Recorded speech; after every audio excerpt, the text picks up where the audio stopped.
Recording in progress. Hey everybody, thanks for joining us. We are doing the lymphatic technique today. And one of the things that we had been talking about in the office is that, given the importance of the lymphatic system and really with all the COVID things that have been happening, a lot of times what people are calling long COVID is actually lymphatic dysfunction. And so we're not going to just teach this once, we're going to actually teach 7 modules throughout the year of different aspects of treating the lymphatic system. And so we're going to do a deep dive on this. They're all going to be free classes. So it's just a way to help you guys be healthy and stay healthy. So there's a little bit of an overview right off the bat of the lymphatic system, but just think of it like this. You can go through and read that at any point. It's the part of your body that does detoxification. And one of the things that it does is it's part of the circulatory system or the cardiovascular system.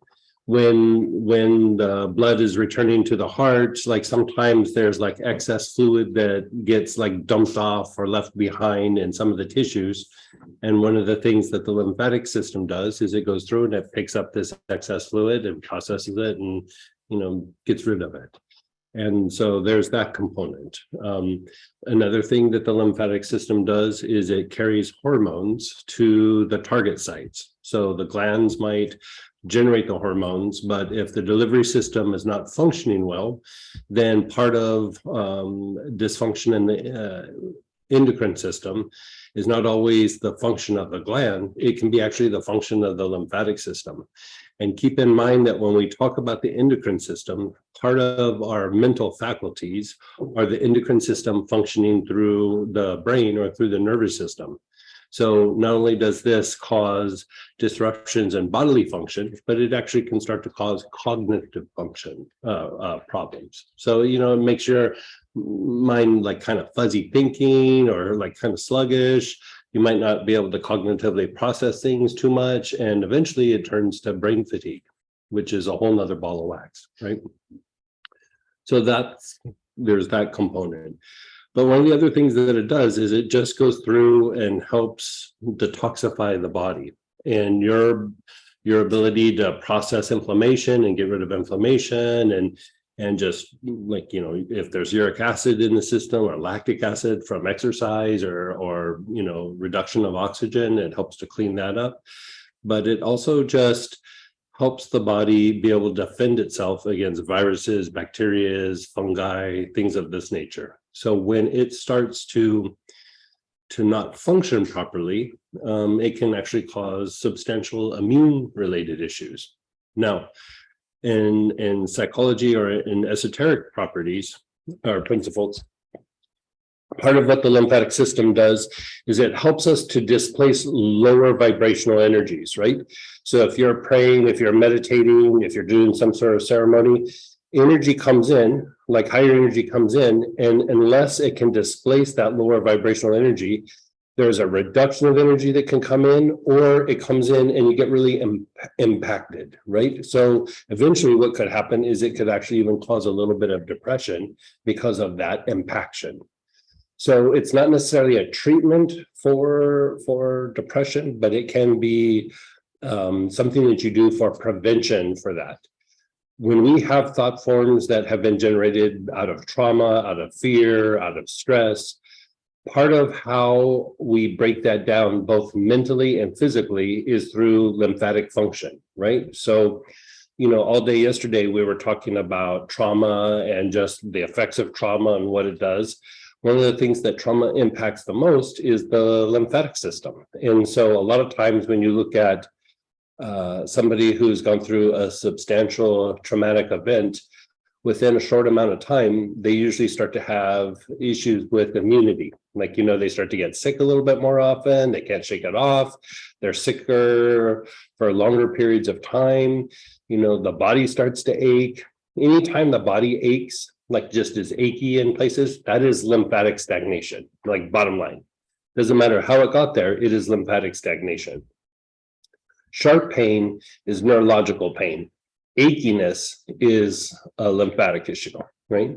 So when we're going through and doing deeper like work with trauma, when we're doing deeper work with esoteric practices or meditation, Lymphatic system always plays a role. And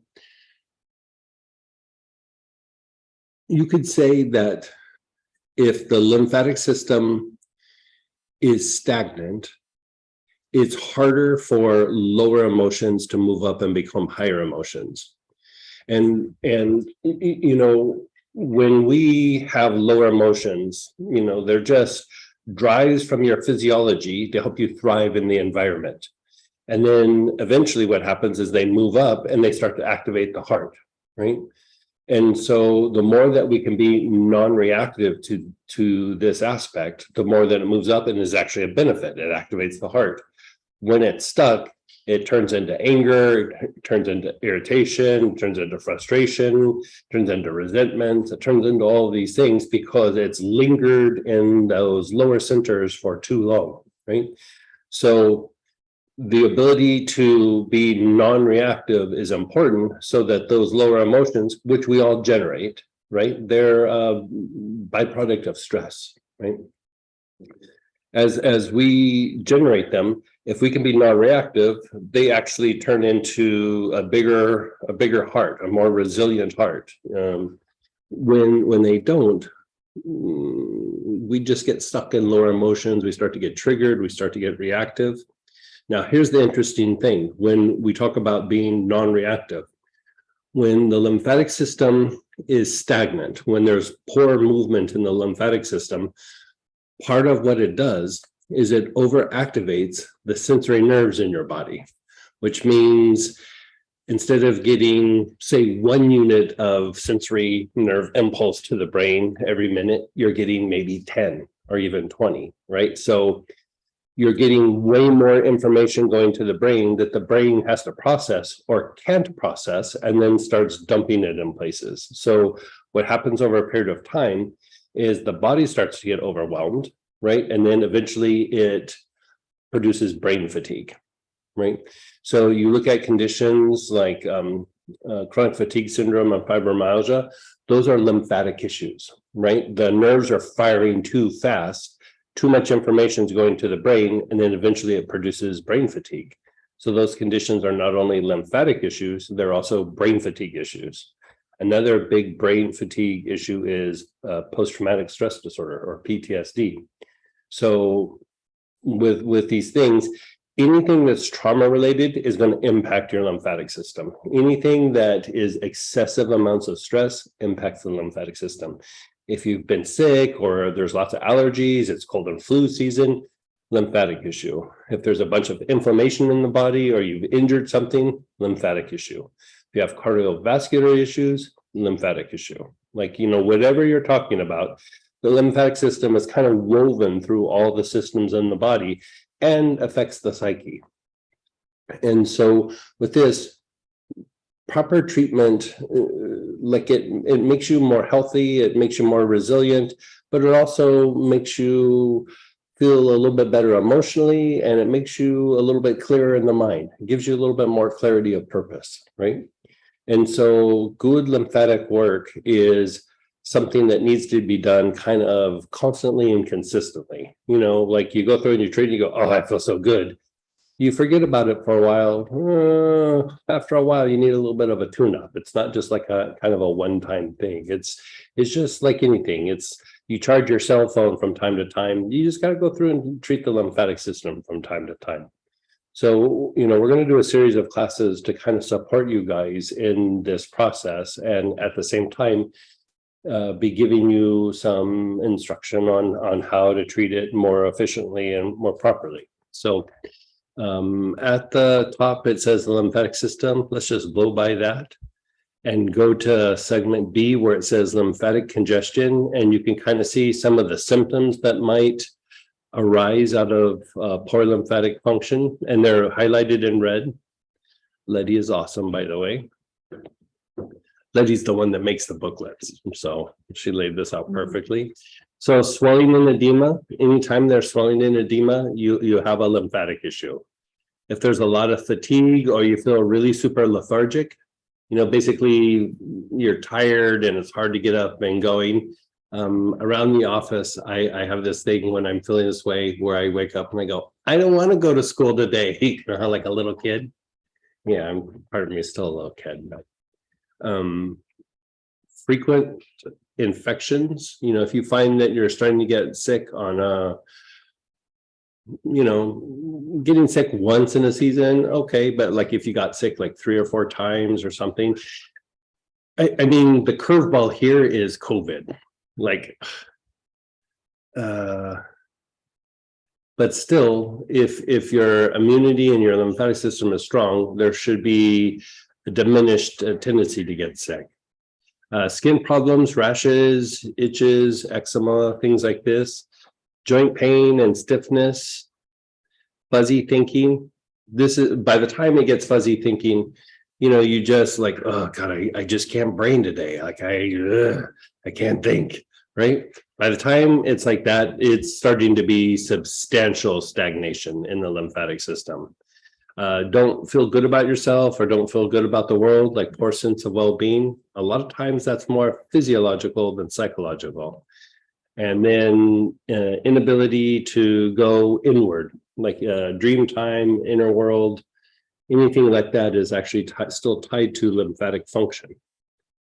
Okay, causes, I listed some causes. I didn't put trauma in there because we did our whole thing yesterday. And so you can kind of look at that. But now let's jump down to the top of page 4, where it's lymphatic technique. Now, a lot of times in the West, we go through and we divide things in like this part of the body does this part of the body does that, this part of the body does this, and this is what it treats. So it's a very symptom-oriented approach. The difficulty with this, it's a very short-term look at the body. It doesn't see how the body is intertwined. Perfect example is the lymphatic system. It is intertwined in the endocrine system, and the cardiovascular system, and the immune response. It's tied to muscle function. It's tied to the quality of fascia, which is your connective tissue, urinary tract issues, digestive tract issues.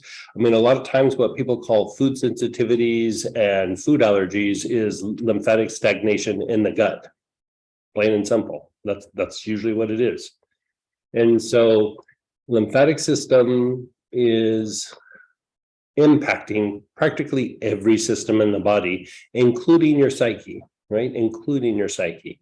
And so if in doubt, if you're like, oh, God, there's just things going on in my body, I'm not quite sure, your default can always go to, let's treat the lymphatic system, and then after that, let's see where I'm at. Because whatever the issue is, there's going to be the lymphatic issue and then what the issue is. If you unwind the lymphatic system, then you come back to the body and you go, okay, what's my problem? You can go, oh, my hip is hurting, or I'm having a lot of digestive issues, or, my boss has been just on a rampage this last 2 or 3 weeks, and I'm starting to feel a little PTSD-ish or a little traumatized, right? It'll become clearer what it is. So let me give you an example, because we're talking about all these hypotheticals and all these potentials, but I knew this one person, he's pretty clear-minded. He's really motivated or self-motivated. He's like a bit of a go-getter. And he was doing something one time and he blew out his knee, right? I think he was like dancing at some party or something and blew out his knee. And he asked for some advice like right when it happened, and I told him some things, and then I didn't hear from him for about 3 weeks. And then I get this text from him and it says like, hey, 911. And he said about his knee, 911. So I called him up and I said, hey, what's going on? And he was like, oh, actually what I said to him, what are pain levels? Like, because 911, I just assumed he's in just excruciating pain. And he goes, no, the pain is fine. He goes, I can't think anymore. And I go, what? And he goes, whatever's going on, like he goes, I sit at my desk and I just stare at my computer screen because I can't form a thought. And I go, have you been doing the anti-inflammatory stuff and the lymphatic stuff? And he's like, no. And I was like, well, that's what that was to prevent, like, is to help your body heal. But there's so much inflammation in your knee that it's going to cause a response in your mental faculties. And so, he kind of didn't put two and two together. I mean, he's not in this kind of circle. So he started doing the lymphatic work and inflammatory work that I told him. And I got a text like 3 or 4 days later. He goes, hey, I'm back to myself. And then, he just hit the ground running. But a simple injury over 3 weeks was already starting to affect his cognitive processes, right? So don't underestimate what the stagnation in the lymphatic system can do to your sense of well-being, your ability to have like higher emotions or loving emotions, and your cognitive functions, right? So with that, the lymphatic system is tied very much to some of your neurological functions, and it's tied very much to the circulation of cerebrospinal fluid circulation. And so we want to go through and treat that, because if we just treat the lymphatic system and the nervous system is out of balance, then we're only going to make so much progress. But for example, if you are in fight flight a lot, your body starts to do these trades. Like, okay, look, we're in fight flight. We're going to have to run or we're going to have to fight. So let's allocate some of the energy that goes to proper like circulatory function, digestive function, urinary function, and allocate it to something else so that we can run and fight at the right time, right? Even your thought processes are affected by being in fight flight for long periods of time. So we want to undo this so that your body can go in rest and repair mode, right? Rest and repair mode is the realm of lymphatic function, right? So we want to kind of ease it into that. We want it to be balanced. We don't want it to be excessive one way or another, but most people are too much in fight flight.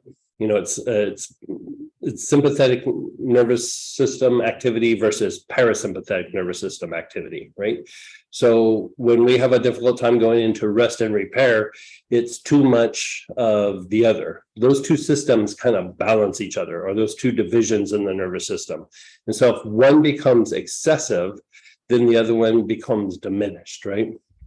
And so sometimes we go into fight flight because the parasympathetic nervous system or the rest and repair system has diminished in tone. Like it doesn't have the same tone as the other side, which throws the other side into greater activity, right? So sometimes just trying to calm down the over excitement of that part of the nervous system isn't enough. You have to balance out the other side to like kind of allow it to function in a more balanced way, right? So that's what we're going to do right off the bat. And so in the list, we provided lemongrass as one of the things to use. When we do it around here, let's do it with a roller ball, just so it doesn't irritate any skin for anybody who needs it. Did you hear that, Chrissy? Do it with the roller ball from yesterday. We have one here. If you put lemongrass neat on the skin, it can be like a drop or two might be okay, but there is a greater tendency to have like maybe a little bit of irritation. And so here we're using the roller ball because it has some jojoba in it and it's diffused enough to where it should be just fine. But you can just inhale it out of the bottle, but careful about putting straight lemongrass just directly on the skin. We could do tarragon, you could do marjoram. It's the best choice, but the other ones would still work. Rosemary, verbena, or ANS.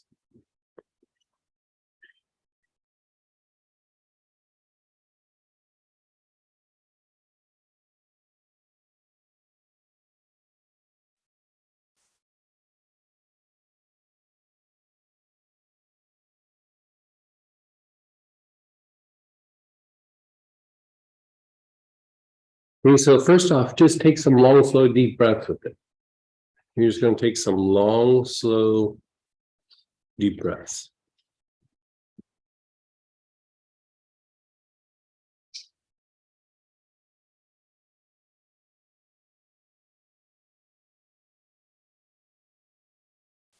Now, lemongrass was one of the things that we were using for people post-vaccination, because part of what was happening is they would get really achy afterwards.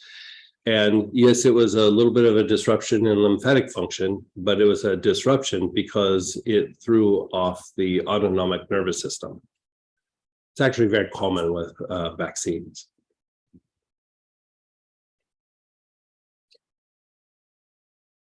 So just inhaling this or taking a little bit internally would do good, but we're going to take it a step further. We're going to enhance the function of the lymphatic system with this process this morning.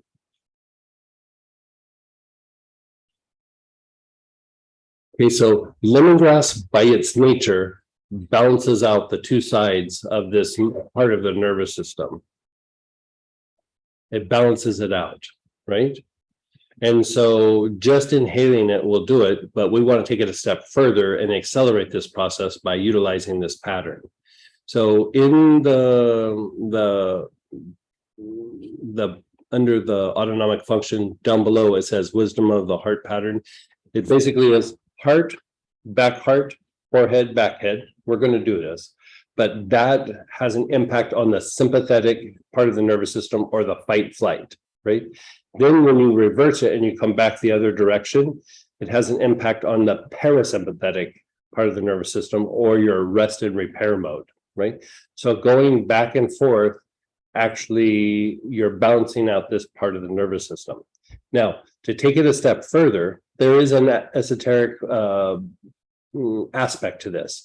When you do the first part, the A, where you go front heart, forehead, back head, it's like you become this like triangle. I'm just doing this for visual reasons. You become this triangle and the energy goes from the point and it's going up.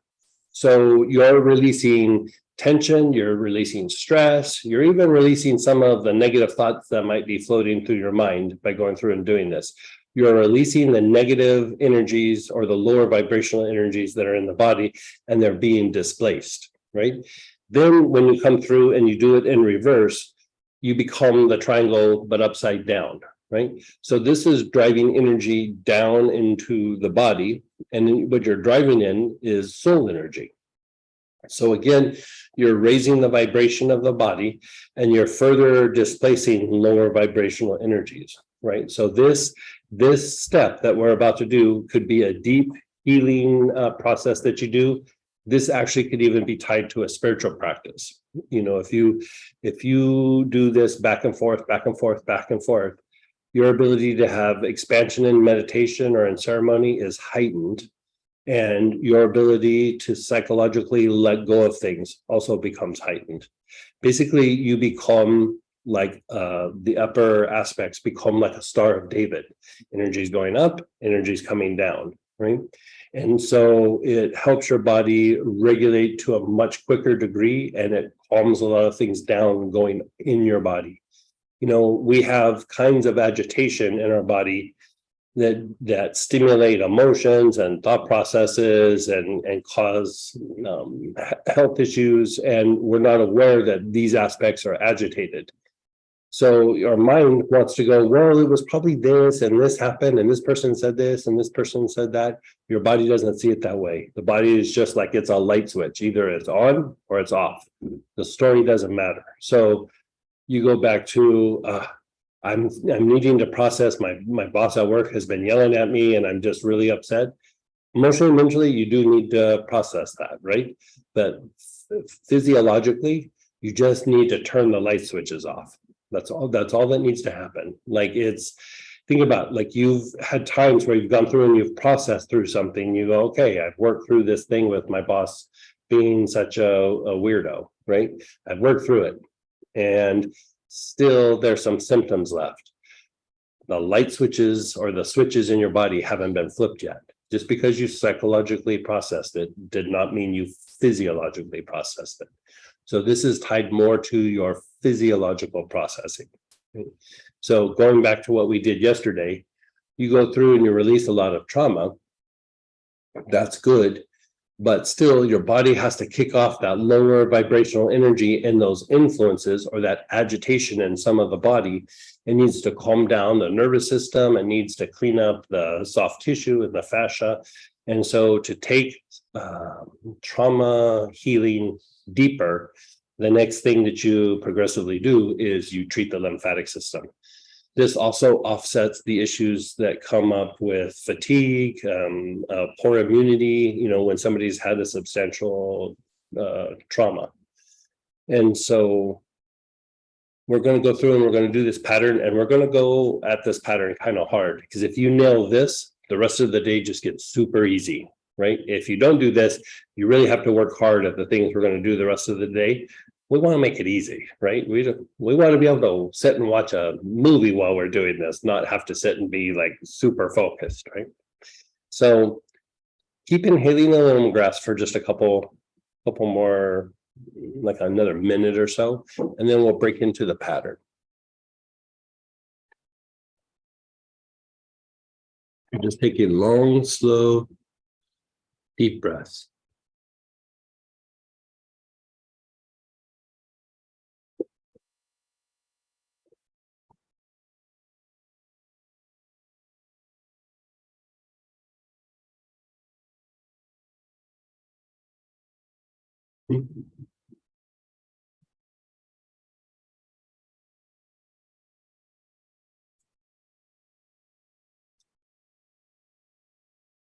And then just take a break and notice how you feel.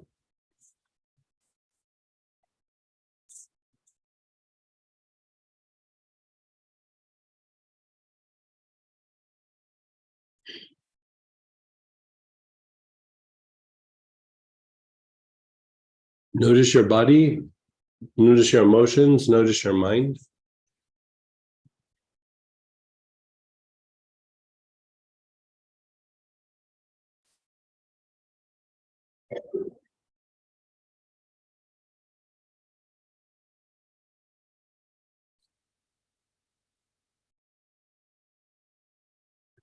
I have another lemongrass story that I just remembered. And I think this is helpful. I don't know, maybe it is, maybe it isn't. But back when I used to do therapy all the time, full time, I lived in the Central Valley in California, and for some reason, a lot of police officers were coming to me for treatment. Like, word got around or something. And so one day, this guy from the SWAT team came in, and he said that he had been to all the different doctors, and they're telling him he needed, surgery or at least intense physical therapy. And I'm going, okay. So tell me a little bit about your work. And he tells me he's on the SWAT team and this and that. And I was like, oh, so very stressful work. And he went, no. And I went,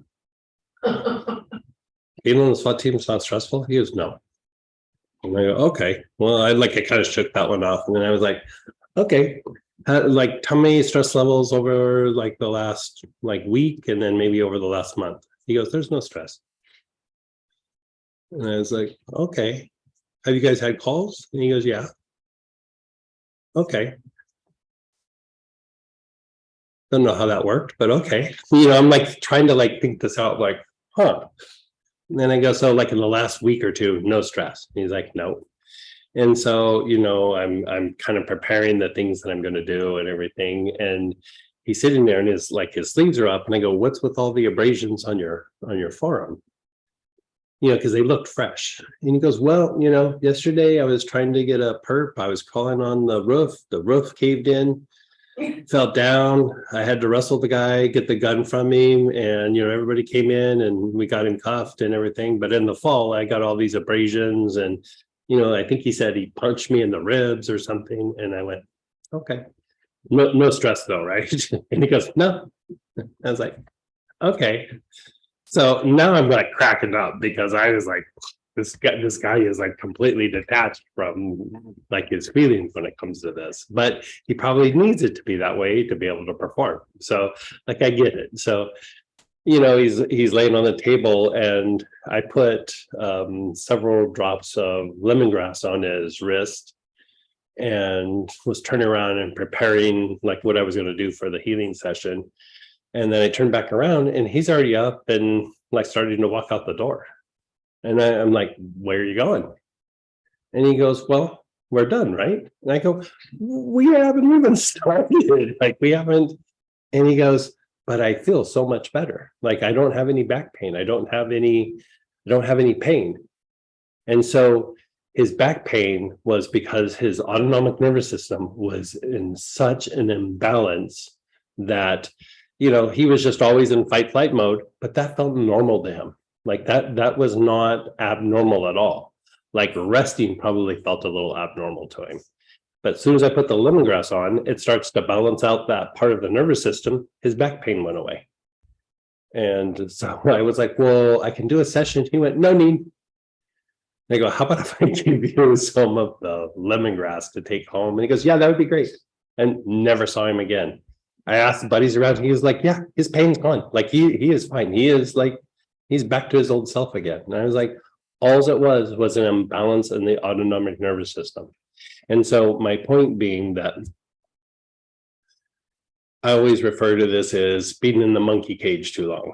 Like when you first walk into the monkey cage at the zoo, it stinks. And then after a while, you get kind of used to the smell. And after a little while longer, you just don't smell it anymore, right?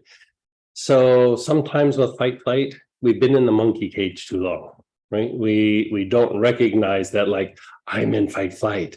I'm constantly living stressed out. I'm constantly with my mind looking to put out fires, even when there's nothing going on. Like I'm constantly going to like, what about this? What about that? The next shoe is going to drop, and the next thing is going to drop. So this is all tied to this aspect of an imbalance in the autonomic nervous system.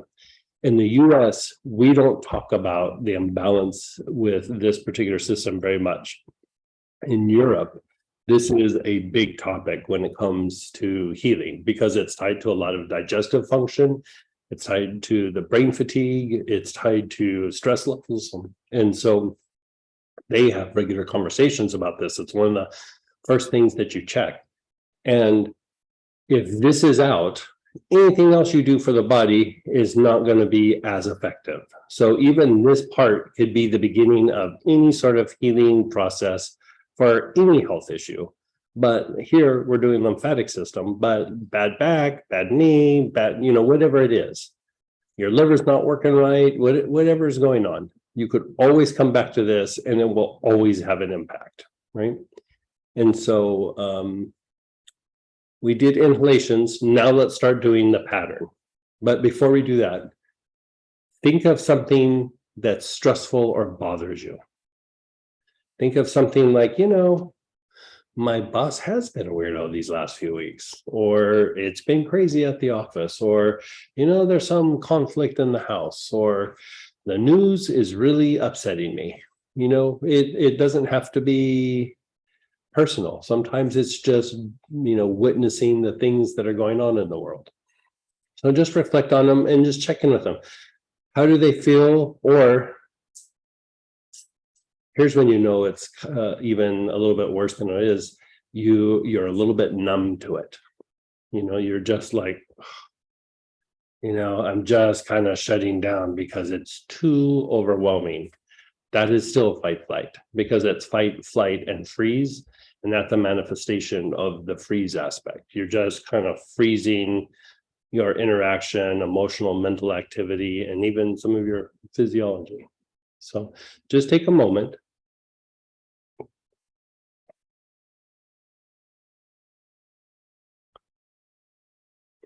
Okay, let it go. We're not necessarily targeting any of that. I just want to use it as an indicator. I want you to be able to go back and measure something, right? So begin inhaling your lemongrass. And as you inhale, your awareness is on the front heart, the center of your chest.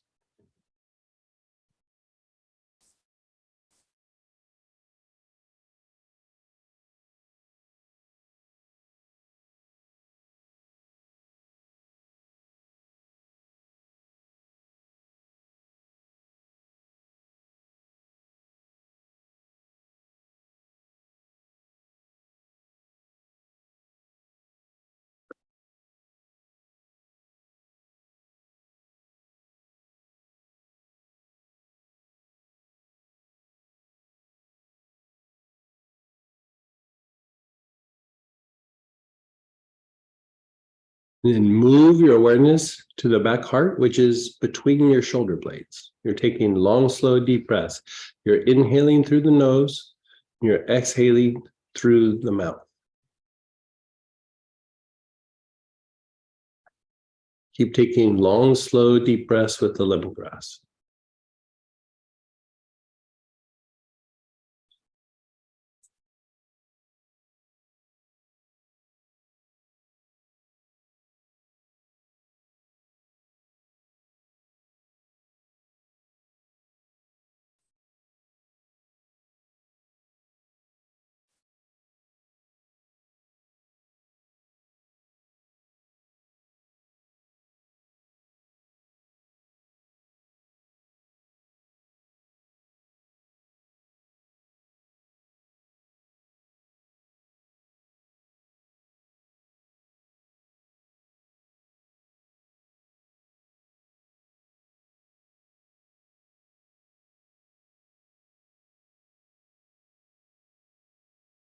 Now go to your forehead where the hairline is.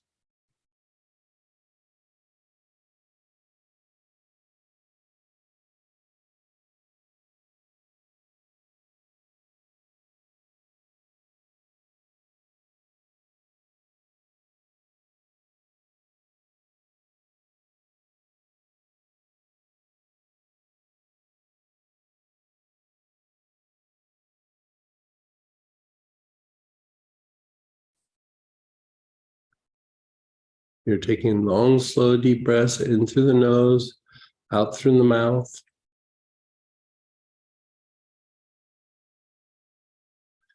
And then move your awareness to the back head.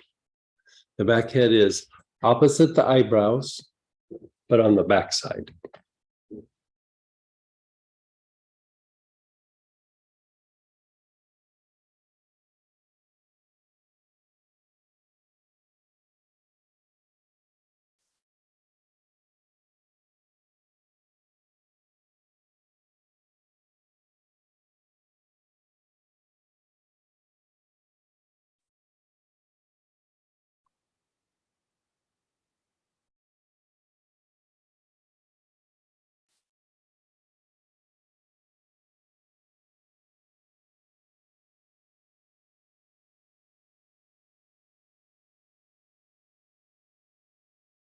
And then just be still. Just be still. Keep your eyes closed. Just let it incubate for a moment. The more there's like less activity, the easier it is for your nervous system to shift.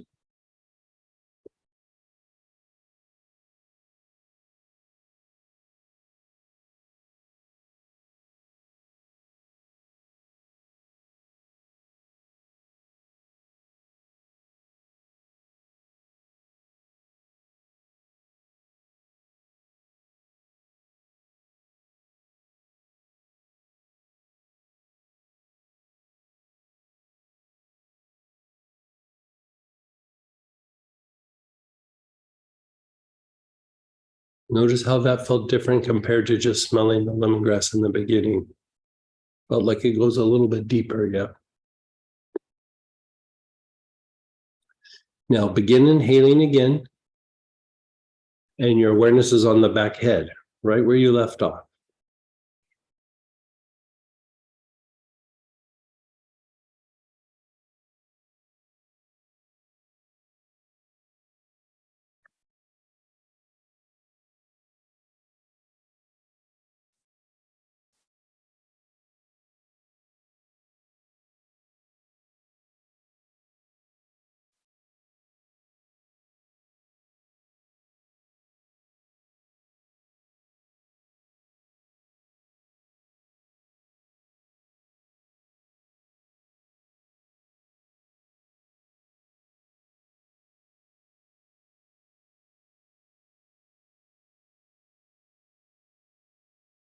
Move your awareness to the forehead.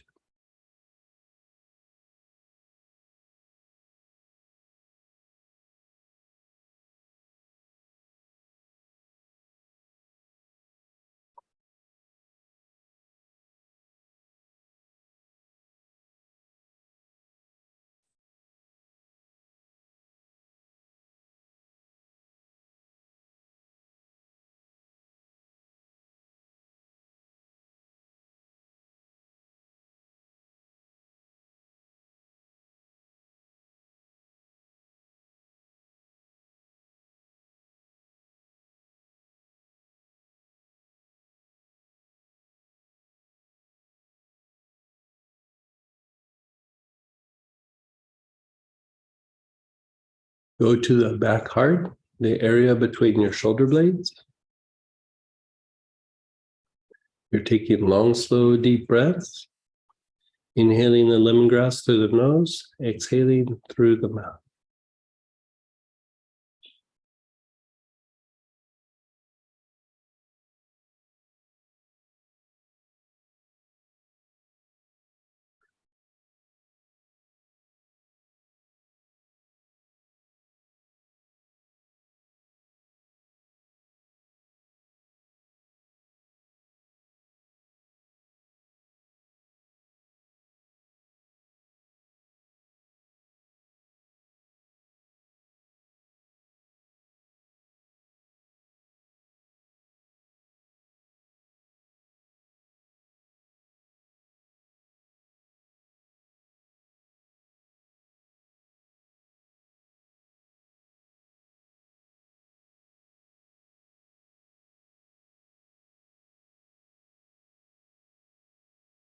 And then your front heart, the center of your chest.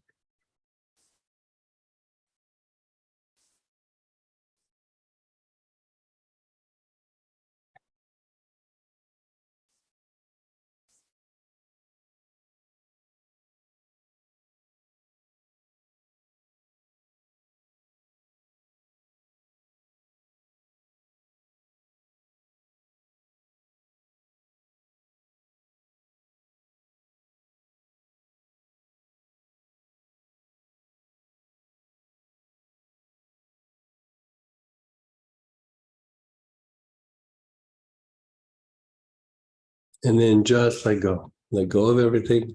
Just let go.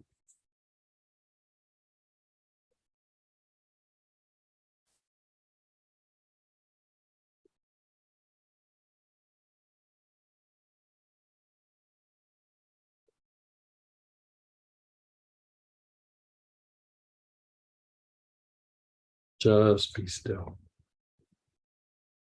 Notice how your body feels, your emotions, your mind.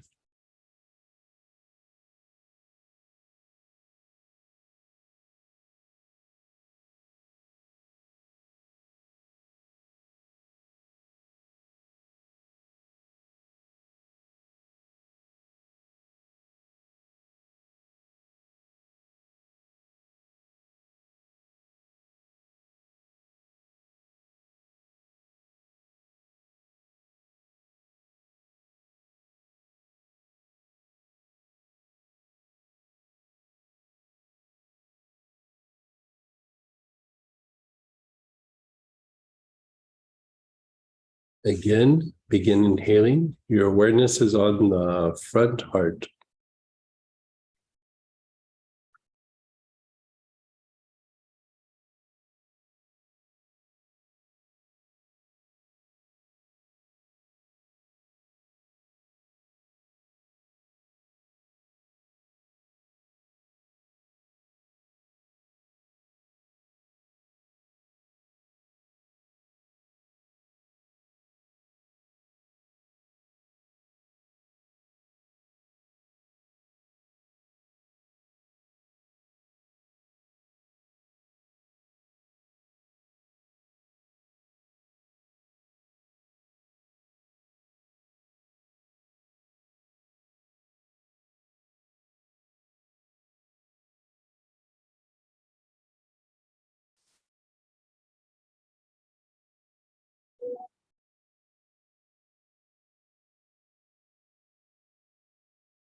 Back heart, the area between your shoulder blades.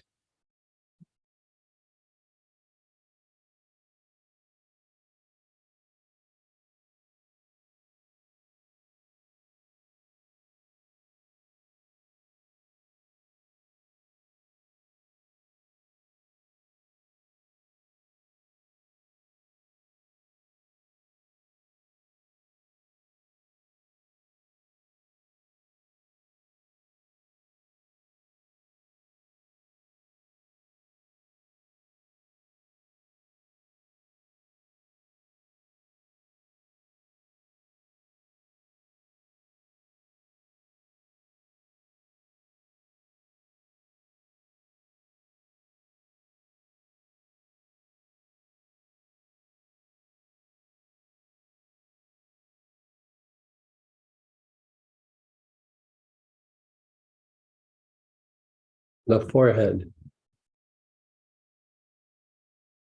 Your awareness is on your forehead.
And in the back head, the back of your head. Inhaling the lemongrass in through the nose, out through the mouth.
Just let go. Let go of everything.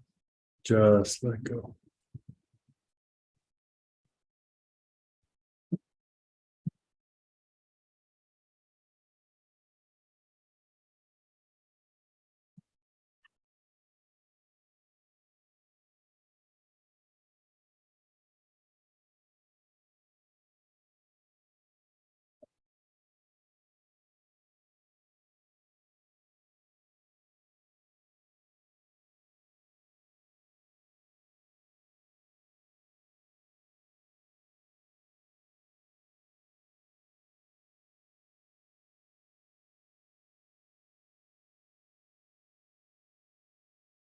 Just maintain your stillness for a moment. Just let the nervous system shift.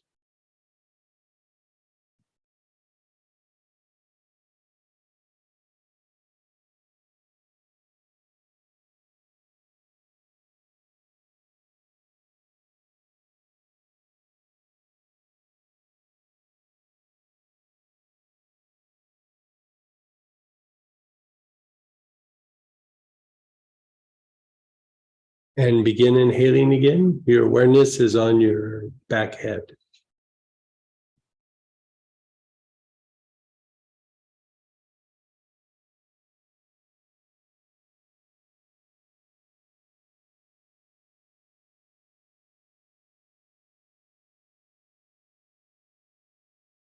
Take a long, slow, deep breaths with your awareness on the back head.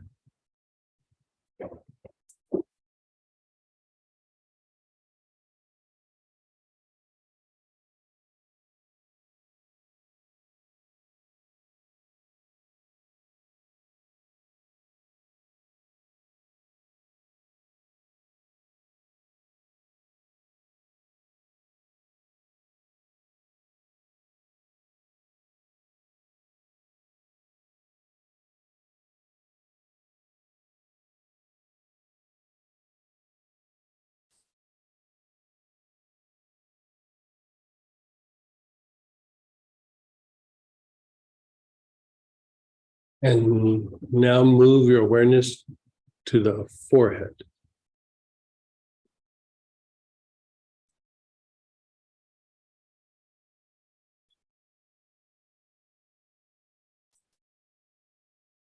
Your awareness is on the forehead.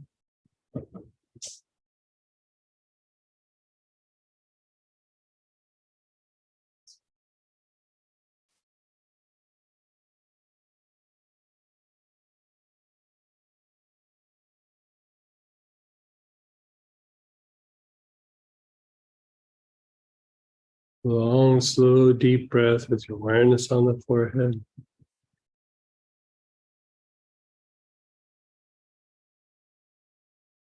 Your back heart, the area between your shoulder blades.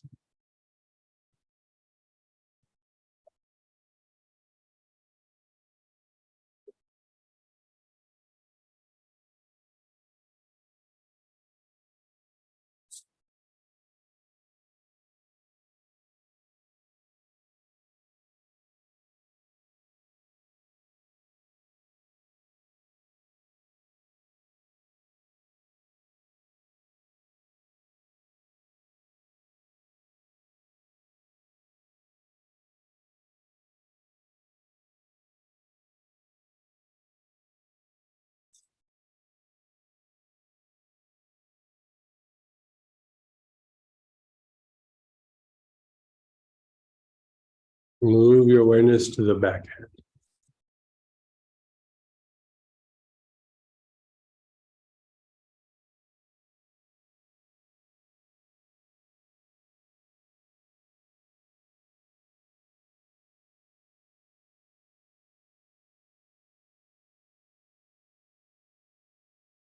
Just let go.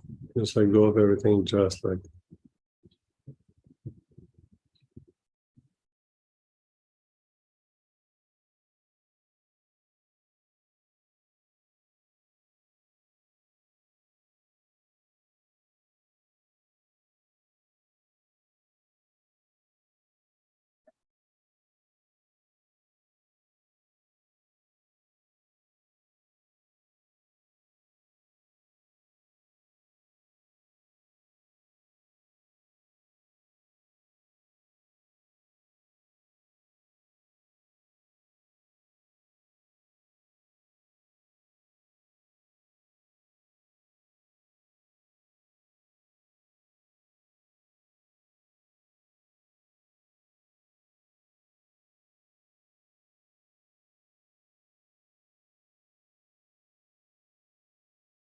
begin inhaling again. Your awareness is on the back head.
Your awareness is on your forehead. You're taking long, slow, deep breaths.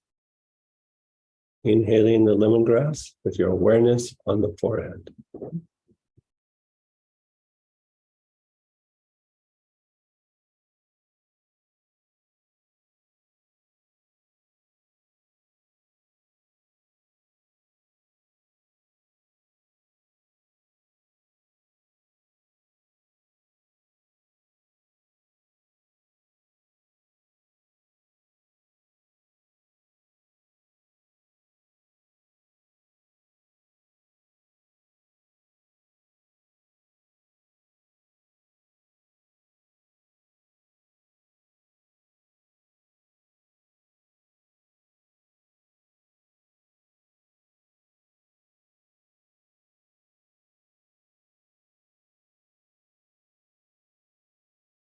The back heart in the area between the shoulder blades.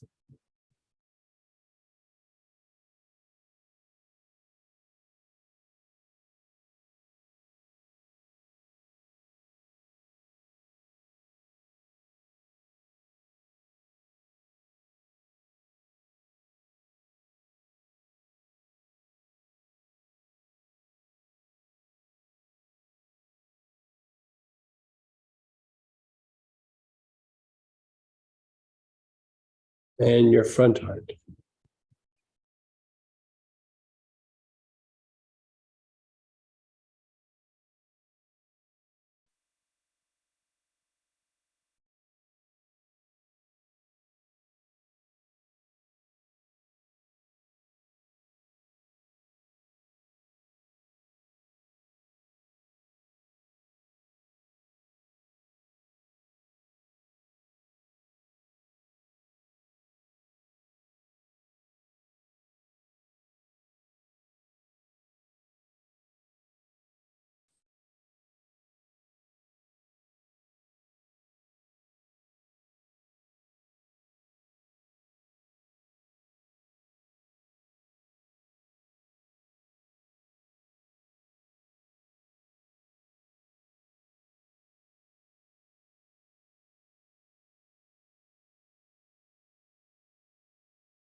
Your awareness is on your front heart. You're taking long, slow, deep breaths.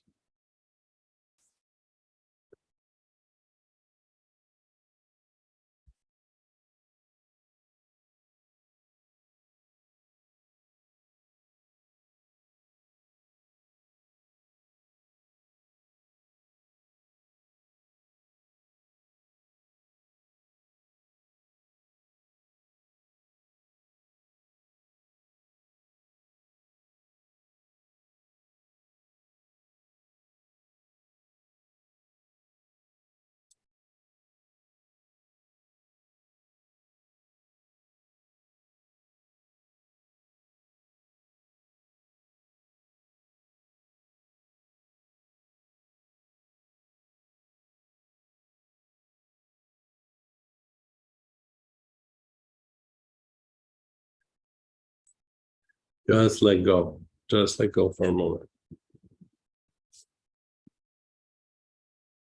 Just sit and be still. Just let it incubate.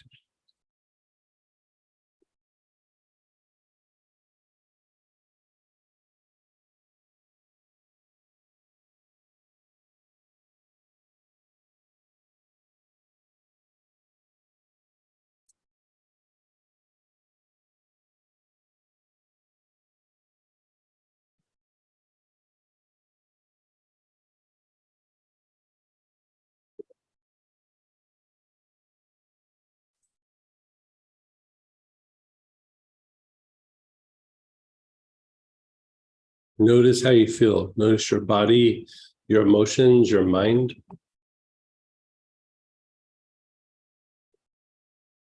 Notice your thoughts.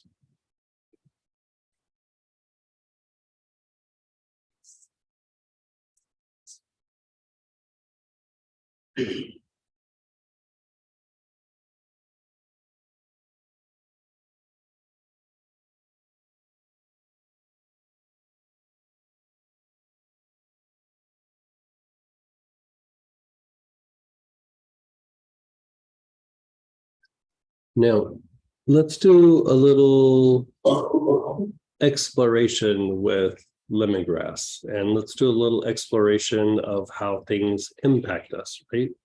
So this is what I'd like you to do. You've just done a little internal assessment, right? Go to an area of your body where it's compromised. Like say you have a bad knee or a bad ankle, bad shoulder, backache. Put your attention and awareness on that spot, on that area, and just keep breathing the lemongrass with your awareness on that spot. The rationale is that when we're in pain or when the body is compromised, it actually stimulates the fight-flight response. Your body sees it as potential harm or a threat or just instability. And so we want to calm the body's reaction to this area of our body. So you're taking long, slow, deep breaths with your awareness on whatever part of your body has got a little bit of a compromise. It doesn't have to necessarily be pain. Like if you have some issue with your liver, put it on the liver. You have some kidney function issues, put your awareness on the kidney.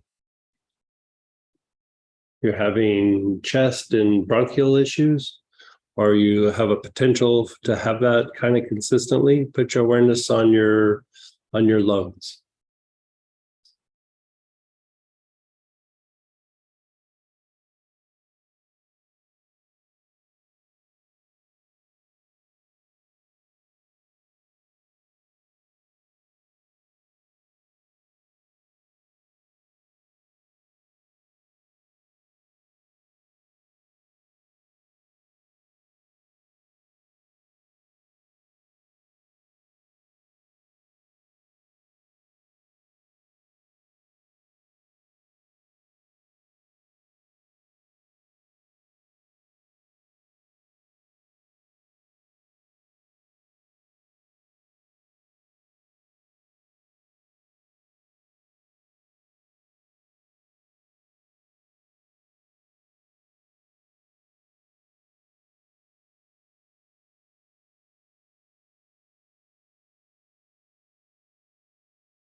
You're taking long, slow, deep breaths with the lemongrass into an area of your body that's compromised.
And then just be still for a moment. Just let it go.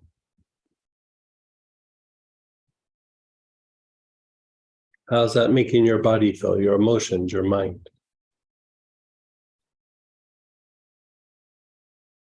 This easily could be a thing you do as you lay down in bed and get ready to go to sleep for the night. You could just do, a 10, 15-minute little process like this, and it will knock you out and you'll get better sleep and wake up with the body feeling better.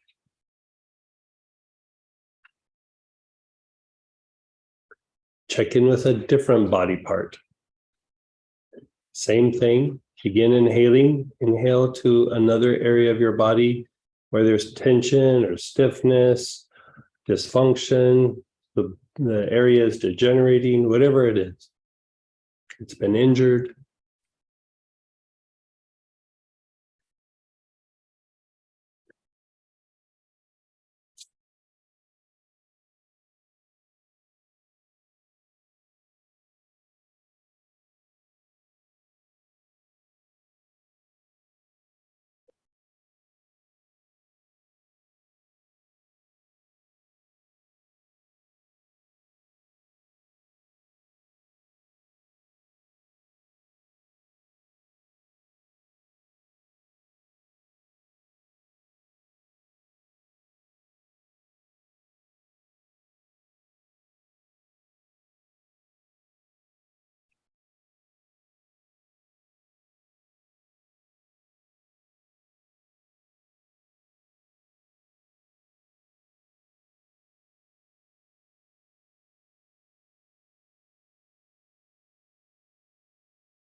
And then just let it go.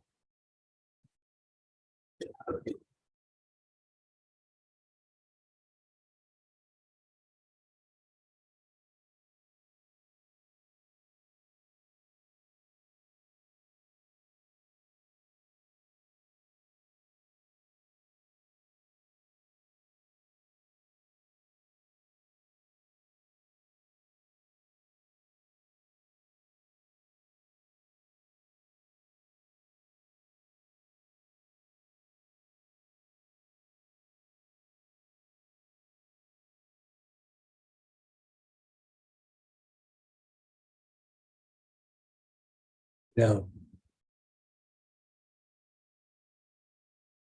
think of something that bothers you. Some situation, some event, some incident, some pattern going in your life, even the news, even if it's the news that's like, if I assess what is bothering me the most, it's when I pull up and look at the news, like whatever it is. Pick the thing that's specific to you, contemplate it, and as you're contemplating it, begin inhaling the lemongrass.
And then just be still.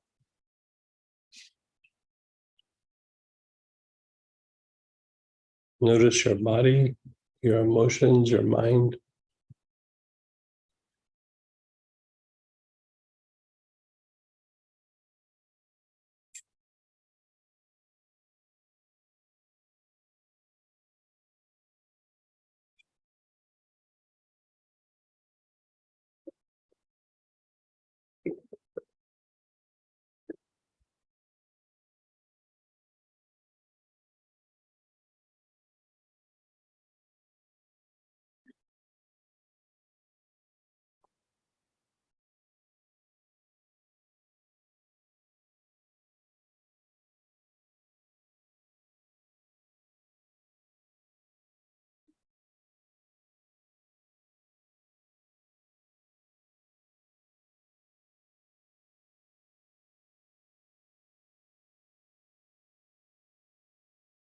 Here's an interesting one.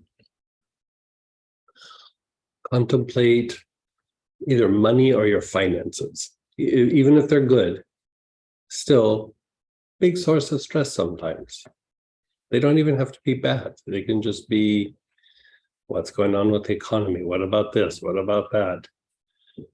Inhale, just as you think about finances, how that looks for you. Not judging if it's good or bad. You're just contemplating money or finances in your inhaling.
Keep taking long, slow, deep breaths.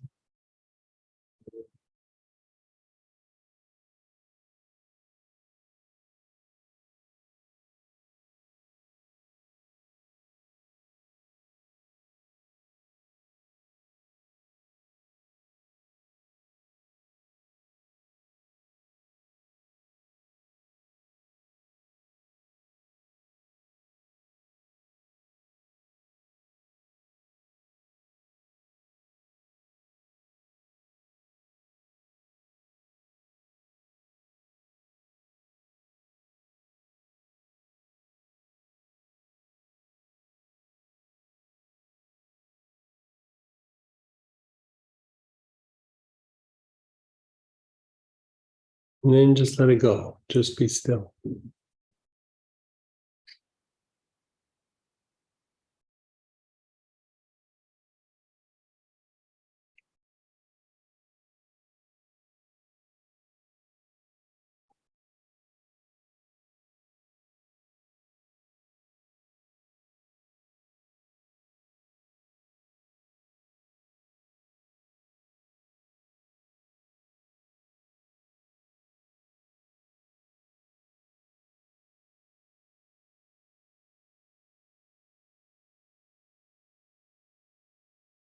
Now, in whatever spiritual or religious tradition you are, your ability to connect to the divine or to the teachings or the deity in that tradition is tied to this balance of the autonomic nervous system, which is fight flight versus rest and repair.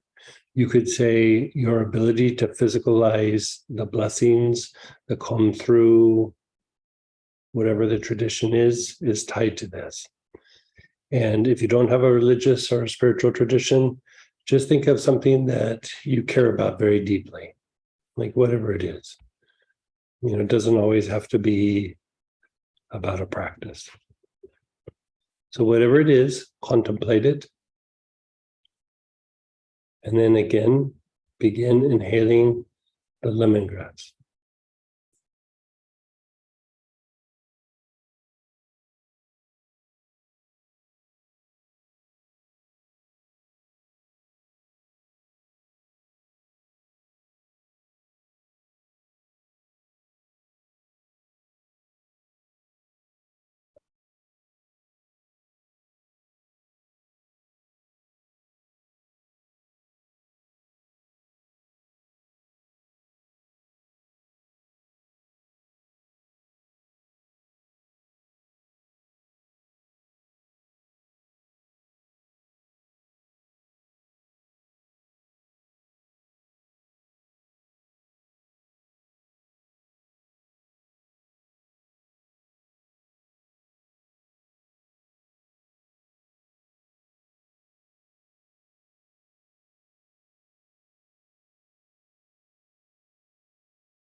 Keep inhaling.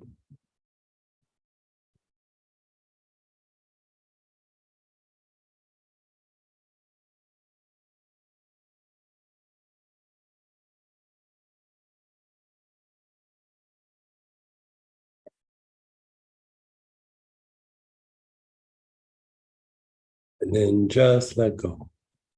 Just let go.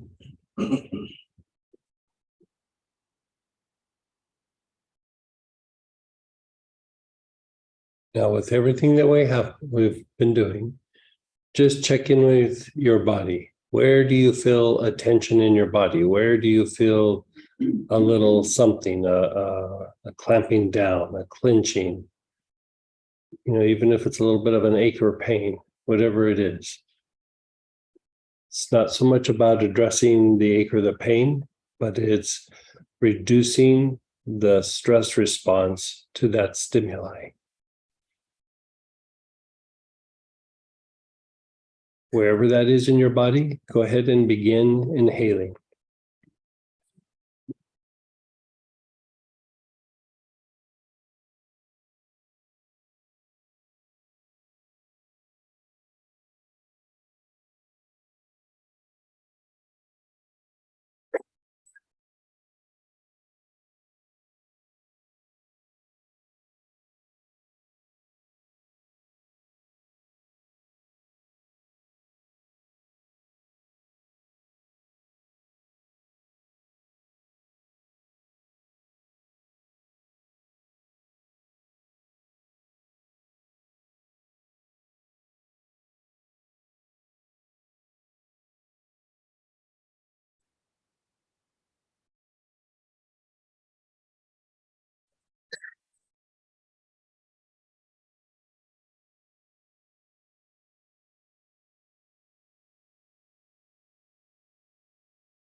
And then just let go.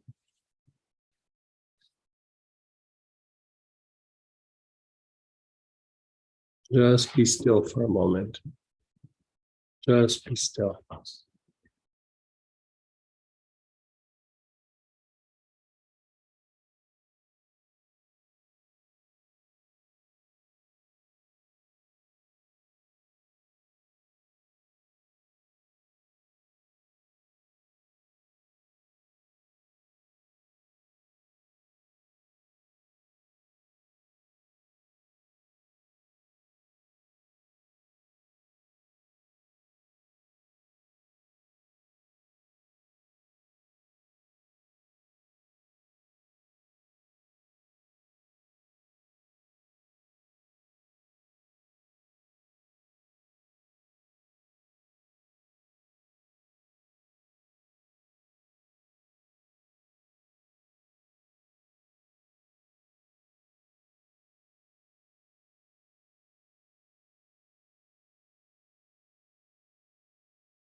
And let's do one last little exploration. Check in with your spine. Go up and down your spine. Where do you feel a tension, a heaviness, a blockage in your spine? Put your attention and awareness on that area and begin inhaling.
And then explore just your whole spine, the bones in your neck, between your shoulder blades, the mid back, the low back. Just go through and inhale on the different areas of your spine.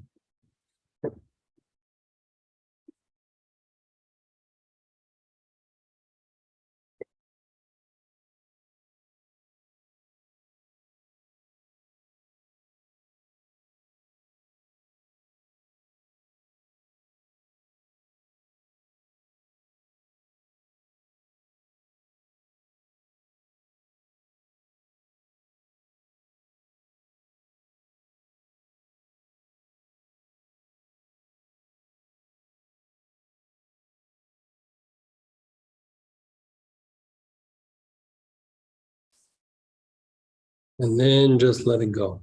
Let everything go.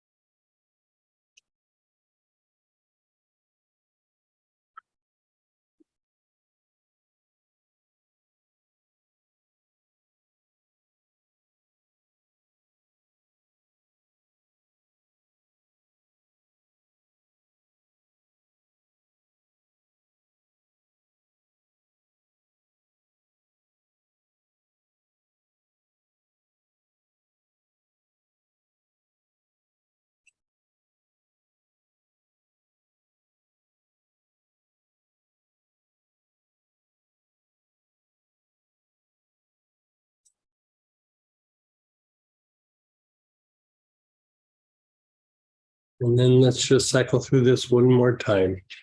Begin inhaling. Your awareness is on the front heart.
Your awareness is on your back heart.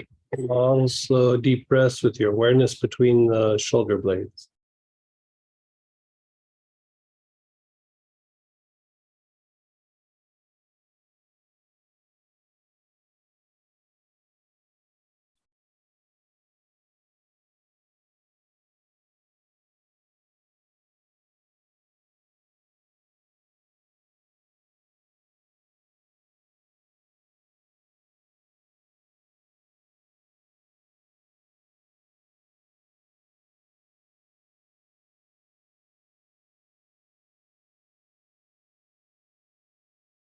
Your forehead, your awareness is on your forehead.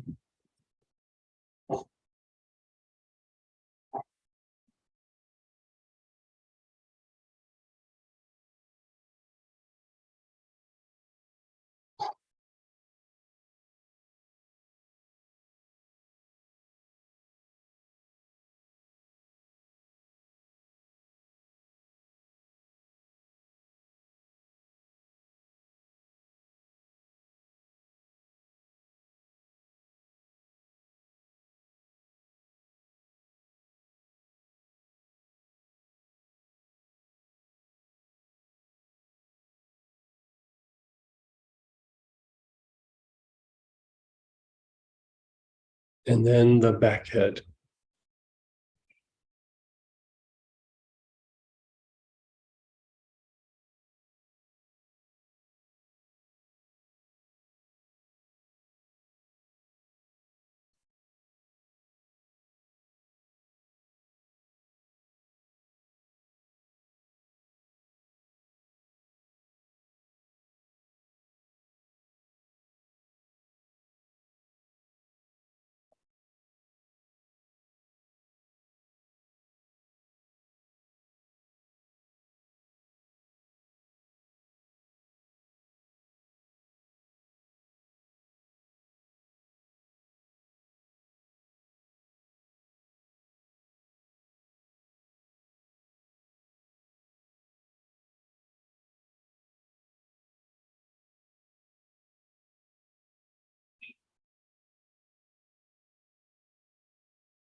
And then just let go.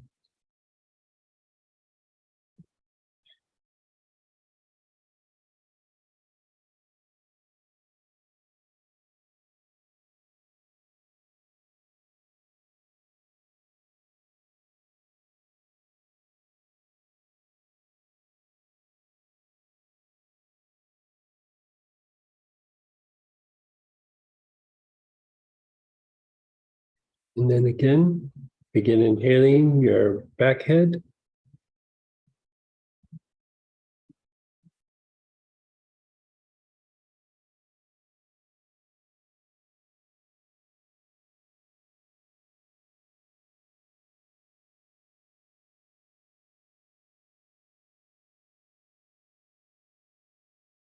Your forehead.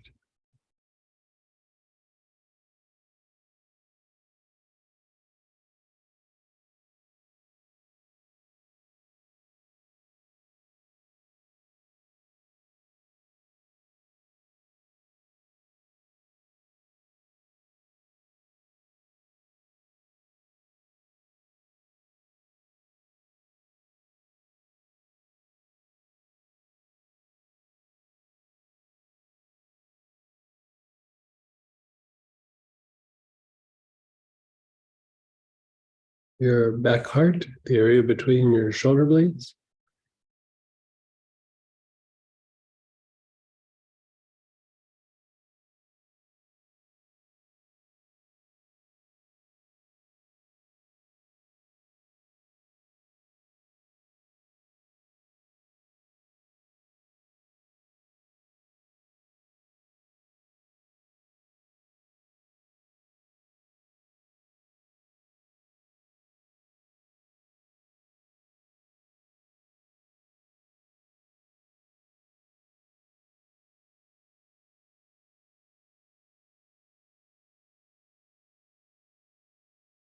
And your front heart.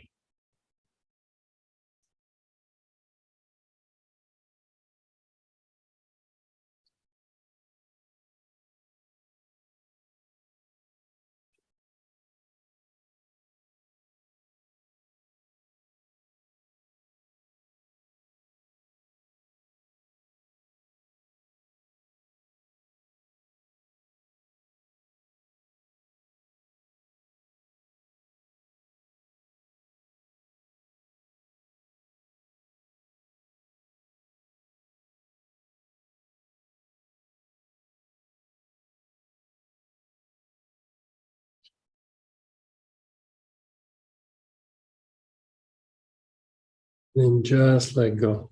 Let go of everything. Just let go. Just be still, be aware. You can put the bottle down or whatever. Just let your body relax for a moment and just let the shift happen.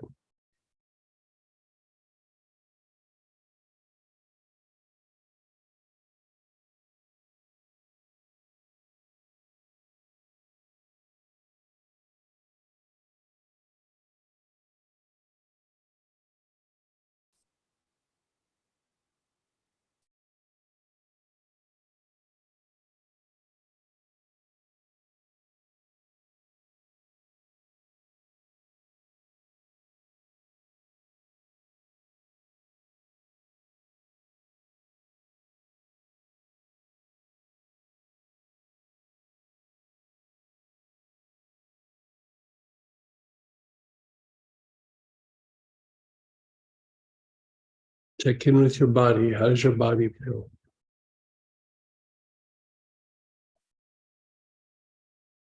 Check in with your emotions. How are your emotions?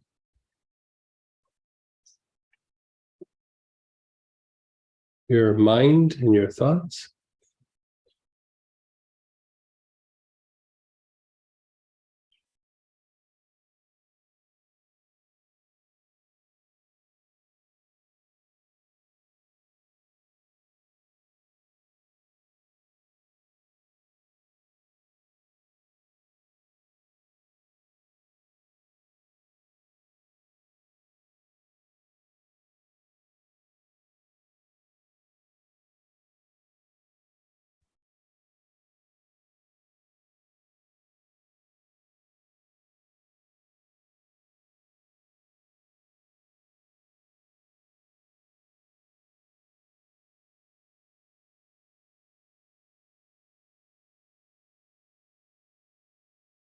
Think about the things that might stress you out in the world. Something going on in your life, something going on at work, something going on in the news. How does that feel?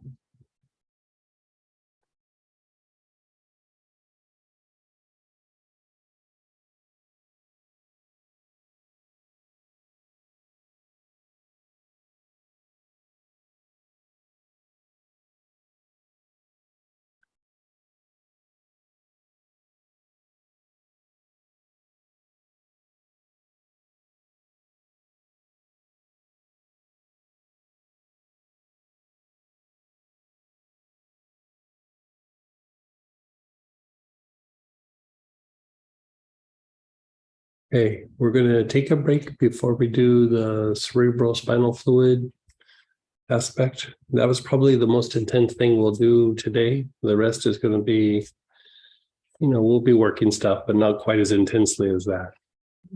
The goal is to knock you out right off the bat. Mm-hmm. And then you'll all fall asleep. And then I was like, well, that was a wonderful class.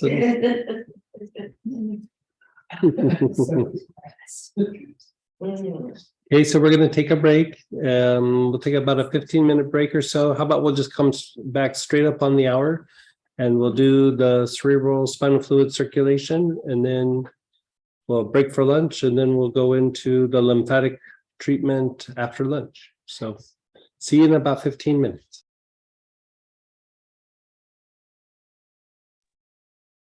Hey, everybody, let's come on back. Let's get ready. And let me pull up what we're doing here. I'll pull up the other lines. Give me just a second.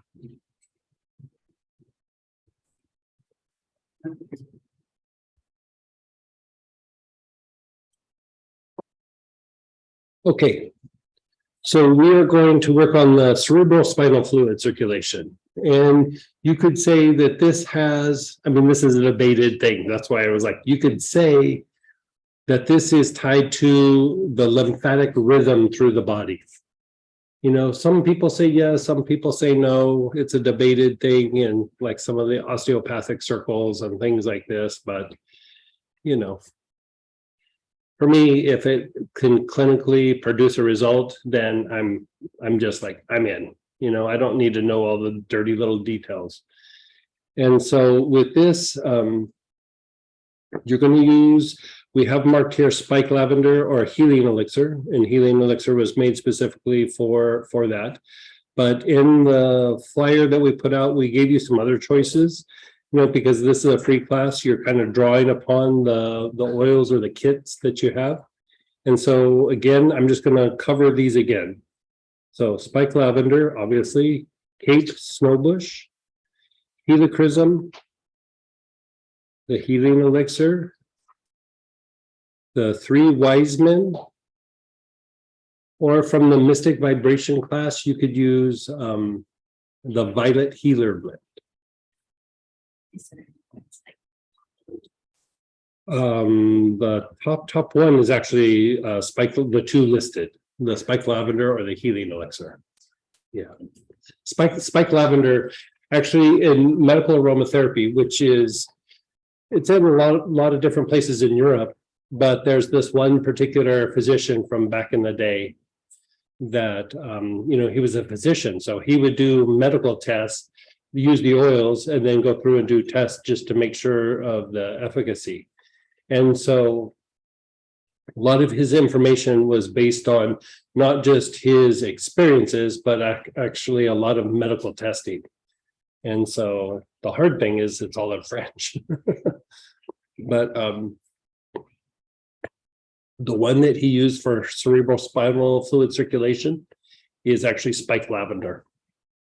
Regular lavenders don't do it. It's spike lavender is actually not a true lavender. It smells like lavender, but it's technically not a true lavender. So anything that has spike in the front has very similar properties to what it's named as. Like spike thyme is very similar to a lot of the other thymes, but it's actually not a true thyme.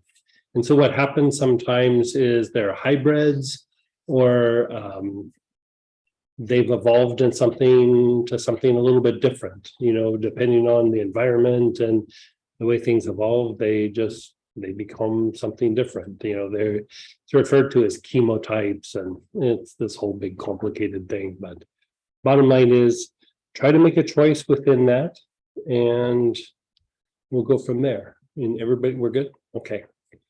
Good for you guys. So you have your oil, and you don't really need to visualize anything with this, but like the ones that were here yesterday, how we did the exploration for body awareness, this we're going to call brain awareness. And what I'd like you to do before you even start inhaling, just put your awareness on your brain, the best that you can. We don't have a lot of sensory information, so you're kind of just having to process what you feel more in your mind. And then as your awareness is on your brain, see if you can notice, like, if there's areas that are a little denser, a little heavier. They're not going to hurt. It's not that it's a spasm, but sometimes there's just like these little energetic blockages or a little bit of tension in the brain tissue itself. So just see if you can feel something up in your brain.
Now, pick up the oil, whichever oil you're using.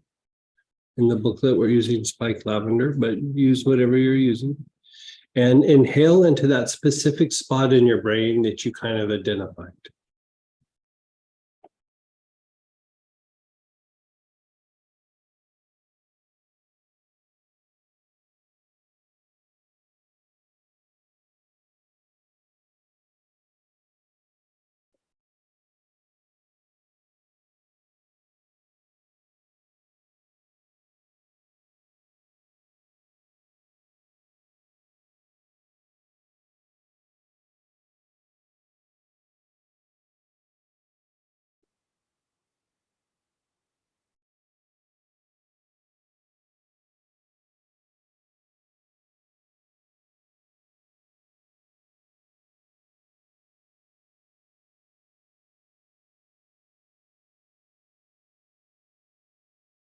And then do your whole brain, both sides, the front, the middle, the back, the left side, the right side.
And then you're moving to your crown center. So not so much in the brain, but just the top of your head.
And then just be still. Just be still, be aware, just let go for a moment.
And again, begin examining, searching your brain, looking for that spot, the spot that really jumps out.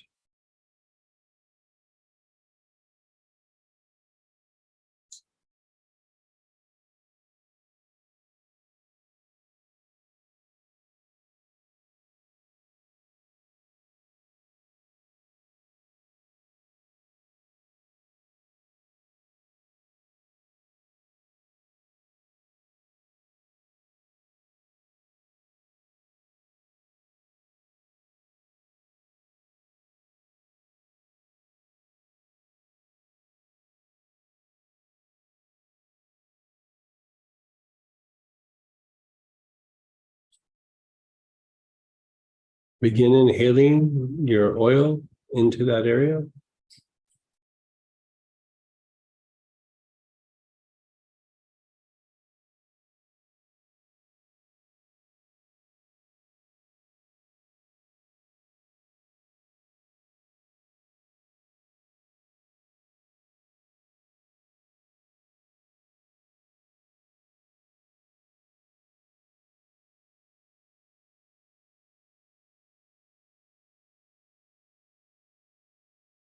Your whole brain. Your awareness is on your whole brain.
And then your awareness is on the crown, the top of your head.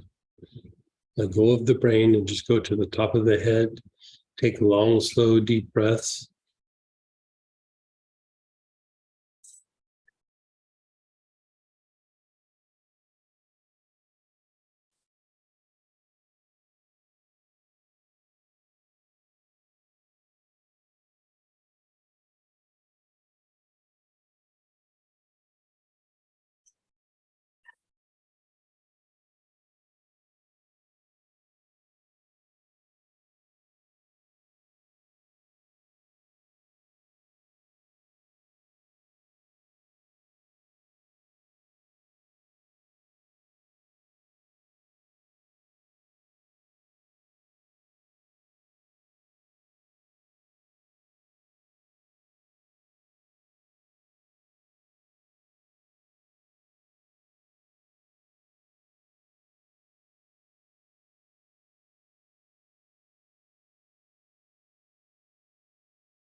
And then again, just let go.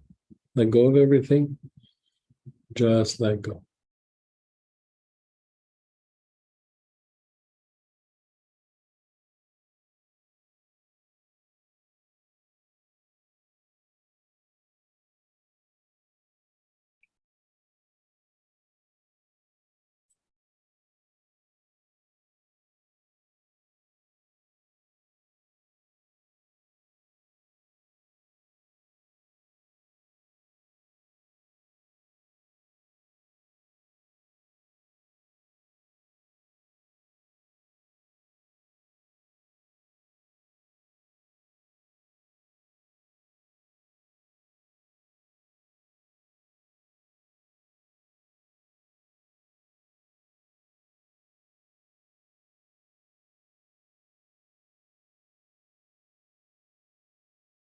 Again, explore the brain. Like the area might move and shift, so it's not always going to be in the same spot. Where do you feel it in the brain?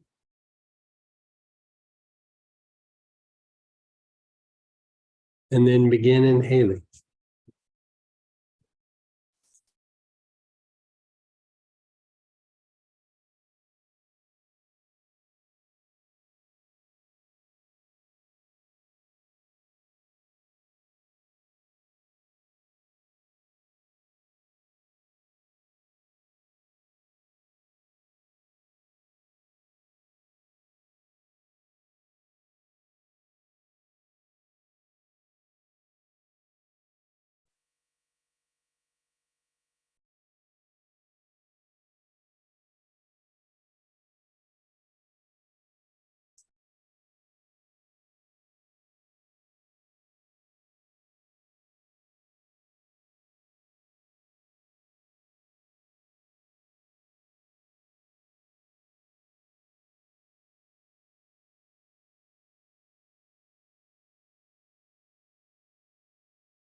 And your whole brain. You're inhaling into the whole brain.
Your awareness is on the crown, the top of your head. You're taking long, slow, deep breath.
And then just let go.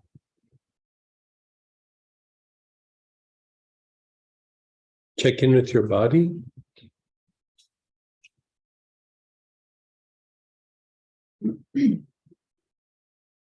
Your emotions, your mind, and your thoughts.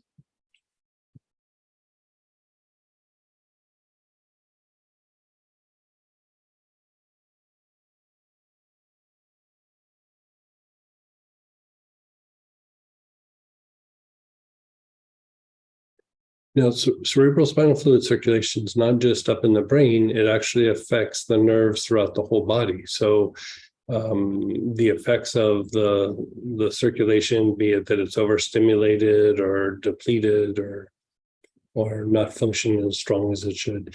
The tendency is it's overexcited, by the way. Can affect how your body deals with pain, how it deals with detoxification, can be the level or rate of healing in the body, and also fighting off infection. And so we're not going to do it quite like we did with the lemongrass, but I would like you to just check in with a part of your body that is compromised. You know, if you have a little arthritis or a joint or a bad back or your jaws are tight or, you know, whatever it is, check in with that area. And then begin inhaling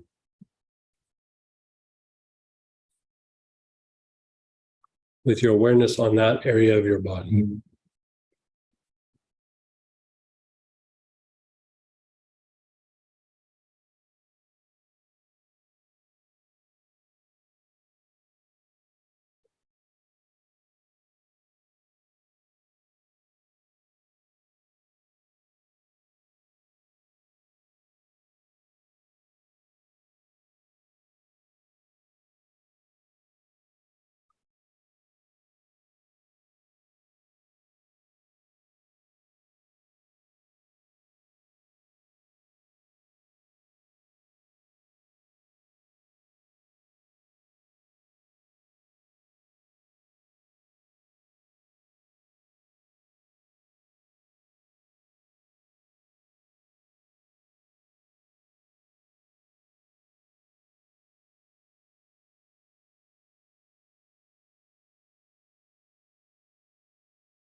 And then go back to your brain, your whole brain. Just keep inhaling with your awareness on your brain.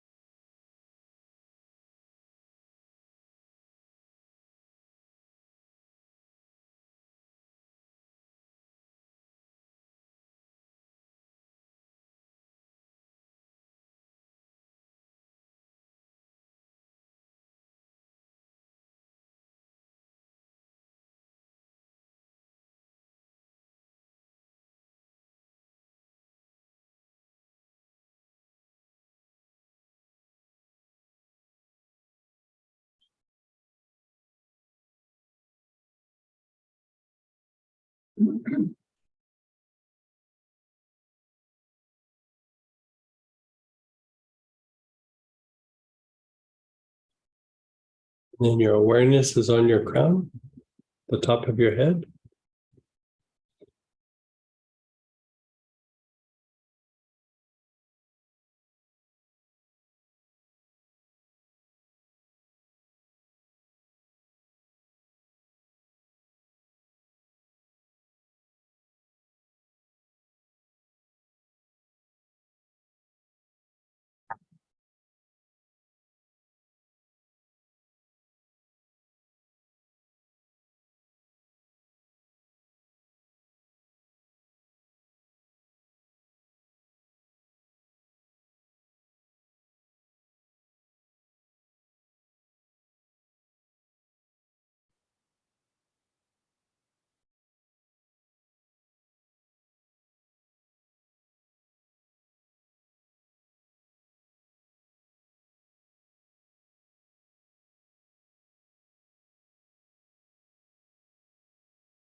And then just let go. Let go of everything, just let go. Notice how you feel, your body, your emotions, your mind.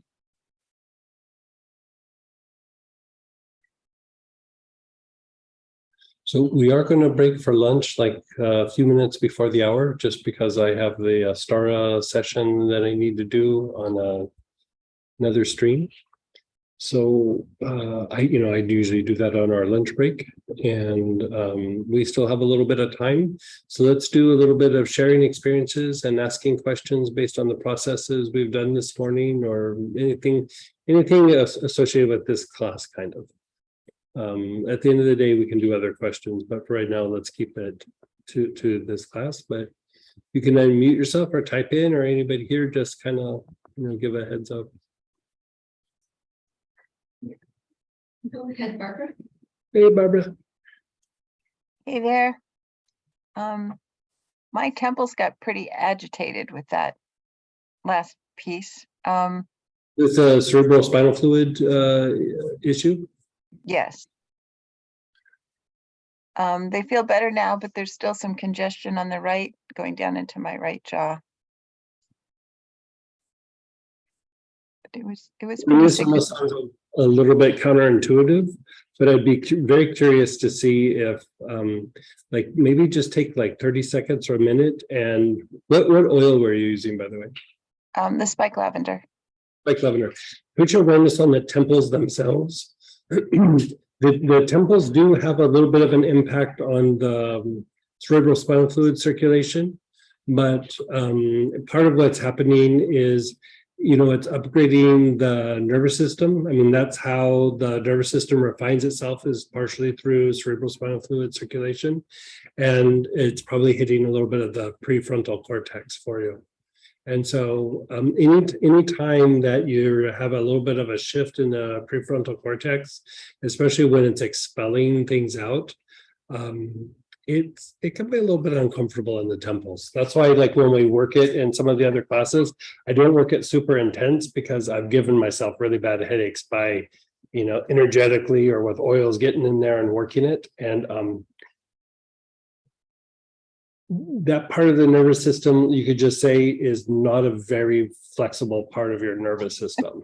So it's like it's shifting, but it's kicking and screaming the whole way. Like, you know what I mean? And then at some point it shifts, but it's more out of exhaustion, other than like, okay, yeah, we'll do this. We'll agree, we'll do this. It just like kind of fatigues out. And so I wouldn't read a lot into it, but just make yourself comfortable. I would be curious if you just, even if it's like 5 breaths, inhale, exhale with your awareness on the temples, and then let me know how that treated you. Did it make it worse? Did it make it better, or no effect? Okay, that all resonates deeply. Inhale with an oil, or just inhale with awareness? I do it with the spike lavender. Like, Okay. thing that's causing the shift, I'd like, intuitively, it's like, I would step away from it. But because of what we're doing, I'd almost say, like, let's double down a little bit and go a little bit deeper, more specific to that area. Because out of the whole brain, that is the hardest part to shift. Like, it is by far the hardest part to shift. So keep going till they say uncle. Okay. What's that? I said keep inhaling till they say uncle, huh? Oh, I love that. Thank you. Perfect. But like, let me know maybe before we break for lunch. And then go ahead, Peggy, then Linda. Hey, Peggy. Yes, I love uncle as well. That's a good one. Over the years, I was blessed to get some lymphatic training over the years, but very few doctors know anything about lymphatic. So I'm really appreciative that you're going into this from this perspective. It's different. I learned from a French guy, and so, lymphatics flow right under, but the information that you've shared here and applying it from the oil perspective, and I would imagine doing your patterns, even if we didn't have the specific oil, I know how oil crosses the blood-brain barrier and makes everything more powerful, but just to do the patterns, even if you didn't have an oil, I think would make a big difference in people's lives. So It could, yeah, it definitely could, yeah. well, I just Yeah. want to say thank you, thank you, thank you. It's profound and I'm loving it. And for some reason this morning, I upchucked. I had a really bad headache and I wasn't feeling good and I couldn't figure out what the heck. Yeah, Did it's I probably eat? from yesterday, probably yeah. really trauma, yeah. Yeah. And so I came in hardly able to move this morning, and now I'm feeling a whole lot better. The stomach Yeah. has calmed down. My sinuses, all those little places you had us check out, everything is good, and I'm just profoundly grateful and excited and say thank you, thank you, thank you. Good. Who was the person you trained with? The French guy? Who was that? He couldn't say focus correctly. And for the life of me, Bruno Chickley. So I went through all of it. He was through Up Ledger. I went through all of his classes, Right. including bandaging, and I was a specialist there for a while. So this never was it taken from an oil perspective. And I know how powerful oils are in the blood-brain barrier and everything, and how the lymph flows right under the tissues, and you incorporate the emotional and the mental and all the other aspects. So I think it's very much needed. You could probably make a specialty out of this class, and yeah, you're going to. I know it's great. It's a great thing that you're doing. And I think you've got something here that most people don't know anything about. Yeah. And you bring it from all those different perspectives. So thank you again. You're so welcome. Yeah, I'm familiar. I've never met Chickley, but I know who he is. Yeah. He's still around, but Yeah. and you didn't say it was lymphatic drainage, not drainage. So anyhow, it was fun. I learned a lot of stuff, and I did it specifically because my dad had swollen ankles, and he'd had quadruple bypasses and stuff. So I did it specifically to help my dad's health, but in essence, myself and everybody else that you come in contact with, really. So this is good. I love it. Thank you very much. Good. And then go ahead, Linda. Hey, Linda. Hey, Greg. It's so good to see you. Good to see you. How are you doing? I'm doing, oh my gosh. So in terms of the specific, that first protocol, I was completely, it was fantastic. I was just beyond wiped out. And it occurred to me that these protocols are going to be really good for that situation I've been dealing with, the blood clotting. Is that your sense that this is just really good for that?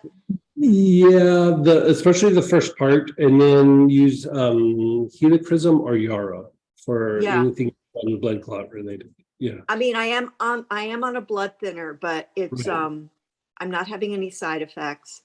Good. And even before I went on the blood thinner, when I was using just helichrysum, I've been feeling so much better, Greg. I mean, better than I felt in like a year. Yeah.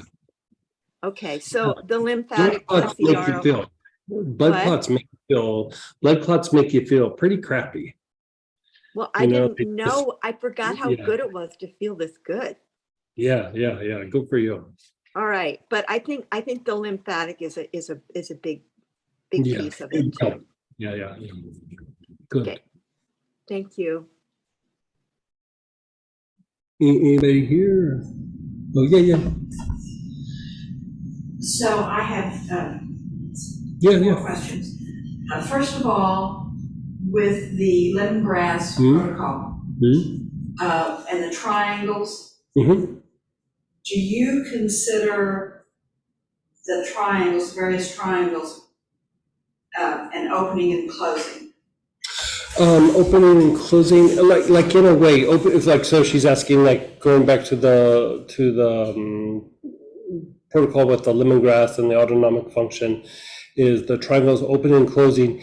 there's different kinds, like, so there's a movement in and away from the spinal cord. So that is one type. Here it's more of energy like moving up and down. And so in a way you could call that open and closing, but it's like when you're moving energy, it's the equivalent of one going clockwise and one going counterclockwise, because you're tapping into like an aspect of the crown chakra. And we think of the crown chakra as like the descent of energy, but part of what the crown chakra does is it takes things, especially from the mental body, but if you move energy up towards the head, it actually shoots it out through the top of your head. It raises the vibration of it. And so in a way, it helps to shift the physiology, the nervous system, and the mind by moving the energy up. So I would say it's a release going up, and then like a physicalization coming down.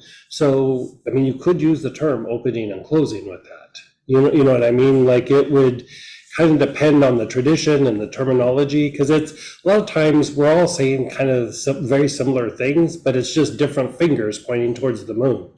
And so like if you go, okay, but it's pointing me to the moon, so like that's it. So then you can kind of figure out within the tradition or the practice if this is the same as the terminology, like, so you could use that. I mean, yeah. Thank you. Someone just mentioned lymph drainage, and would you recommend any of these oils be put in a massage oil for specifically lymph drainage? Yeah, so there's so she's asking, would any of these be good in like a massage oil for lymphatic drainage, or the French way, lymphatic drainage? I actually kind of like that. You could do a lemongrass bath to balance, or not bath, massage oil to balance out the part of the nervous system, because that's going to really get everything moving.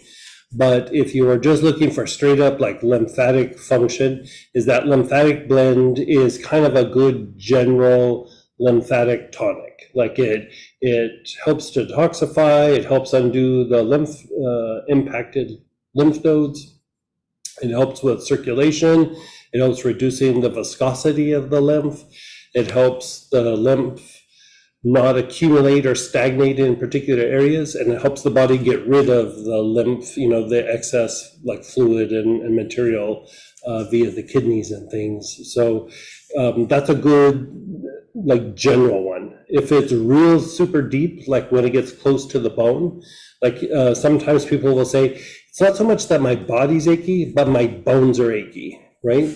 And so when the bones are achy, there's just lymphatic stagnation really close and around to the bones themselves. And so there's like kind of layers of lymphatic movement. And so for that deeper one, it still would probably work, but that one blend that I make, Topical root cleanser, is actually a deep lymphatic stimulant. Like it moves the lymph closer to the bone.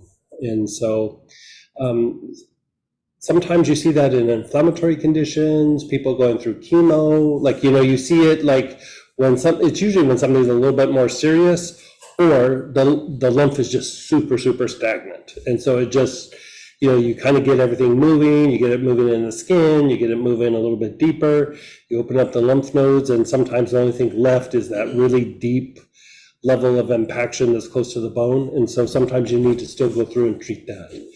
The area that people are usually the most impacted lymphatically is in the gut. Like the gut is just, there's so much going on, and if the diaphragm is tight, it's pinching some of the lymphatic vessels, and so the gut can become very, very toxic. And so even that lymphatic blend on the gut itself can be very helpful for digestive issues and just moving lymph throughout the whole body. Okay, one more. Sure. In your practice, have you used this as at a distance or with a surrogate? You can do that. You are transferring energy, like she's asking, could you do this at a distance or doing it as like a surrogate, like they would talk about in like Reiki and some of the energy modalities. It can work. It's better if the person can do it, even though you might not be getting it to the body, the inhaling it still gets the energetic component. I mean, it can be helpful, but it's still not as impactful as if you put it directly on the body or have the person inhale. But, sometimes that's not an option. So then you can go to doing it like at a distance. And usually what I have the person do is just visualize the person and then inhale it. Or there's this thing we call the materialization breath. You would hold them in the heart, and then it's like a practice where you would put your head down, inhale, up, exhale, and you would just do that several times and then do several cycles of it. And so that will physicalize the energy into that person, because that practice is about materializing or physicalizing light. And so here you're generating a kind of energy or light and then physically or helping to physicalize it specifically into the person. So that's probably the most effective way to do it. But yeah, you're so welcome. Good to see you too. And then anybody else here? Go ahead, Denise. Hey, Denise. Let's get you I'm unmuted. unmuted. I'm unmuted. Yay. Okay. All right. Well, I felt it in the brain when we were definitely working with the brain. There were two areas, and one was much larger than the other. Okay. But I did feel like it started to break up or dissipate, or it. Oh, good. Yeah. Right. Good. Yeah. And then the only place it seemed to reside, but I've been having issues, is in the back of my head and my jaws. But it could be, I had a very, very severe injury with a horse falling on top of me when I was about 31. So, Wow. it was a head injury, and I had a temporary paralysis. It was very significant. So, and then I've had periodically head injuries throughout my life. So I'm hoping that maybe working with this will demagnetize that area. Yeah, so with like head injuries and, because the thing is like, I think as time goes by, people are starting to understand more and more about head injuries. I did I led a group where we specialized in treating head injuries. We actually went into a facility and we treated, everybody there had some form of a head injury. And there was like a couple hundred patients. And we would just go around and treat different individuals. And one of the best ways to unwind it, well, I guess why I was going there is head injuries aren't always just a blow to the head. Actually a big blow to the body.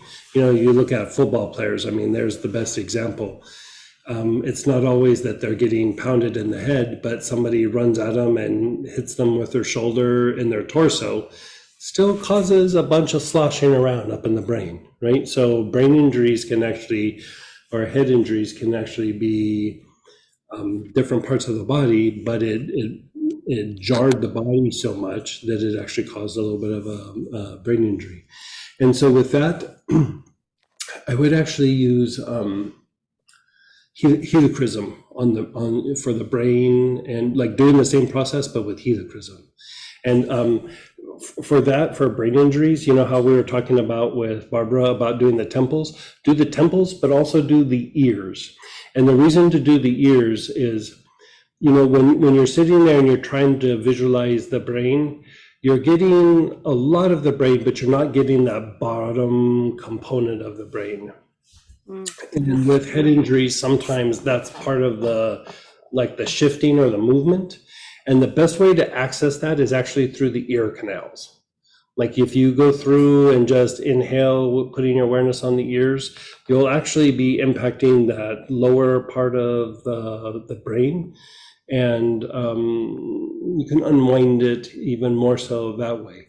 For what we're doing here, it wasn't as relevant, but if you're talking about, okay, there was a head injury, there is an issue, because the thing is it's not just like there's like you know, a nerve damage or an area got bruised, but you know, your brain still has like a layer of connective tissue around it, and what happens is you almost get like a spasm, but in the tissue up in your head that surrounds the brain, and so they're just called fascial lesions. And you know, lesion sounds like something horrible. It's just like a spasm, but in the connective tissue. It's like a cramp, but in your connective tissue. And when there's a movement of the brain, like in a head injury or like a big blow to the body, I mean, it's something that we addressed also a lot when we were doing the specializing in the car accidents, you know. Yeah.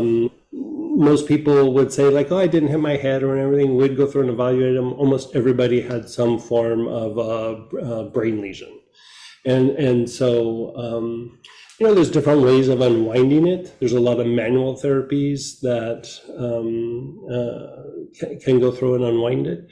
But there's not a lot of practitioners around that do some of those old school techniques. One of the easiest ways is to use like helichrysum, Roman chamomile, German chamomile, yarrow, milfoil. Those oils in that arena are very good for addressing those issues up in the brain and the connective tissue around the brain. Did you say yarrow, Greg? Yeah, yarrow would work. Yeah. Okay. Yeah. And then that's probably why the tenderness in the back of my head and then in my like jaw area too, right? Could be. You know, like the thing is like also the jaw thing could also be tied to, I mean, there's lots of reasons why the jaw could get agitated like that. One of the issues can also be that, you know how, I don't know if you were in the class like last weekend where we were doing the 4 levels of bliss and we did that thing with acacia. Were you in that class? I was not, sorry. I was not. Okay, no, it's okay. No. So what we basically did is we took acacia, and there's other oils that would work. Acacia tends to work the best, but there's other oils.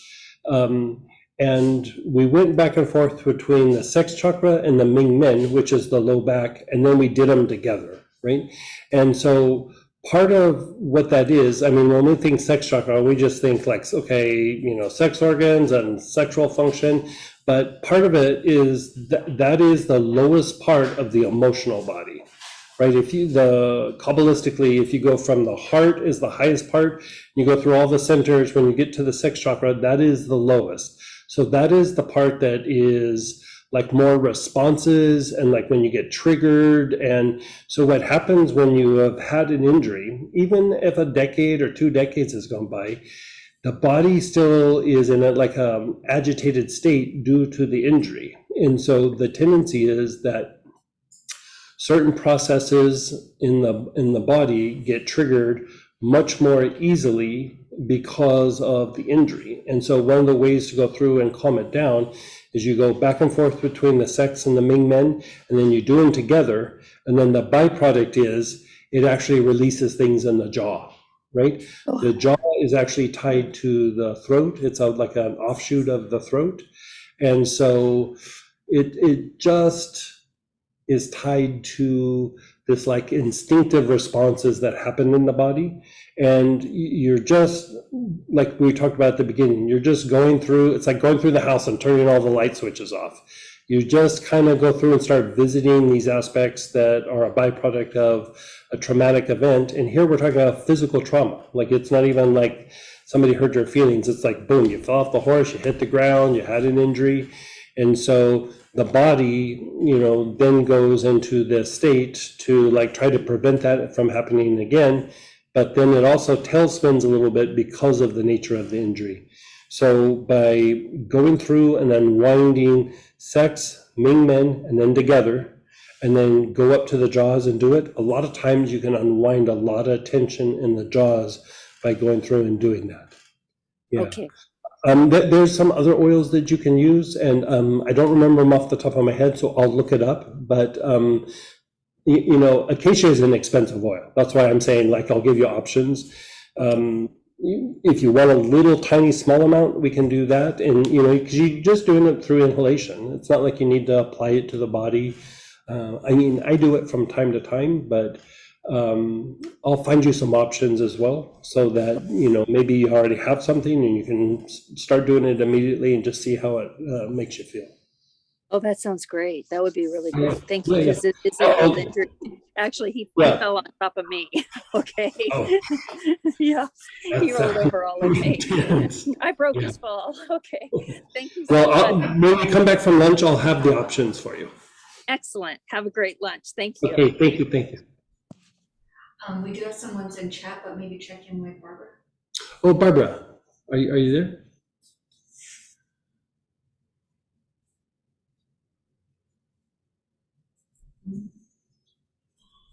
She might be doing the process. We're getting kind of Yeah, close. sorry. to- Just couldn't get unmuted, sorry. That was pretty interesting. The left side went to uncle pretty soon. The right side, it took a whole lot longer, was like really kicking and screaming, and then it's quieted down, and now it almost feels numb going down the whole left side of my head and face. Perfect. That's actually okay. Yeah, so, you know, you can let that be. Maybe don't do any more, but when you do the process again, if it starts to happen again, just drop down into the temples and do that. Yeah. Okay. You're hitting the brain, you're just hitting like the front part of the brain. And so, yeah. Some other spots popped up while I was doing that, but then they quieted down really quickly. Oh, good.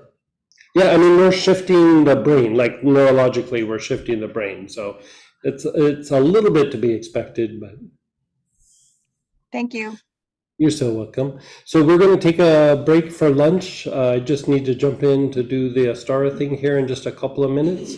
And so we'll break, we'll take an 1.5 hour lunch break, and we'll come back at 2:30 Eastern time. And the questions that are in the chat. We'll get to them right after lunch. Okay, perfect. Thanks, guys. And I just posted the link there.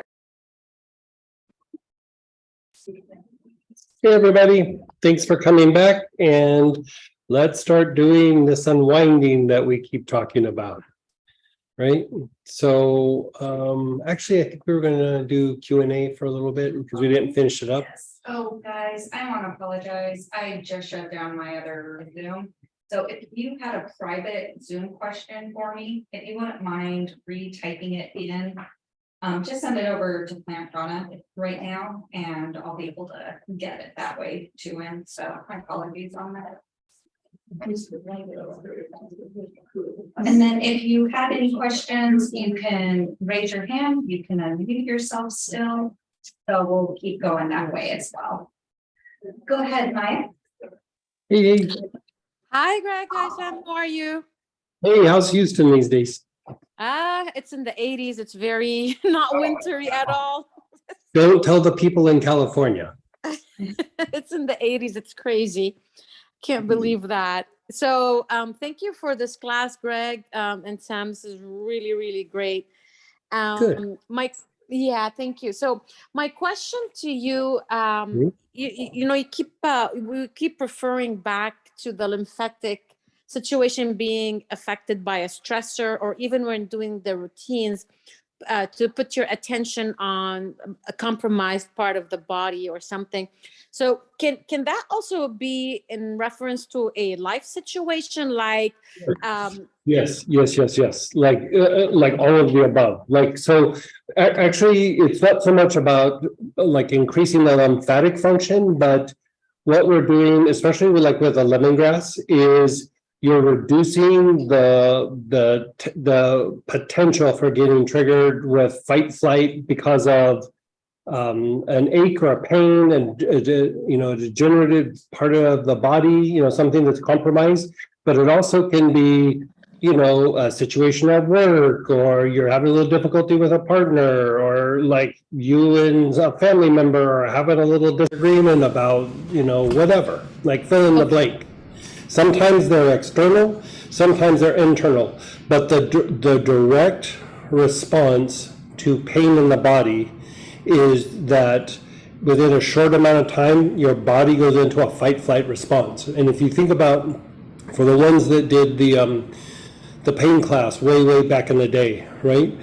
So we were talking about like acute injury, like you rolled your ankle, you strained your back, whatever. The first thing you do is you use tarragon because it reduces the shock, it's antispasmodic, but what it also does is it reestablishes parasympathetic activity, which is rest and repair.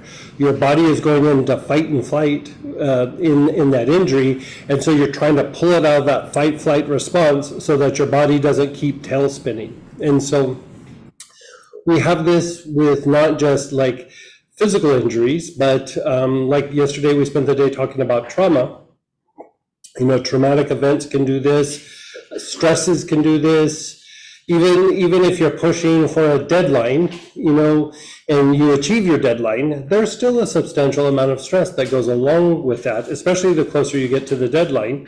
Even that can throw your nervous system into a little bit of like an imbalance and then start to affect your lymphatic function. And so really kind of life can just throw you into a fight-flight response. There's that old saying, dukkha happens, or shit happens, or whatever. Another way of saying that is fight-flight happens. It just name it. You could read the news, get triggered a little bit, and go into fight-flight. Had nothing to do with you. It's just something that you saw maybe in the news that was upsetting. Yeah. And so it really can be anything. Okay, so something kind of tied to this, sometimes when I've been through so many different ups and downs in my career and family stuff, and so sometimes like I start to contemplate or think about that situation being repeated again, and then I go into this like internal fight or dialogue or stress and all that stuff. And then for some reason, whatever I was fearing happens. So it's kind of like that's a psychological phenomenon. Yeah. Okay. So one of the things that you can do is doing the thing that we did right off the bat in the morning. That's good, but anytime you have something where it starts to be a repetitive pattern, or then a repetitive pattern that then starts to duplicate, or starts to happen in other places. Basically, the way to dissipate that is to bring a light into that, because repetition is the structure, be it your body, your physiology, your thoughts, your viewpoints, the situation, emotional pattern. It doesn't matter. Dynamics between you and another person, or it doesn't really matter. But when there's less light because of like stress or trauma or fears or something like this, or just that it's a pattern, we all have them to a certain degree. It's just, how bad are they impacting us? It starts to become this like repetitive loop. And so, we do some of our practices where I have you guys go, okay, practice body awareness, and then go to the external event. Part of what that practice is to break up those repetitive patterns to bring light to them. As soon as you bring light to the pattern, it makes that structure like shift and change and begin to evolve. So one of the things that you could do is you could do the thing that we did this morning, but then take something like maybe cinnamon or the prosperity blend or materialization or, something of that nature, and then do the materialization breath. So you visualize the situation or the pattern, as you visualize it, hold it in the heart. And then after a little bit, you hold the bottle to the heart, chin down, inhale, hold your breath, up, exhale, and then do that like 8 or 9 cycles of that. And then be still, and then repeat it 2 or 3 times. And what you're doing is you're materializing light into that pattern. And a pattern is just something that is lacking light. When there's light in it, it's dynamic, it evolves, it's constantly shifting and changing and growing and evolving. When you have something that's repeating over and over again, and it's like it's causing you suffering, and it's just the same thing over and over again, it's an area in your life or in your psyche, even sometimes in the physiology, where the light is not penetrating very much. So the key is you bring light into that, and by bringing light to that, it actually produces stability or divine providence. And so the things that we do in the materialization classes, they're not just prosperity, they're for healing, they're for relationships, they're for spiritual practice. It's really materialization of light. And so whenever you have something that's repetitive and it's just like it feels stagnant, or it's like it's causing harm, or it's just having a hard time breaking out of it, do the materialization process, materialize light into it, and then kind of just keep watching how it works. It usually will start shifting relatively quickly, but it still might need some work or maintenance for a while. And eventually you'll kind of evolve out of it, you know?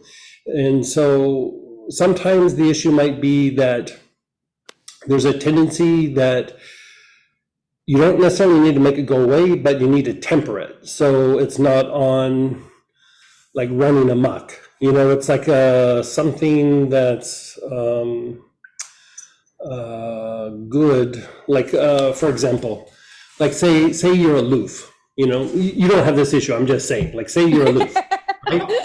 Say you're aloof, and you know, you go into a group of people and everything, and you always just end up withdrawing, you know. And so then you go, okay, this is really having a hard time on my social interactions, and you know, I really don't get to interact with people. I need to overcome this. You don't really need to overcome it. You need to temper it, because there's times where you withdrawing like that is actually quite helpful. The problem isn't that you have that tendency. The problem is that tendency comes out when you're not really choosing it, or when you least expect it, or when you feel a little uncomfortable. So by tempering it, you're able to say like, okay, at this point, I'm going to withdraw and be quiet. And then there's times where I'm not going to withdraw. I'm going to go out and be social. I'm going to communicate. And when the time comes, I'll withdraw when I choose so, right? So it's not so much that it's the tendency, it's just a lot of times these things just need to be tempered and utilized as an ally rather than something that's causing suffering. Okay. Thank you. So the materialization of light, you know, that we were talking about, helps you to temper these aspects. Because it's not a lot of times, I mean, sometimes it's about making something go away, but most times it's like regulating it so that it's just not running amok in your life. Okay, thank you. So I appreciate the elaboration and the explanation a lot, but that also triggered another question, probably not so directly related. So I want to be respectful. If No, go ahead. Okay, so with the materialization technique, I've been on several of your classes, and I've had, you know, I really enjoy that and really love it. But I want to ask you about, like now I'm in a situation where I'm needing to make a decision, probably something between like a business/career decision on whether I go forward with something, purchasing a business or expanding a certain business. So I am not sure how to approach this in a spiritual approach. Like, how do I consult my, you know, how do I get to a level where I am comfortable with coming to a decision and comfortable with the decision itself? Bearing in mind, like I've been burnt a couple times with the career situation. So yeah, sure. How's your scanning? I don't know. in what way? I don't have any breakouts. I'm sorry. Yeah. How's your scanning? Can you feel energy very well?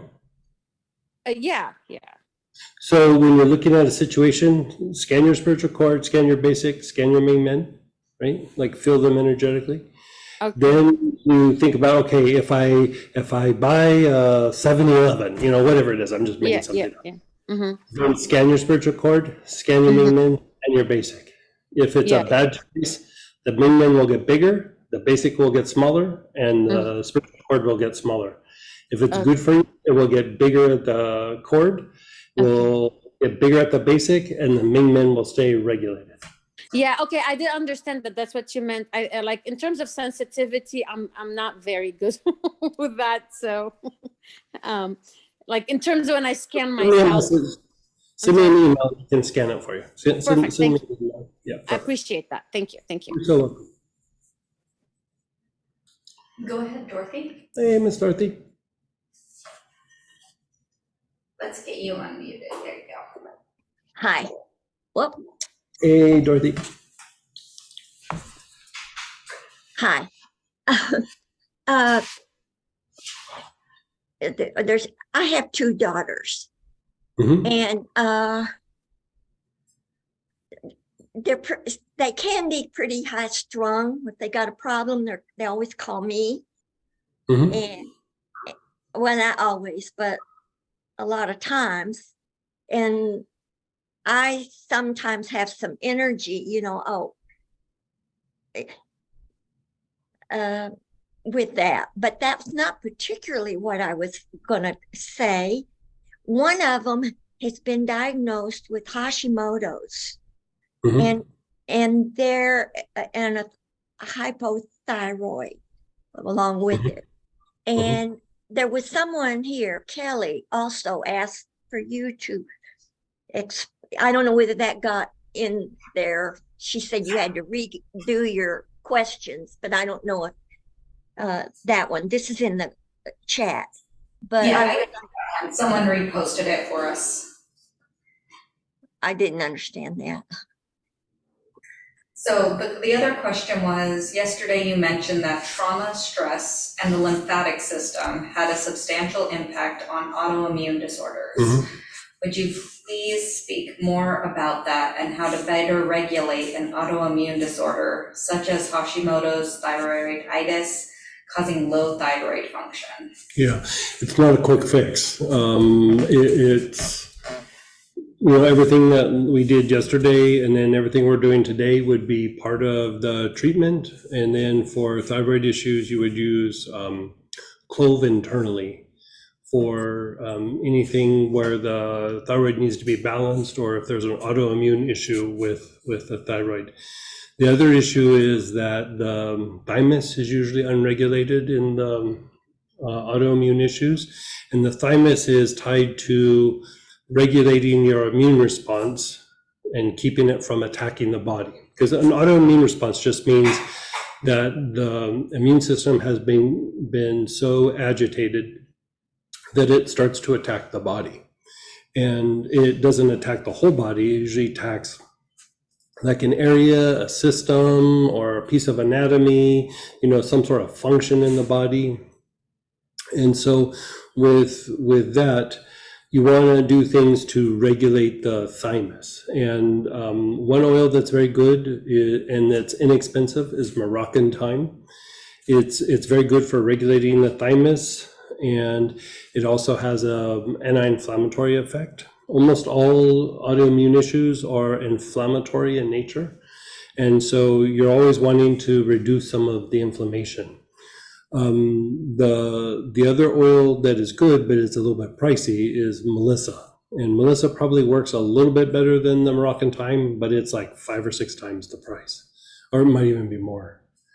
It's substantially more expensive. And so to try to offset this, I don't know, did we put the neurovegetative blend on the site? I could ask Robert. Yeah, we'll put a thing on, I think I called it NV support or something like that. We can email it to whoever is asking. And it is specifically for regulating the thymus. I mean, it does other things too, but one of the big things it does is regulate the thymus. And so by going through and doing that, you still have to chase around some symptoms, and you still have to go through and look what's happened. But that's the thing with autoimmune issues is, there's conditions, but everybody's body responds a little bit different to an autoimmune thing. And so there's certain things where they're kind of consistent, and then there's certain things with autoimmune issues that you have to just kind of keep resolving. And so I mean, start with the stuff that we did yesterday. Unfortunately, there's not like a short approach to this. You want to unwind traumas and things like that. The technique is not very long, you know, it's just 2 segments. And then I'd start unwinding lymphatic function like we're doing today. I would do the Moroccan time internally. And then a little bit later, I would do the clove internally, just like a couple of drops each one. Just don't do them together because it changes what they do. So, and do that on a daily basis, and it should help quite substantially. Now, spell rockin' time. I don't know if I'm getting the right word or not. Moroccan, like, you know, the country Okay. rocker. Yeah, Moroccan. Yeah. Moroccan time and NV support, but do them. You can do NV support, or you can, the Moroccan time is kind of what you're doing with that as well. So I would do that and then clove. Oh, clove. Yeah. Okay. Yeah. The other daughter is, and she has had for several years now, a heart flutter, but they can't find out what the problem is. And I would give her Melissa for that. Melissa, Lang might work, but Melissa will probably help that. and that's internally as well. Yeah. Can you just take the drops? See, I'm not used to doing these, so I just ordered the ones for this class. Yeah. But A couple drops in water and then just have her drink it. Melissa, 2 drops water. Okay. And I'm wondering about my reaction when I feel like I'm on duty, on call, on something. I grew up in a home where there was alcohol and a gun, and fear and all that stuff. And I thought I had to take care of my mother. And now I feel like I have to take care of my daughters. And it's a family thing, I guess. But I've been working with that for several years, a lot of years. So when you said that guy said he didn't feel any stress, that policeman, I'm wondering, because I always feel the same. I feel good, but I mean, physically, I'm healthy. I feel healthy, and I feel good, but I do have pains. But it's the stress I'm concerned about, not the pain. I mean, unless the pains were part of it. Start to do on a regular basis the thing that we started the day off with the lemongrass. Okay. Yeah, do that for a little while. There's other things that you can do for stress, but given what you're describing, I would do that for a little while just to balance out the autonomic nervous system. But it seems to be that I'm not aware so much of it, if I have a problem. Yeah, but that's one thing, you're not aware of it until it's shifted or changed. So that's very normal. Oh, okay. And I was impressed when you said about the lemongrass, do that process at night because you could sleep better.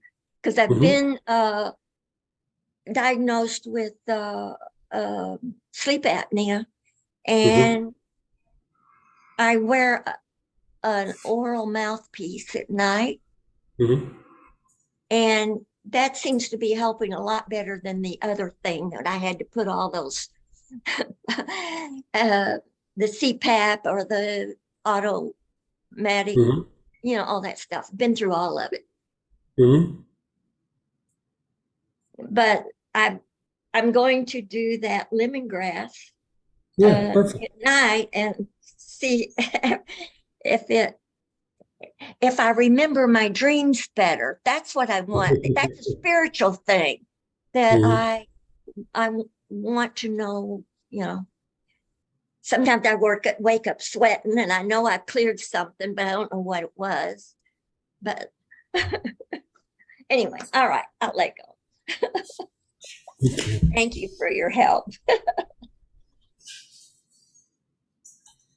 When inhaling spike lavender into the whole brain, can we do the materialization breath to use to ensure a more complete coverage of the brain?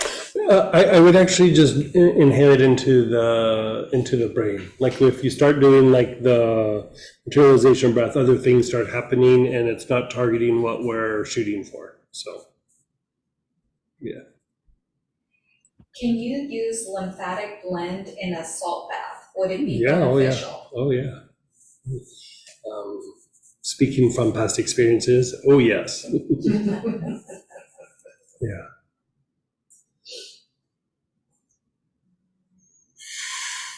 Is there any specific essential oil that's best to materialize light, just in general? It depends on the application. There's not like one that's just like across the board, like, oh, this is the go-to thing. So it really kind of depends. Yeah. And just so you guys know, we're just asking the lymphatic-based questions right now. So those other ones, if we have time at the end of the day, we'll do that. We'll get to them then. And okay, so we are going at the top of page 5 and we're going to start. We have the lymphatic blend is what we're shooting for. If you have that, I gave you guys some other choices for this that I'm going to look up too so I can repeat them. But when we sent out the flyer for this, we kind of had different groupings of oils to choose from. And let's see, so lymphatic blend is what we have listed, but bay laurel would work, birch complex, the pain relief blend or orange healer would also work.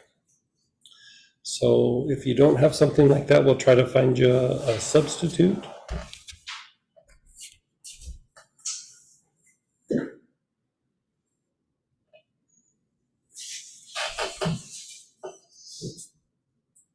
Think we're good? Okay, so you can do this neat, but I would use like a little bit of alcohol, a little bit of witch hazel, or a little massage oil, or a little lotion. If you don't have any of that, you can do it neat, but try to find something of a little bit of a carrier, and if not, no big. But so this is what you're going to do. You're going to take and put about 5 or 6 drops. You don't have to do this part if you don't want, but it will make the unwinding much more substantial. Put about 5 or 6 drops of the oil in your hand, and then just a little tiny bit of lotion or massage oil or alcohol, and then you're going to rub it together, and you're going to put it down at the bottom of your throat and across like your clavicles, like the top of your shoulders, but more towards the front. You know, like this area, like all in here, like up the side a little bit, about halfway up your neck, on both sides, the front of your neck, and across the other side.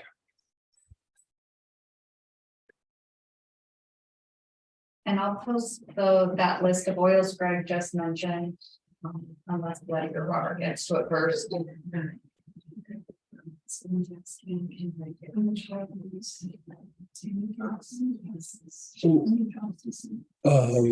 That's all I have. Do they ask them if they have any other choices?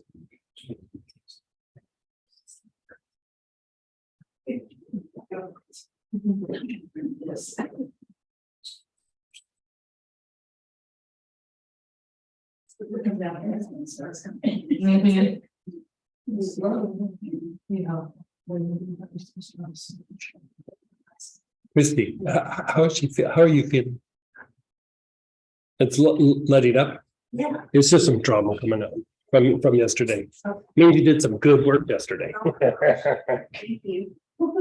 I'll check on you again in just a little bit. Thank you. Yeah. Okay, so rub it all in that area. We're going to hit it section by section. So you kind of want to get something moving before you move to the next section. It helps with the unwinding process. You know, there are slightly different approaches to this. We experimented with several of them. This has been the best approach so far. When we go in and do some of the other lymphatic modules a little bit later, you know, over the next month or two, we'll go deeper and address things even more specifically than this. But this is, I joke around when I'm doing this on myself. I go, I'm cleaning up a crime scene. Like I'm just unwinding, you know, I'm just cleaning everything up, right? Right now, we're just trying to get things moving. Most times when we're having lymphatic issues, this is the issue. Like things just aren't moving. We have blockages in certain spots and like it can't do the full circulatory movement and it just gets stuck in places. So Where are we supposed to put it?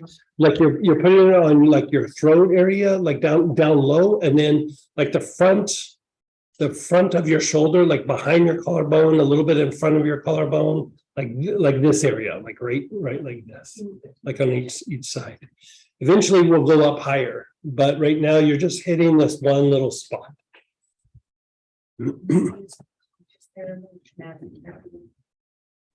That will change it. Like it needs to be like if they don't have anything, they could just do it.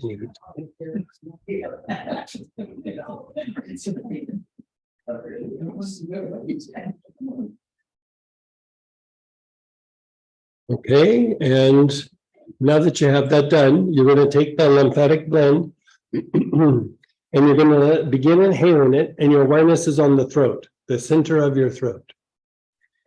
The throat chakra is the center that regulates and is in charge of lymphatic function. So right off the bat, we're starting with lymphatic function for the whole body, but we're treating it just right on the isolated areas. About halfway through the day, I start talking like I've been drinking all day. Like I start slurring my words, like mixing them up. It's a little ridiculous.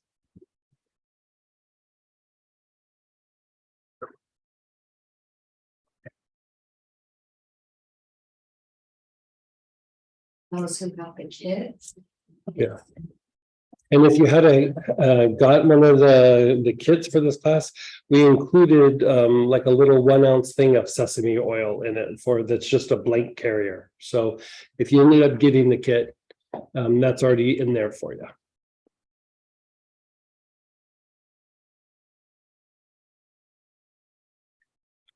You're still inhaling into that throat area. Long, slow, deep breaths.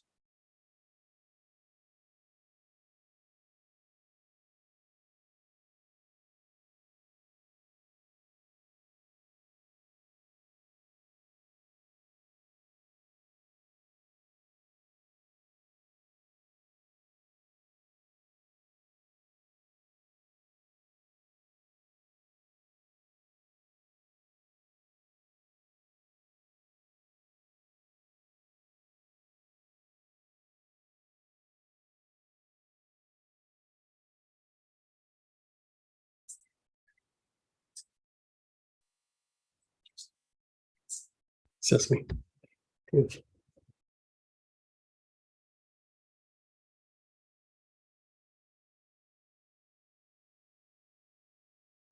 And now drop down to that little notch in between your two collarbones. This is known as the throat minor. So all the way down at the bottom of your throat, like that little notch in between the two collarbones, your awareness is there and you're just taking long, slow, deep breaths with your awareness on that area.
And then just let it go for a moment.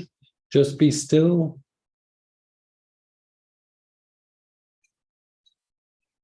Just let it incubate. Notice how it affects your body. Part of the reason why I want you to like spend a little bit of time checking in with yourself here is you'll notice that like when I treat this area, it does this to my body. When I do this, it makes me feel this way emotionally or mentally, right? And so sometimes even things like headaches can be resolved by doing these first two steps that we're going to be doing. You would still treat the whole lymphatic system, but like even headaches can be a byproduct of stagnant lymphatic movement.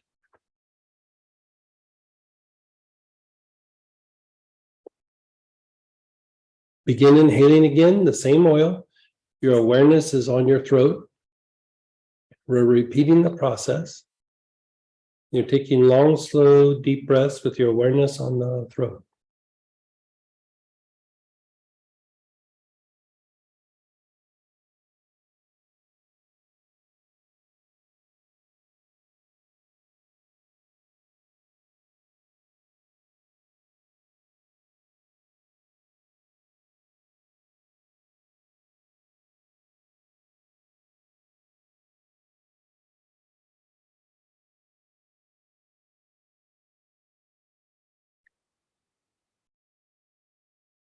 And again, go down to the throat minor, the bottom part of the throat.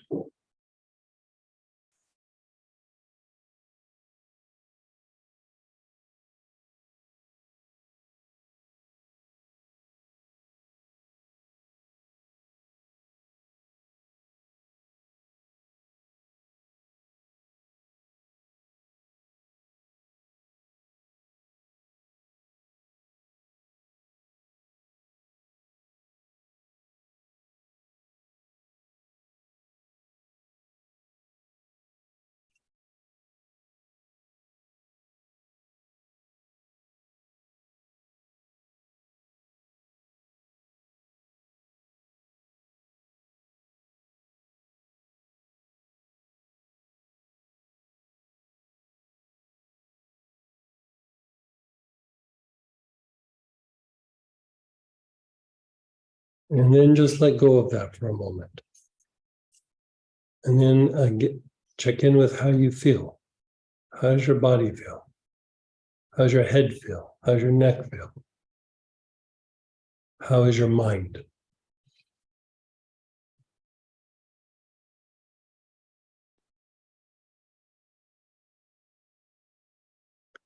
And then we'll do one more cycle before we move on. So begin inhaling. Your awareness is on your throat, the center of your throat.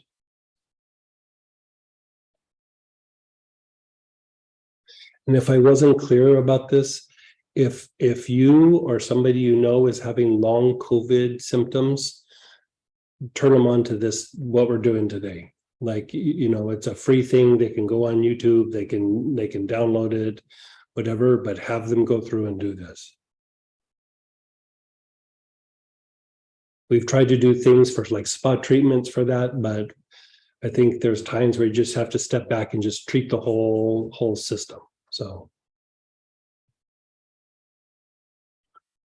And then the throat minor, the bottom of the throat. You're just taking long, slow, deep breaths.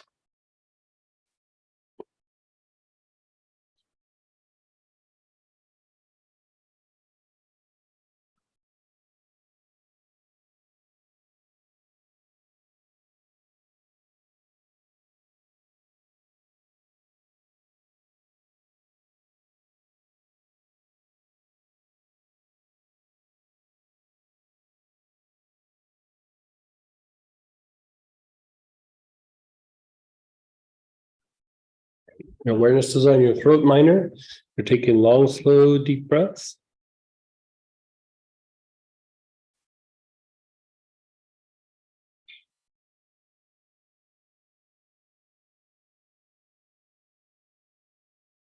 Christy, are you working on the J-man? Oh, okay.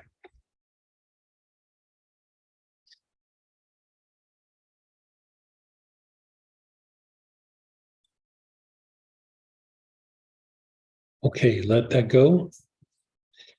And let's go back to topically apply. So again, you're going to put the 4, 5, 6 drops of the lymphatic blend or whatever oil you're using, a little bit of the lotion or the carrier that you're using.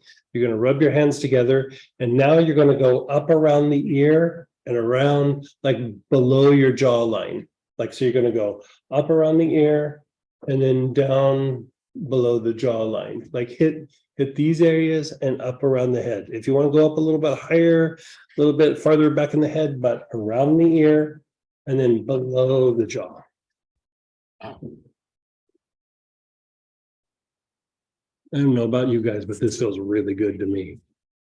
When I do this, I'm just like, yeah, I'm calling it a day.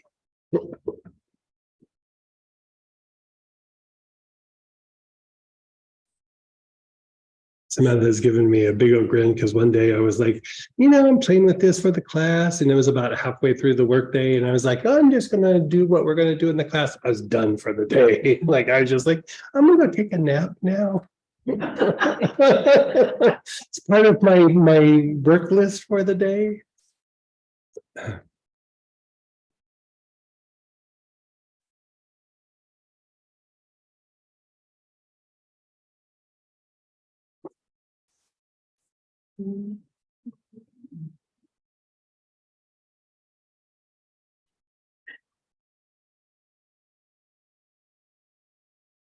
Okay, and then when you're all done, you're going to pick up your lymphatic blend or whatever you're using.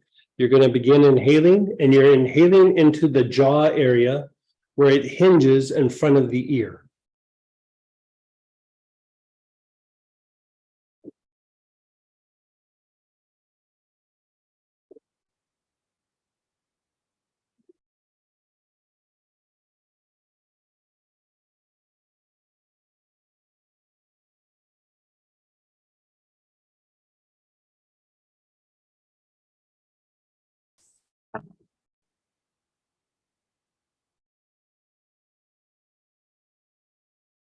And taking long, slow, deep breaths into that area of the jaws.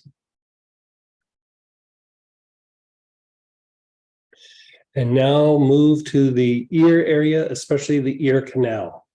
Just go ahead and put your awareness on the ear canal, the hole in your ears, and take some long, slow, deep breaths.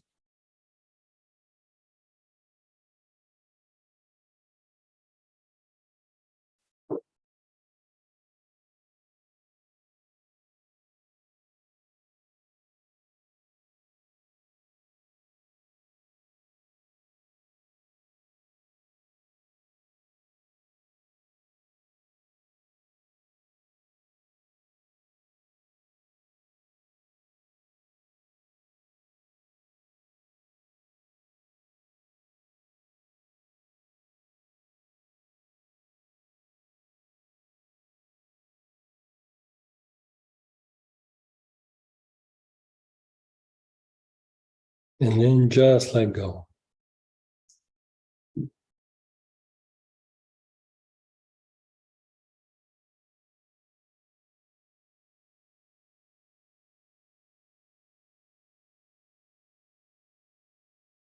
Notice your body, your emotions, your mind. I find that whenever I do this lymphatic work, my mind goes just quiet.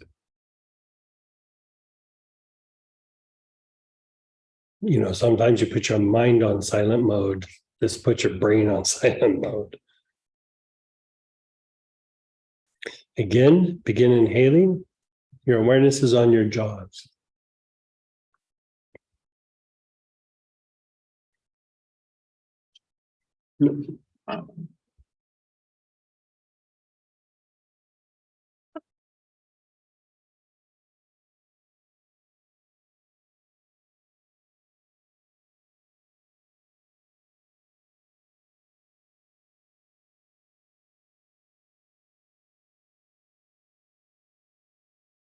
And then switch over to the ear canals, the ears.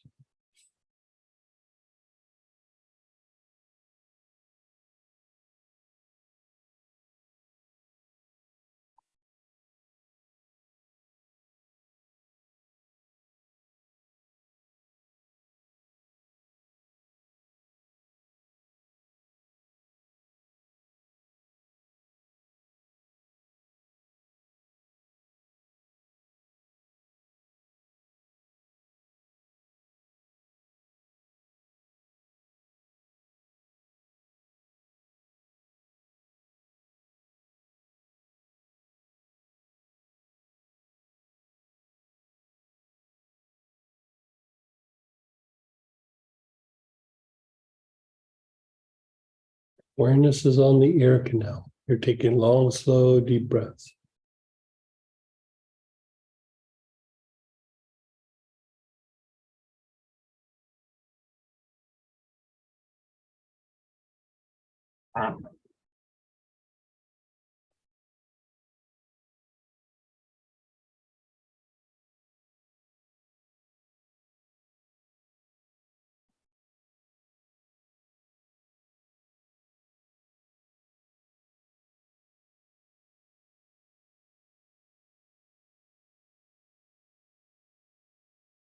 And then just be still.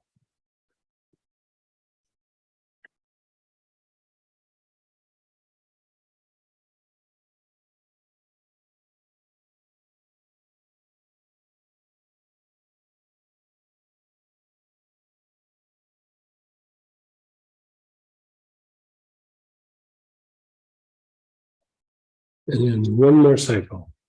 Your awareness is on your jaws. You're taking long, slow, deep breaths.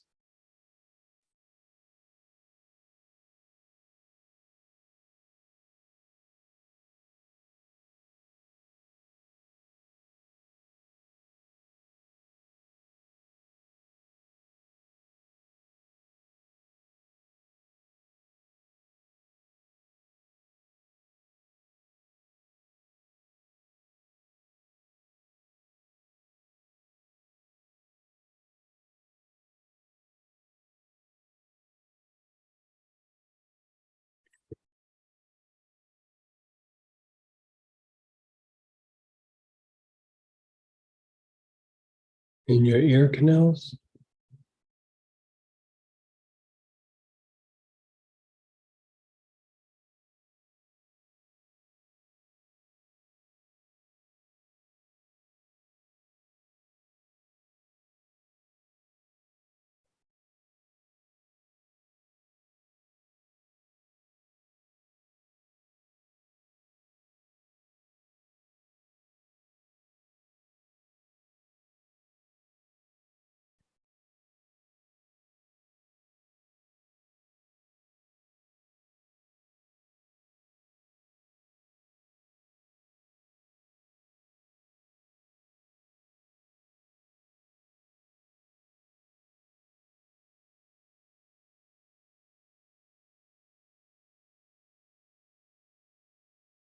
Your awareness is on your ears, your ear canals.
Just let go of everything.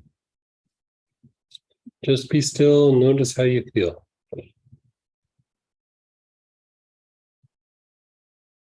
Okay, so this next area, you're going to do the same thing, 5, 6 drops into your carrier. Now, you're going to do like your chest, like your upper chest, cover as much of your chest as you can. You're going to want to try to get it on the armpit.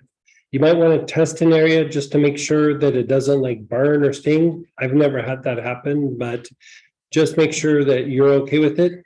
Try to cover, if you can't cover the armpit itself, cover in and around the armpit as much as possible. But the armpit and then the chest area.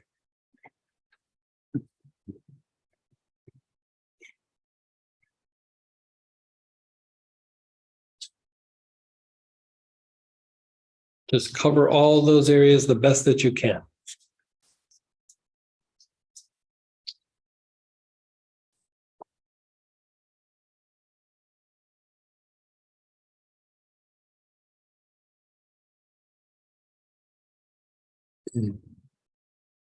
That's pretty new, by the way.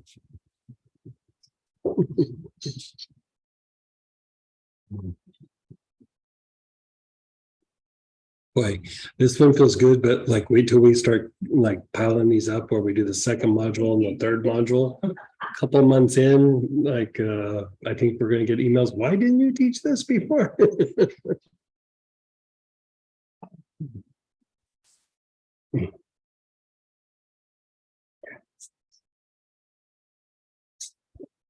And again, prevention potentially for COVID, just because you're increasing your body's ability to fight off viruses and bacteria, but definitely post-COVID. This is a way to just mop everything up, clean everything up. You know, if you look at a lot of the long COVID symptoms, it's lymphatic dysfunction. Does this help with allergies?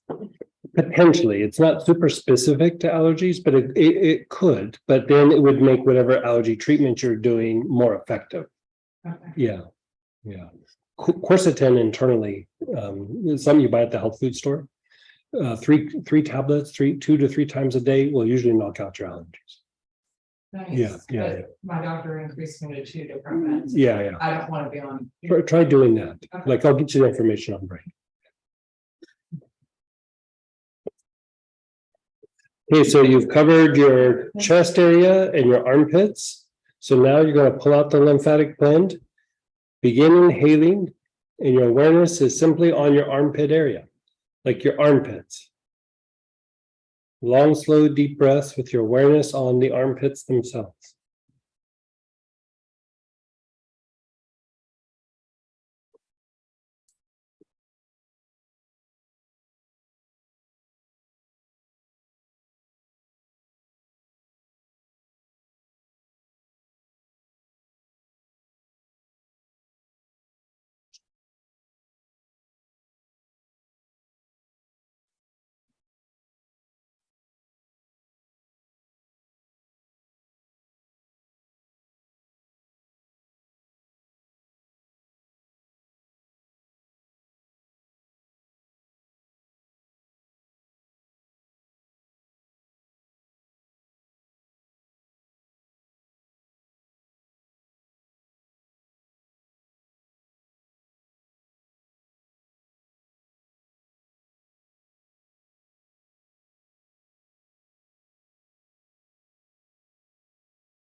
And then move your awareness to the chest.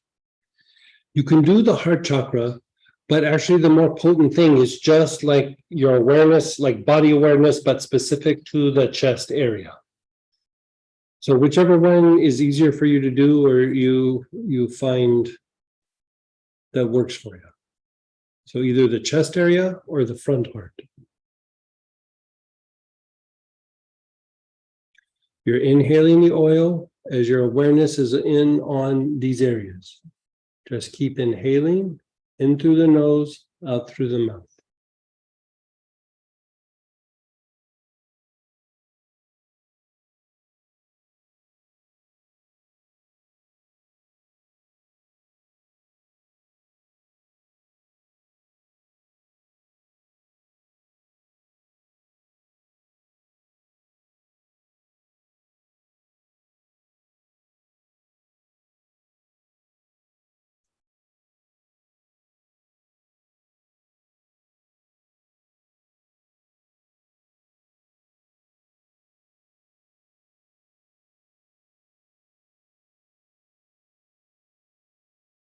And then just let go for a moment.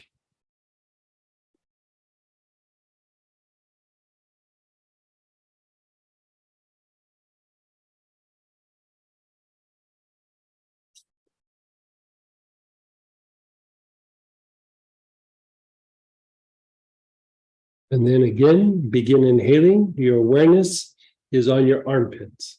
You're taking long, slow, deep breaths with your awareness on your armpits.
And then the chest area again.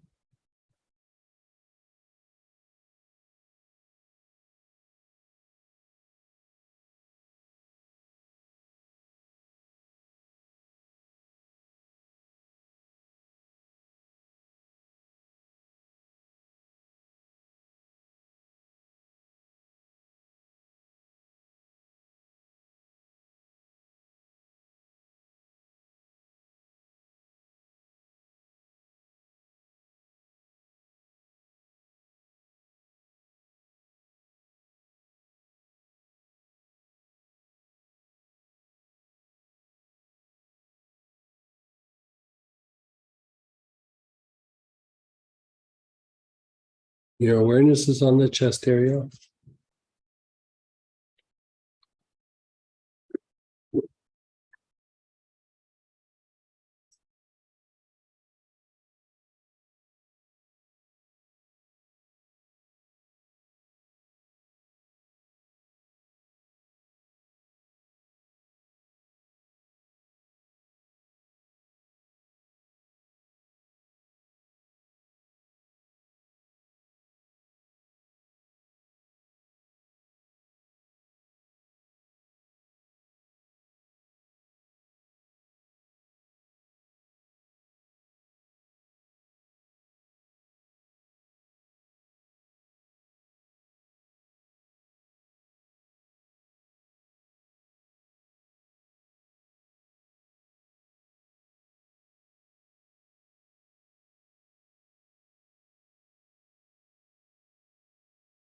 And just let go. Let go.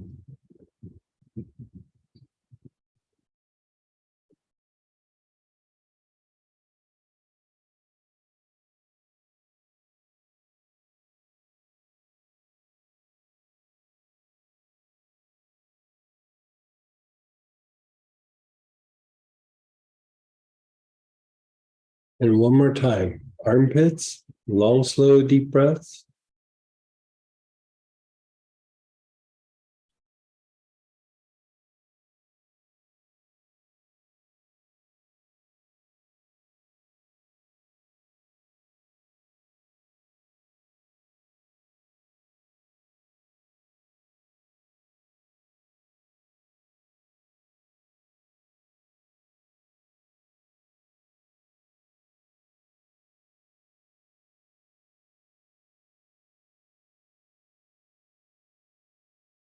And then the chest area. Your awareness is on the chest area.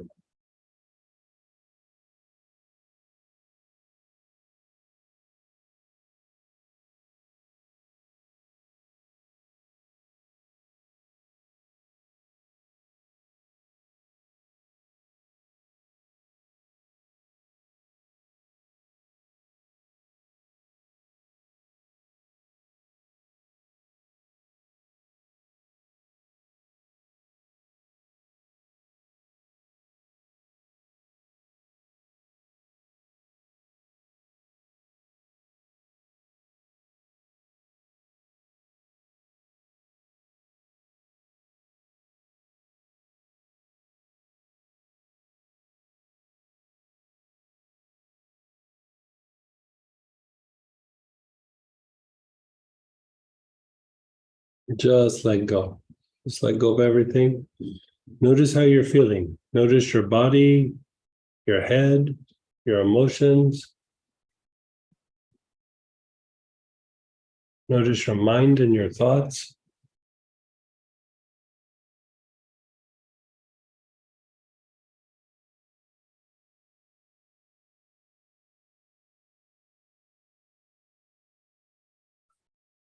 My goal is to be able to get Joanne to relax. You guys can't see her, but she's like freeze down in the table, like just, she's gone. So we're gonna do that again. This time do about 6 or 8 drops of the lymphatic blend or whatever oil you're using. Put the carrier on, but now you're doing your abdominal area. So below your ribs to your belt line, you're just covering that whole area.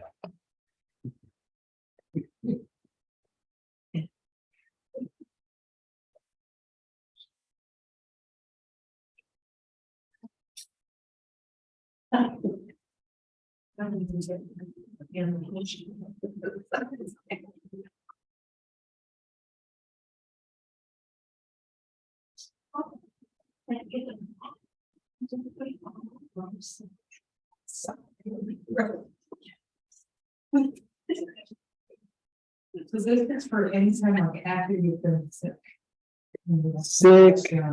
Sick, exercise, maintenance, stress, traumatic event, allergies, like kind of anything goes. Like I would do this, if you didn't do it all year, I would definitely do it as springtime enters, because even the cold will make everything kind of stagnant. You could do this like weekly if you wanted to. Yeah. I mean, we're firing through it kind of slowly and really methodically. You could probably fire through this whole thing in about an hour and 15 minutes. Like you could just bam, bam, bam, bam. But I'm talking and giving explanations, and so it changes it. But this is meant to be like a thing where you could just sit down, fire it off like we're going to get a massage or something. Okay, so you have it on now. So you can do like the solar plexus, but it's actually more potent to do body awareness, but in the abdominal cavity. So just from the bottom of your ribs down to your belt line, just kind of start exploring those areas and inhaling the lymphatic blend into any area that you feel stuck. If you really can't feel anything, just kind of cover the different areas in the abdominal cavity.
And then just be still for a second, be still, be aware.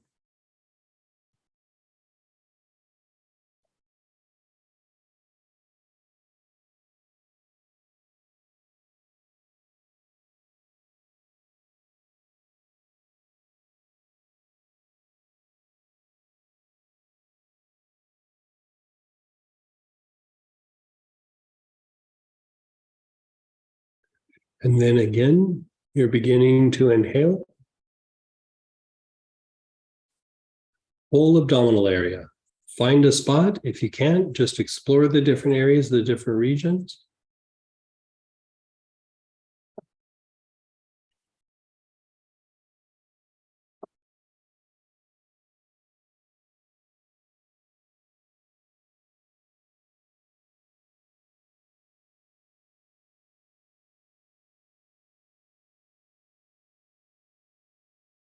This is going to sound weird. We're not going to address it today. It's part of the deeper lymphatic work, but your ability to connect to other people is partially tied to lymphatic function. You know, as we do these other modules, it'll become more clear of what I'm talking about. But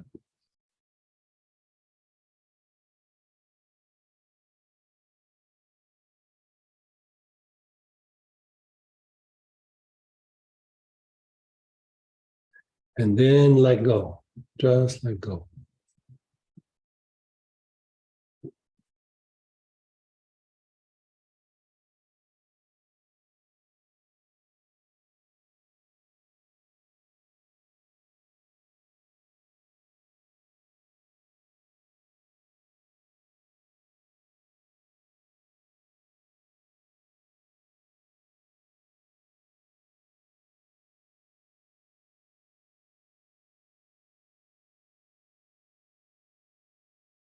And then one more time, long, slow, deep breaths. Your awareness is on the abdominal cavity.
And then just let it go.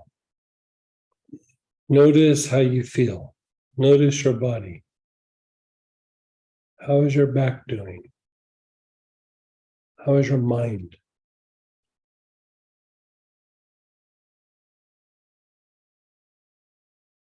Now, this next area, it's the groin area. It's not the sex organs. It's that where your leg and your hip kind of meet. You know, there's some big lymph nodes in that area. If you don't want to put oil in that area, I get it. You can just do the inhalation. But if you want to, you can put 4 or 5 drops in, mix it just like we're doing. And then you're kind of hitting that area between like the leg and where it attaches to the pelvis. So you can even go down the leg a little bit.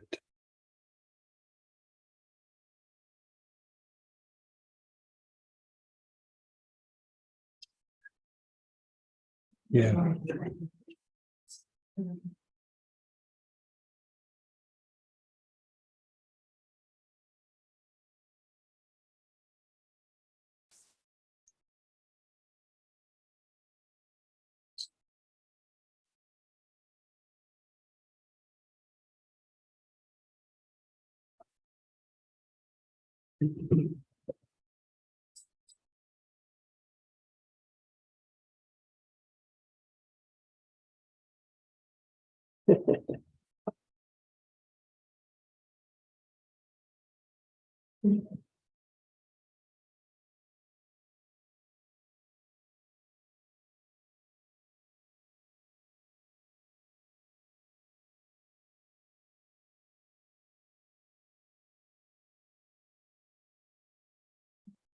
That's full of great, by the way.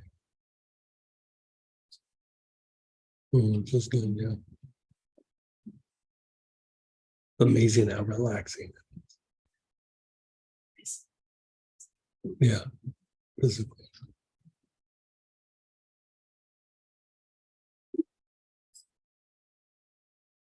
Okay, and then if you're ready, you can begin inhaling. You can inhale into the sex chakra if you're having a hard time finding it, but you're going to inhale just in the each side of the sex organs, like where the leg starts to attach to the pelvis. So in that little area right there, begin inhaling.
And then let it go.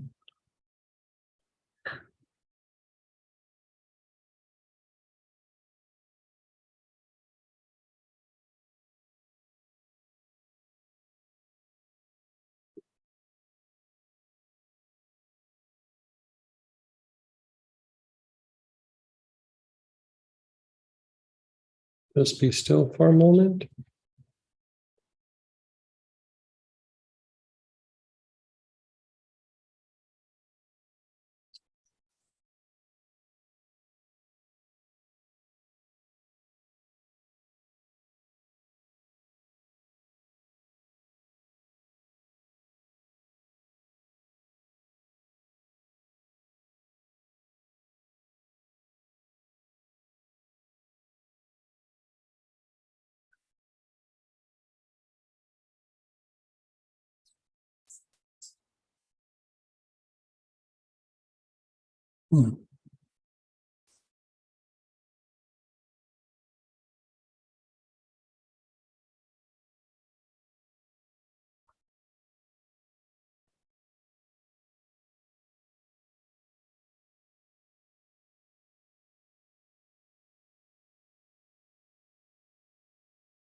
There's a blockage in the lymphatic system. Time to sweep that area with green and orange, or if he has orange healer, to put you on that.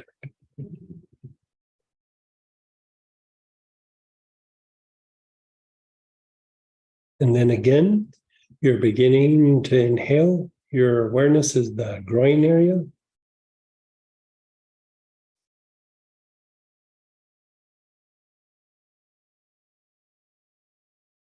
I'll blast it with a little energy as well.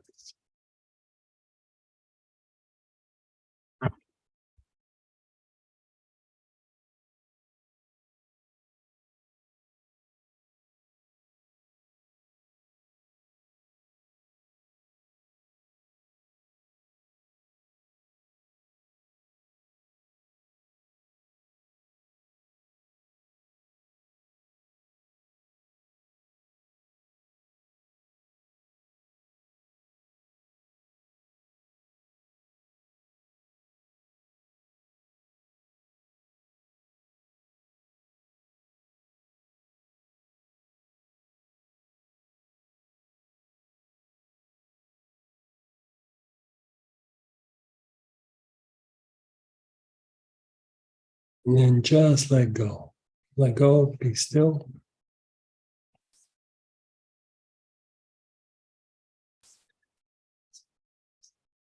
What's it? Okay.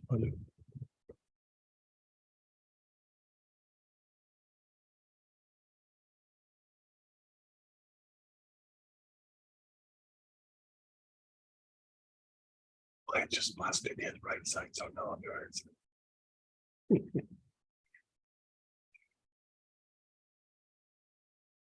Begin inhaling again one more time on that groin.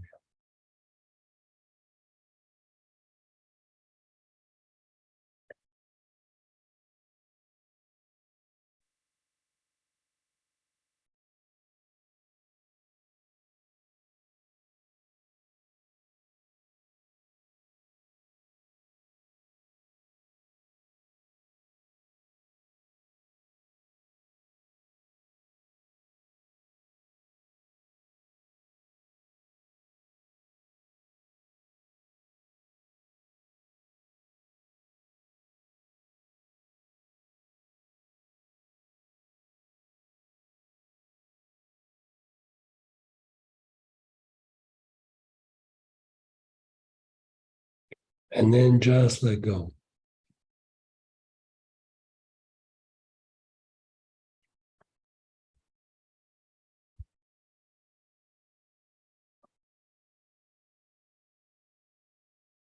Again, notice how you feel. Notice your body.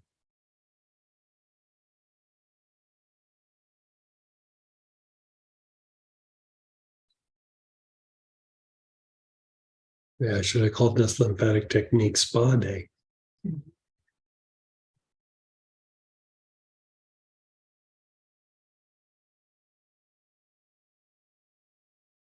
Okay, so last area in this little segment is again 4 or 5 drops, a little lotion or carrier, and you're going to apply it to the back of your knees. The back of your knees. If you want to cover it on the front, that's fine, but specifically hit the back of your knees.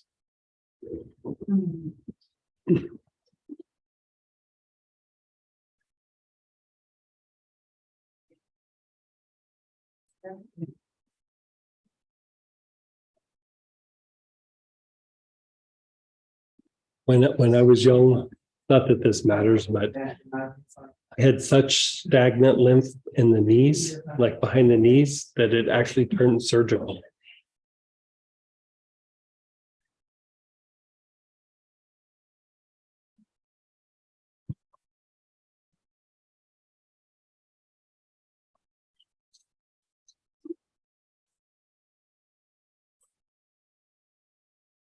You find your phone? Or was it?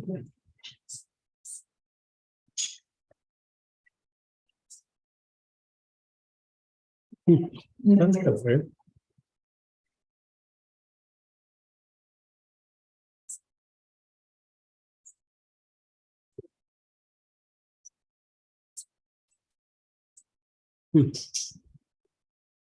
Okay, so begin inhaling now. Your awareness is on the back of the knees.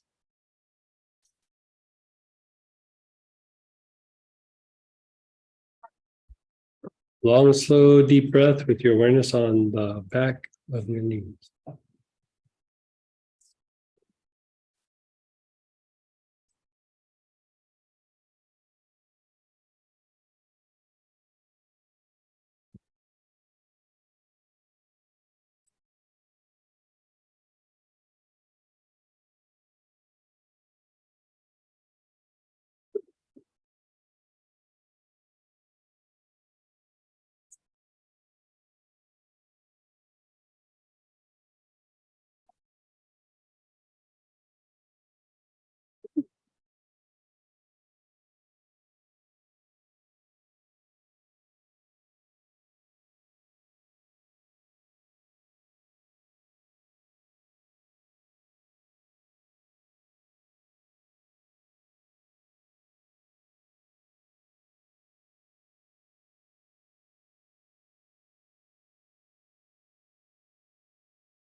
And then just let it go.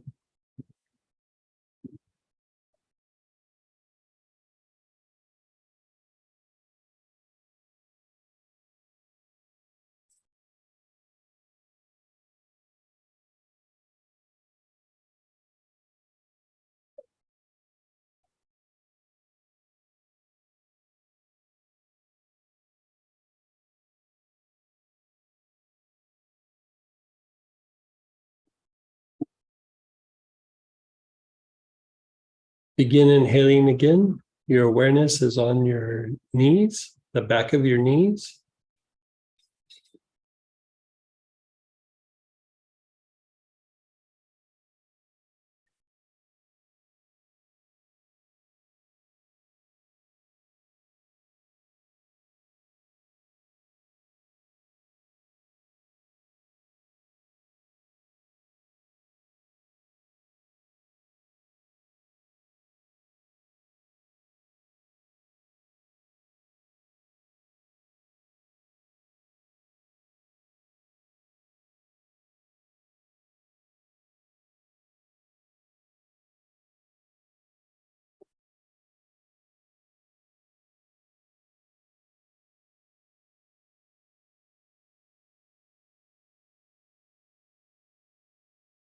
And then just let go.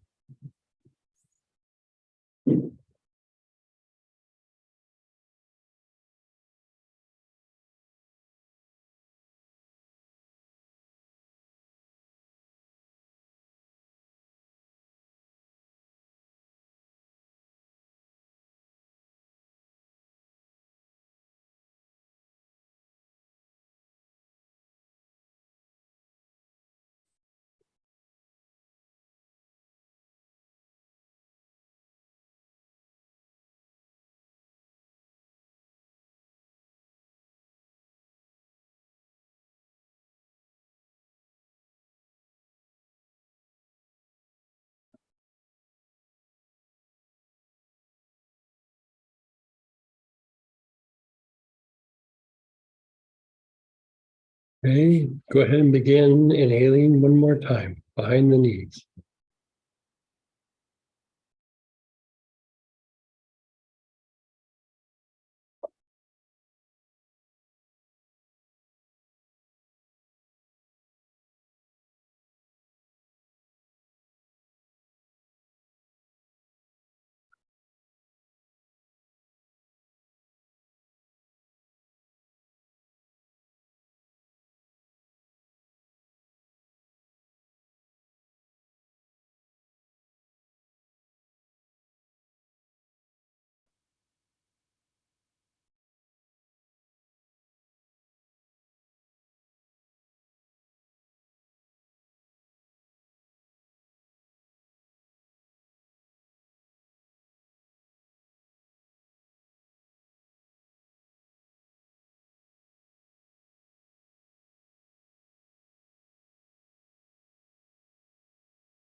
And then just let go. Check in with your body. How does your body feel?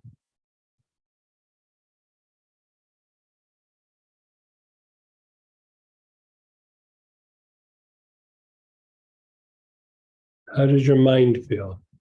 How are your thoughts?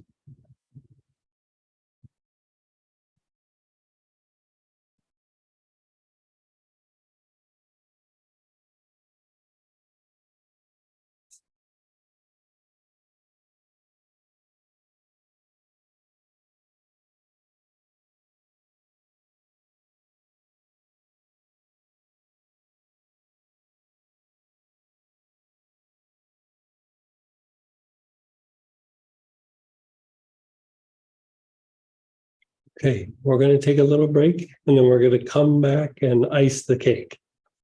Right? So we have 3 little short things that we're going to do, and then we can still do Q&A. So let's take a 15-minute break. We'll come back at 1/4 the hour.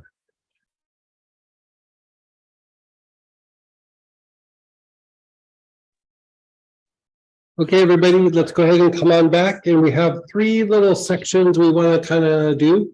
If you just did what we just, if you sat down and did as a therapeutic practice, you could really kind of stop there, but you want to kind of continue. You have the momentum going. If you just do a couple of little extra pieces, it takes it a little bit deeper. Right, so here we're looking at lymphatic circulation, and you can use the lemongrass from this morning, but you can also use helichrysum. You can use Monarda complex.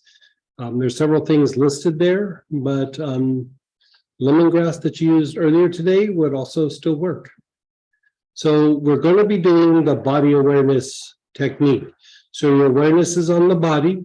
You're checking in with your body. Wherever you feel right now, after doing this process, wherever you feel a heaviness, a denseness, a tension, a tightness, heaviness, any sort of agitation, you're going to put your awareness on that spot. You're just going to hold your awareness there. You're not trying to change it or make anything happen. You're just putting your awareness there. Sit there for just maybe 15, 20 seconds. And then beginning the oil that you're going to use here, you can use the lemongrass from this morning. You can use helichrysum. You can use, there's this oil called catrafe. You can use catrafe, melissa, monarda, health raise blend, pepper supreme. And we're good with everybody there. Okay. So you're practicing body awareness.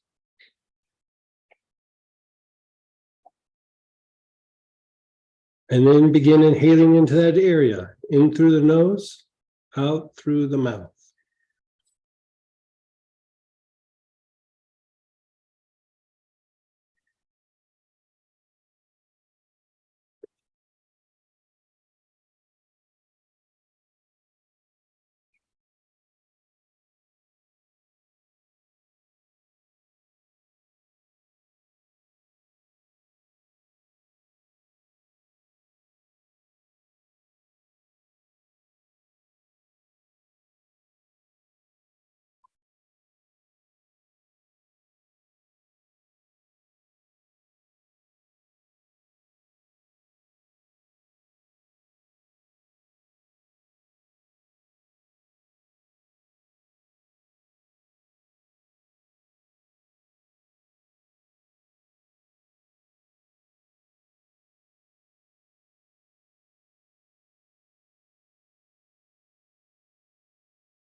You can put the bottle down for a moment, just be still. Keep your eyes closed and just be still. Just let that incubate a little bit.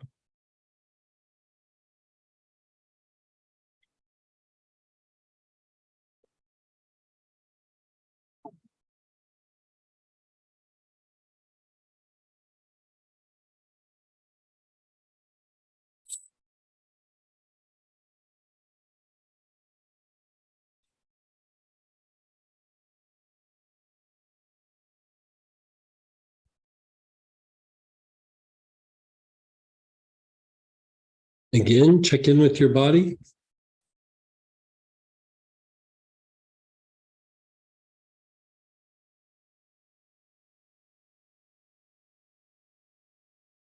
Where do you feel it? If you don't really feel anything, go to the spine or the muscles around the spine.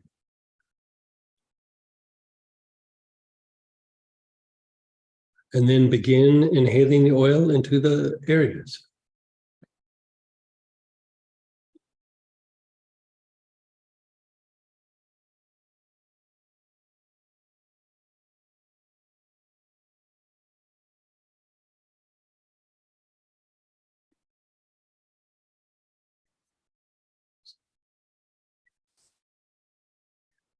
Mm-hmm.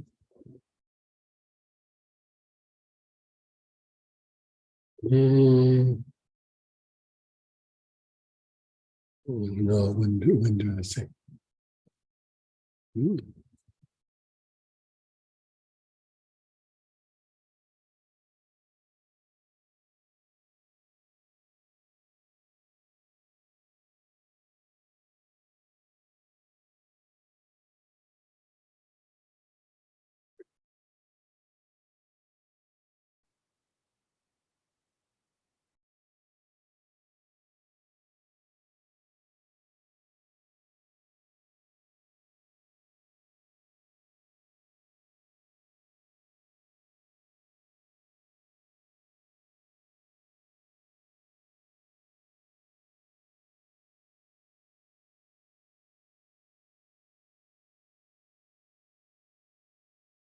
You're taking long, slow, deep breaths.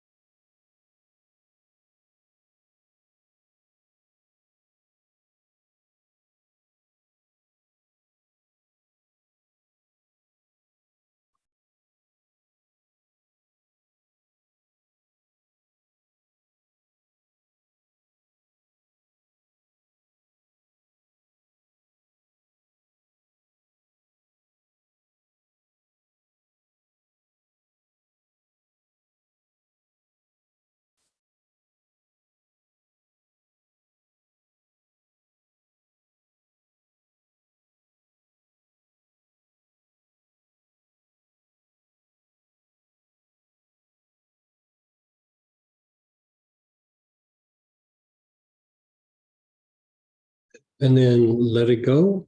Just be still, be aware.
And again, body awareness. Check in where you feel it. Might have moved. And inhale into that area.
And then just let go.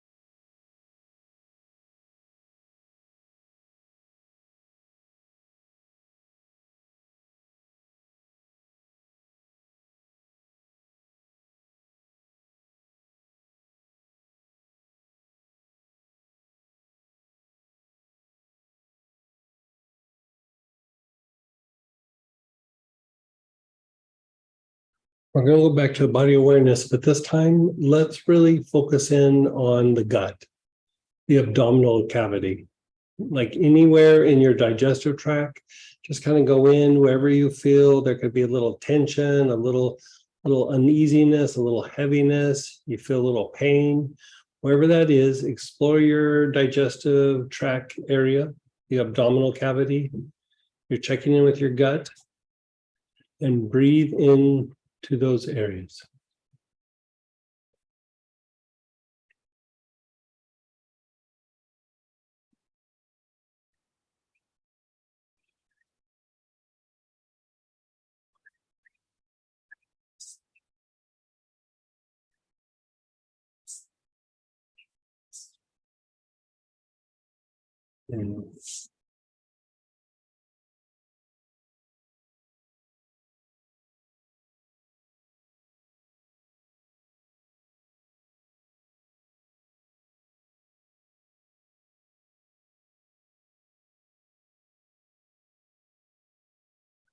It looks respiratory to me, like it's tied to like tension in the diaphragm and the sternocleidomastoid. And so if she has something that deepens the breath, like hyssop, spruce, sitka, frankincense, inhale and just do that. Yeah.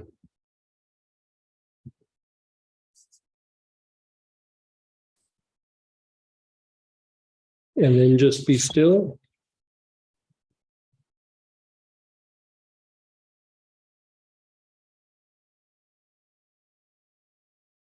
Just maintaining your stillness and awareness.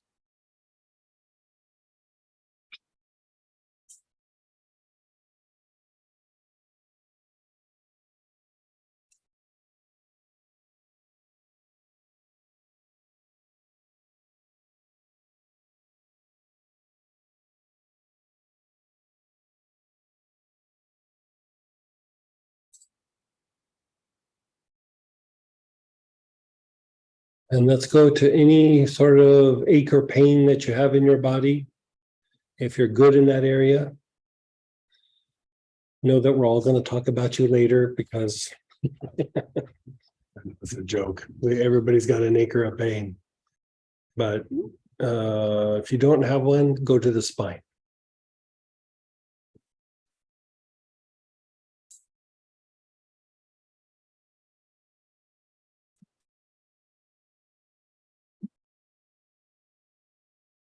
Ask her to give feedback in about 5 minutes.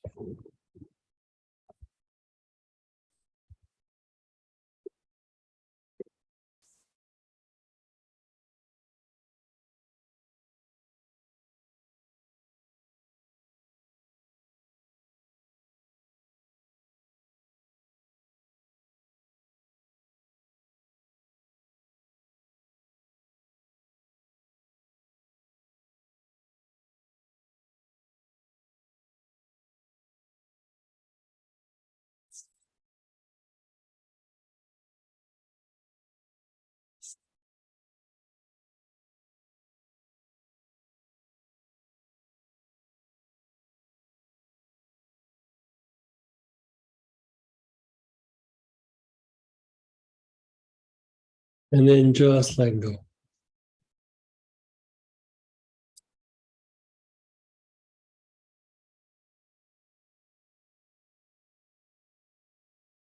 Okay, we're going to move to working some of the deeper lymph. This is just a little maintenance thing. Later in some of the later modules, we'll go really deep into the deeper part of the lymphatic system. But for right now, your choices are the chakra root cleanser or Artemisia or mugwort. If you don't have those, let us know, but those are the choices.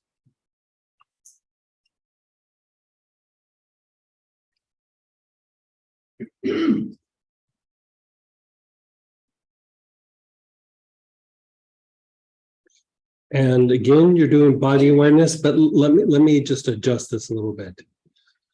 You know, when we go body awareness, like sometimes we're like a little bit more on the superficial, like below the skin, or you go into a muscle. Try to go in close to the bones. Like go just like, okay, around the the bone in my thigh, around the bone in my leg, around my spine, in and around the rib cage, the bones in my neck. Try to go a little bit deeper. If something else is jumping out, treat that. But if you're really not having a lot of stuff jump up, go as close as you can to in and around the bones. Okay. And then with that, go ahead and start inhaling into that area.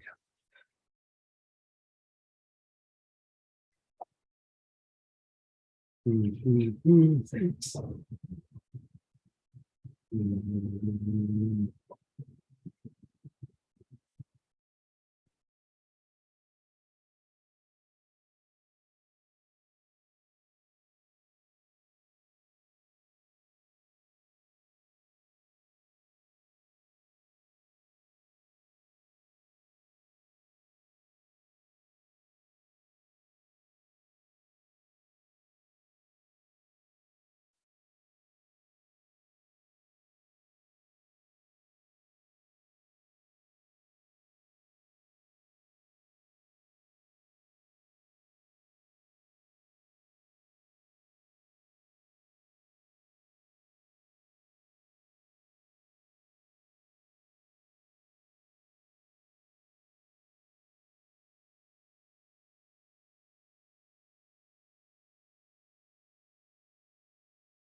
And then just let go for a moment.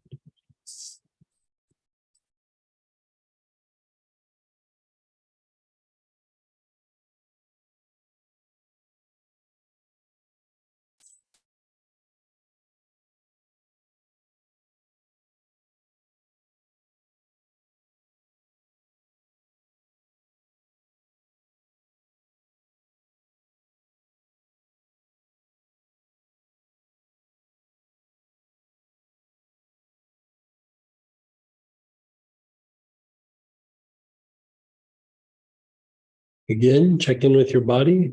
Where do you feel it? Where do you have an achy spot, a tender spot? Or go to the bones, in and around the bones. And then long, slow, deep breaths.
And then just let go.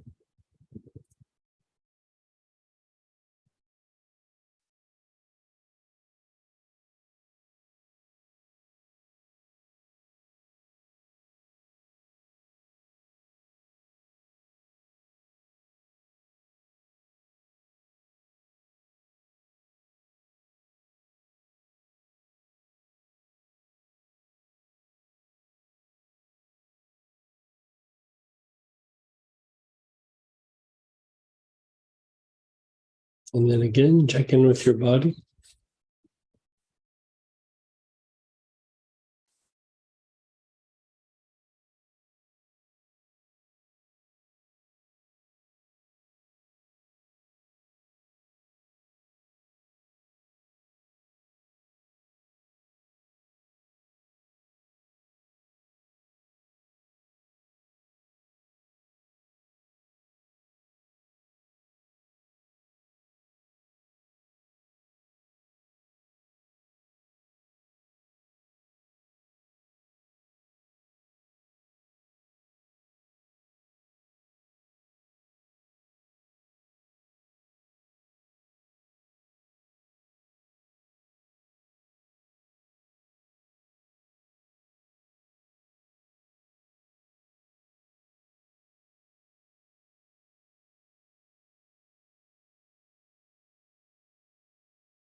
Again, one more time, check in with your body.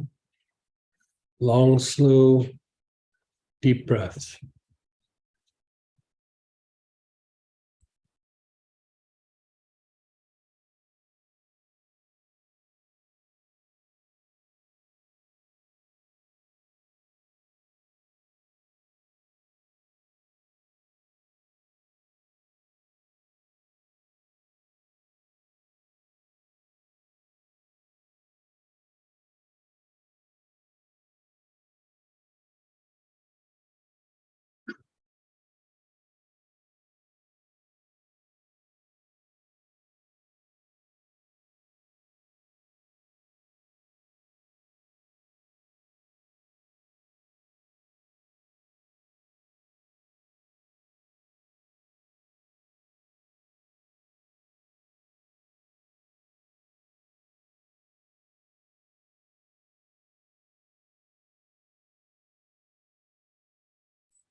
And then be still. Be still, be aware.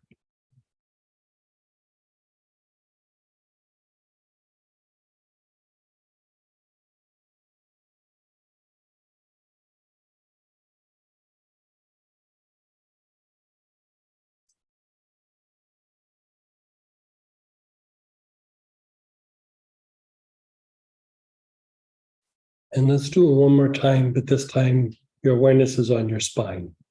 Your awareness is on your spine. Just explore the spine and breathe into the spine.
And just be still.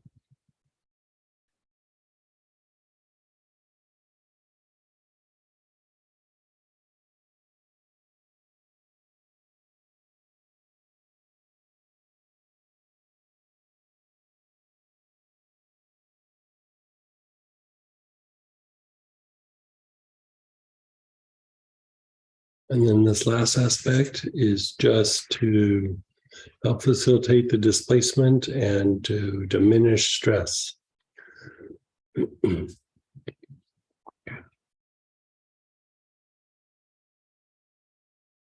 So with that, in your kit, the ones that purchased a kit, relaxation is the thing provided, but you could also use any form of frankincense, of spruce, or sitka.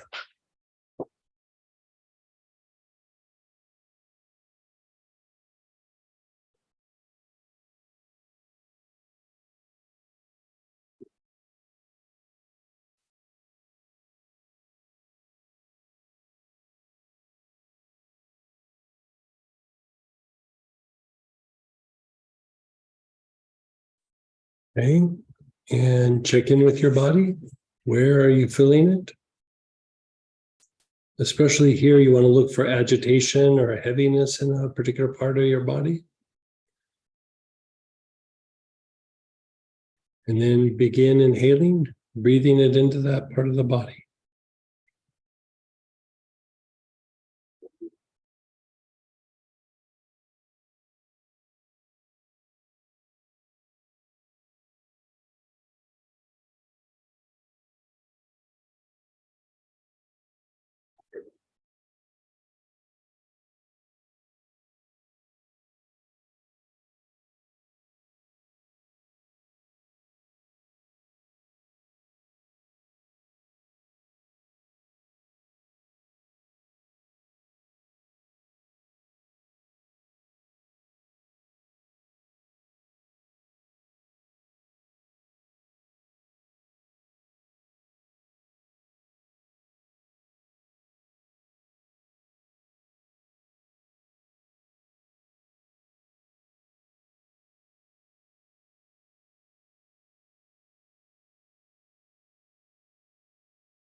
And then be still.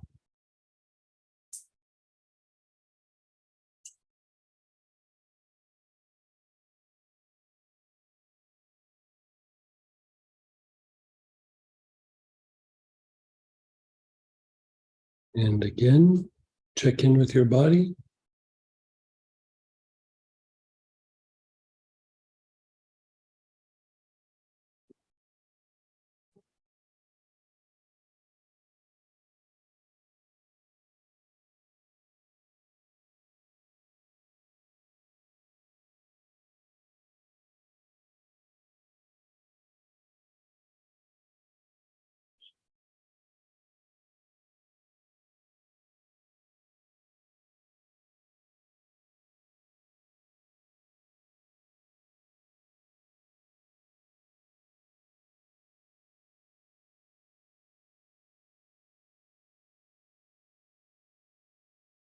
And then check in with the body and do it again.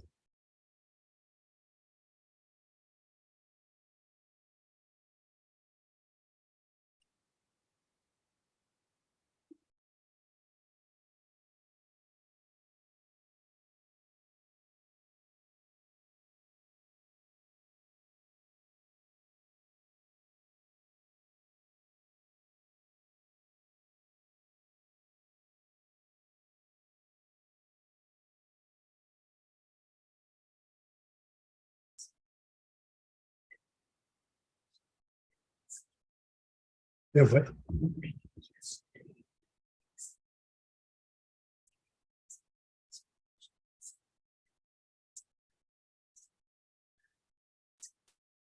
Oh, let's see.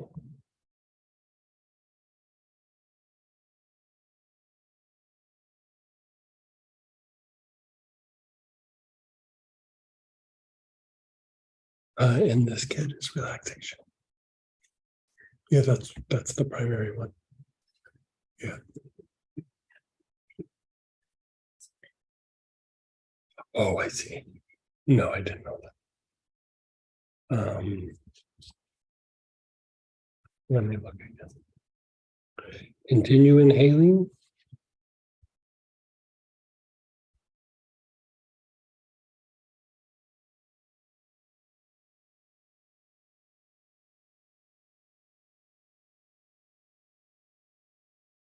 I went to inhale the Melissa. Some yesterday.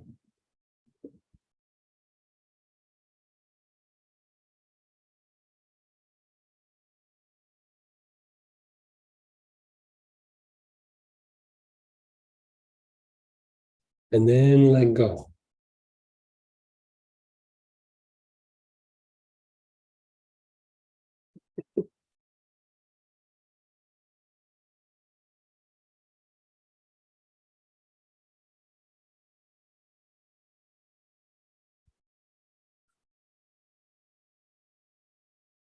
And then again, check in with your body.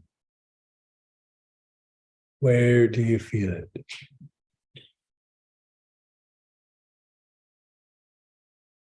And then again, begin inhaling.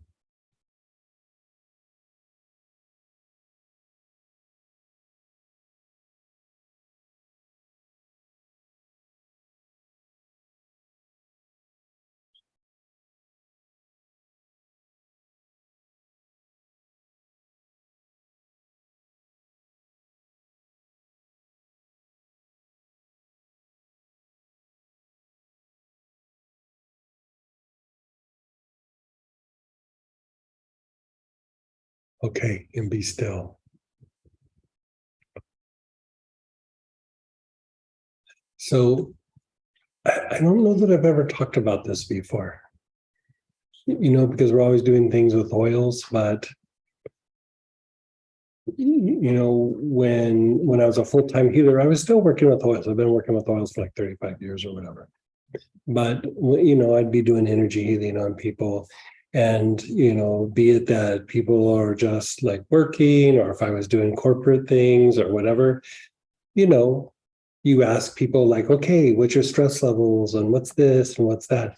And some of it is, I just like how we were talking about, like, I think you said, like, I'm not aware of my stress levels. And an even crazier version of it is the SWAT guy that it was like, fell through a roof and had to wrestle a gun from a perp. Like, I love using that word because that's what he said, like a perp. So basically he was in a life and death struggle. And, he had to wrestle this gun from this guy. And I was like, is that stressful? And he was like, no. Like, so just because the brain doesn't recognize it doesn't mean the body recognizes it, right? So there, like, if you could scan energy or feel energy or whatever you would want to call it, there's one area that you can look at where you can actually literally measure the level of stress that person's body is going through. And you'd probably never guess where it is. The feet. Your feet are a big reflection of the stress levels in other parts of your body. And so, all the lymph can kind of collect there, all the deposits can collect there, like all these things can collect there. They're holding up the whole entire body. Your spine, yes, it gets stretched, your hips, but your feet are supporting your whole body, right? And energetically, your feet are the dirtiest part of your aura. And you are mixing energy there with the earth. And so that energy is the densest. And so in a way, it's the easiest area to see it. Like if you look, there's so much going on, it's hard to pinpoint like, oh, this person is under a lot of stress. So you actually can measure a person's stress levels by just not so much looking at the feet and, oh, they have cramps or something, but you're looking at how much stress has accumulated in the feet, because just like, blood can pull there and lymph and crystal deposits, stress can settle in there too, right? So other kinds of energies, you would look in other places, but for stress, you look at the feet. Like it's kind of a quick way to go, okay, this person's stress levels, it's like if it's really big, if you unwind the feet, think about it. Like if you get your feet rubbed by a reflexologist or you're getting a massage and they do your feet, you're like, ugh, so you're like, yeah, you could give you like 3 hours to stop that. Like that feels very good. It's very relaxing to the body. It's because you're unwinding the stress. So in this body awareness thing with this last piece with the stress, these last couple of rounds, I'd like you to actually just put your awareness on your feet. You're going to put your awareness on your whole foot, the top, the sides, the bottom, the soles of your feet. If you want to find like the densest area of stress or tension or whatever, you can do that. Or you can just put your awareness on your feet and then take long, slow, deep breaths. If you want to put a little bit of the oil that you're using for this stress protocol on your feet, go for it. Like if it feels good, right? So put some on if you want, but when we're going to get going, you're going to start doing inhalation and you're going to put your awareness just simply on the feet.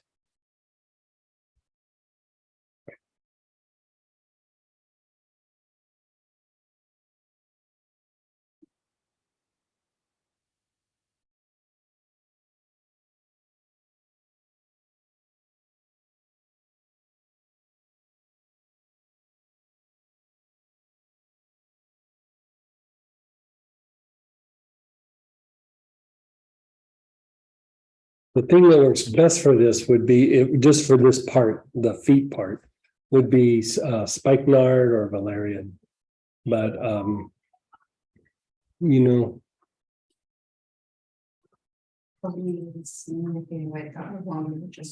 yeah, you're using whatever you're using, relaxation, frankincense, spruce, sitka. You know, I was thinking about putting in a segment just for your feet, and then I was like, we'll do it later. You know, you've already kind of been working it for a little bit, just all over your feet. Yeah. And then begin inhaling, and your awareness is on your feet. Just taking long, slow, deep breaths. Be sure that you hit the heel, the arch, you know, the toes, between the toes, the tendon across the top, the sides. Just be sure you hit all those areas of your feet.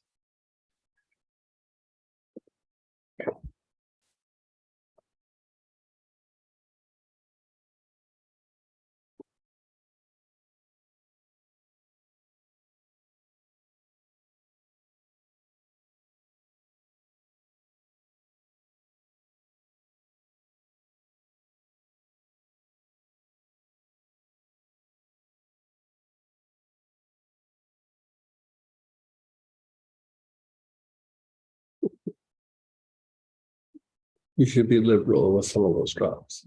I mean, you just put on like 20.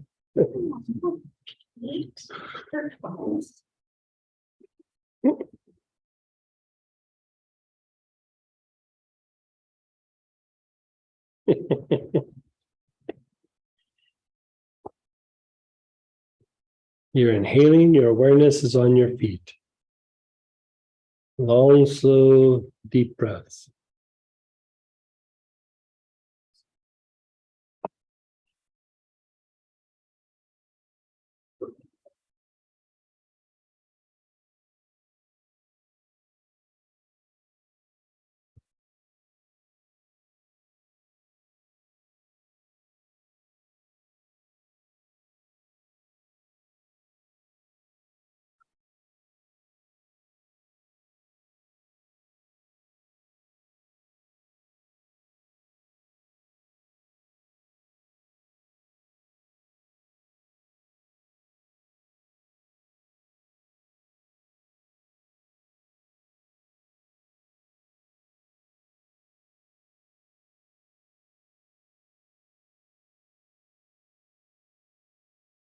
You're still inhaling to your feet.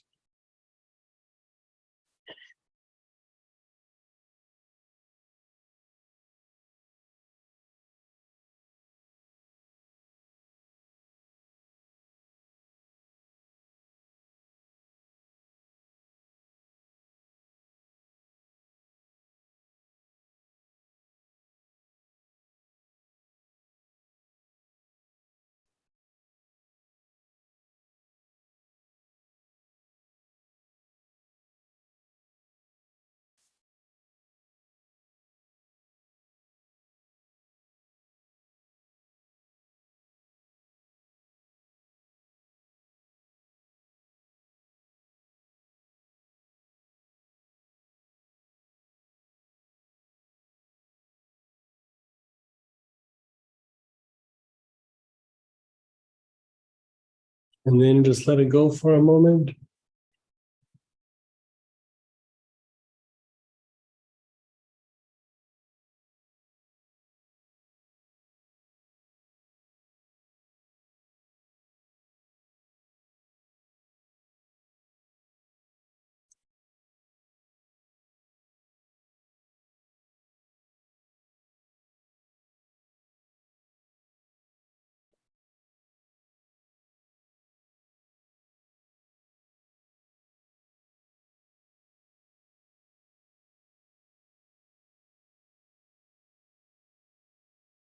And again, your awareness is on your feet and start taking long, slow, deep breaths.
And then just let go. Let go of everything for a moment, just let go.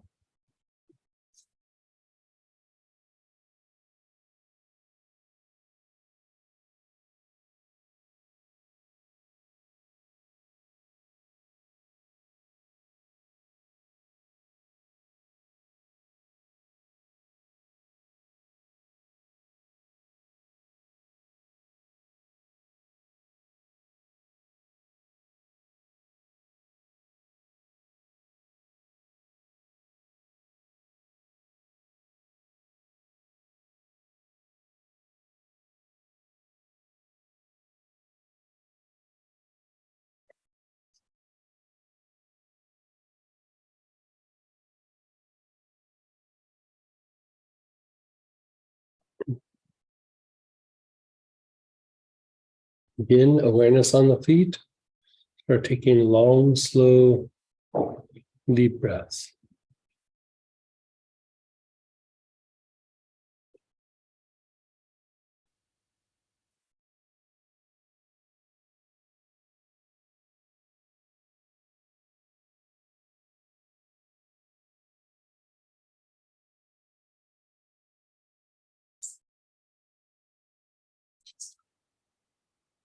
Mm. Yeah. Color to put like later things that are relaxing on like the base of our skull and the back of our neck. But it should calm it down. Just the Melissa should calm it down.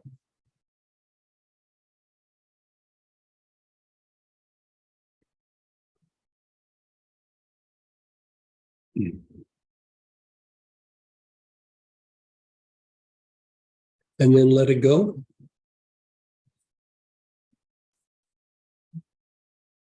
And we'll do one more round. So just let it incubate for a moment. But I'm just curious, like, can you feel kind of some weird tension leaving your body a little bit? Like it's like just kind of draining out of you. It's like the secret little place that stress hits. And, you know, it's not just an energetic thing. You have a lot of like, a lot of stimulation for neurotransmitters in the body are in the feet. And so it causes this like chain reaction that can go up into the body, into the digestive tract. You know, for example, like when we were talking about COVID, like at the front side of it, not so much the back side of it, one of the things that you want to do, like when it's cold and flu season, is you don't want your feet excessively cold and you don't want them excessively sweaty, because it triggers these reactions in your body through the neurotransmitters that then do things to the mucous membranes, to the lymphatic system, to the lymph nodes, but mostly mucous membranes. And it can make you more predisposed to getting an infection, like usually more of a viral infection than a bacterial infection, but it predisposes you. And so we don't really think of the feet very much as a place to treat when it comes to health issues, because it's our feet. We really don't think about it. you might think about it like from the point of view of reflexology, but the reason reflexology has an impact is your feet impact your whole system, your whole being, your whole organism. And so by going through and unwinding the stress here, you'll just feel like weird tension, like all of a sudden it's like my legs are a little relaxed, and then all of a sudden my shoulders aren't in my ears, and like you just start going down and you realize like my spine's a little looser, like just everything starts to feel a little bit better. It's not necessarily specific for a symptom, but just general kind of tension and stress in the body a lot of times can be alleviated by going through and doing some work on the feet. So I just thought you could have this experience. We are going to do more of this. I think one of the modules, I have to look out because I have them all written out. Like half of the module is actually the feet. Like we're going to go deep on the feet. And so this is like a little bit of a teaser. So go ahead and do one more. You're going to put your awareness on your feet and take long, slow, deep breaths.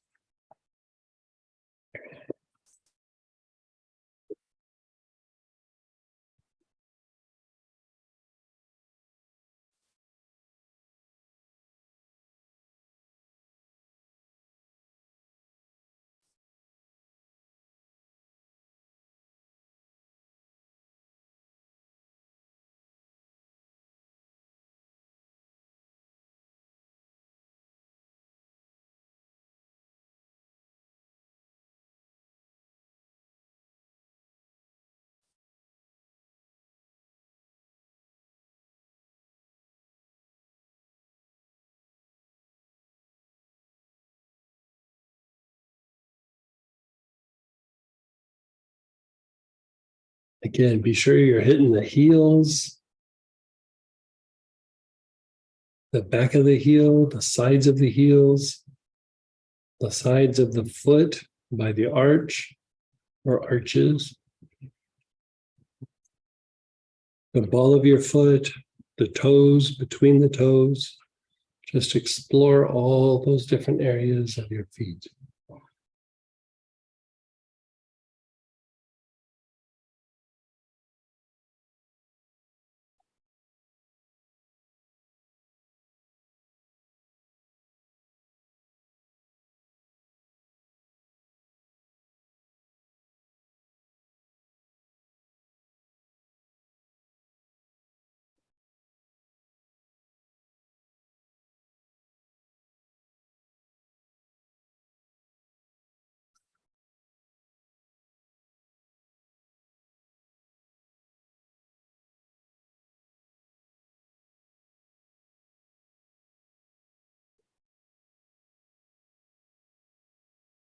And then just let it go.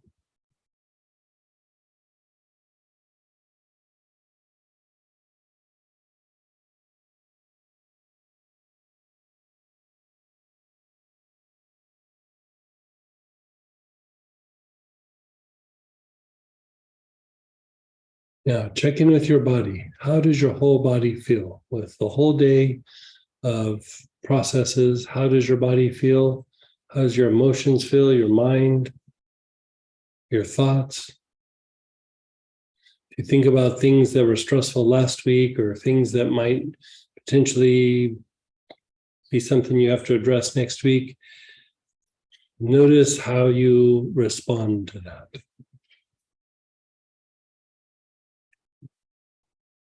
I mean, we didn't do anything specifically psychological today, but a lot of times this has a psychological impact.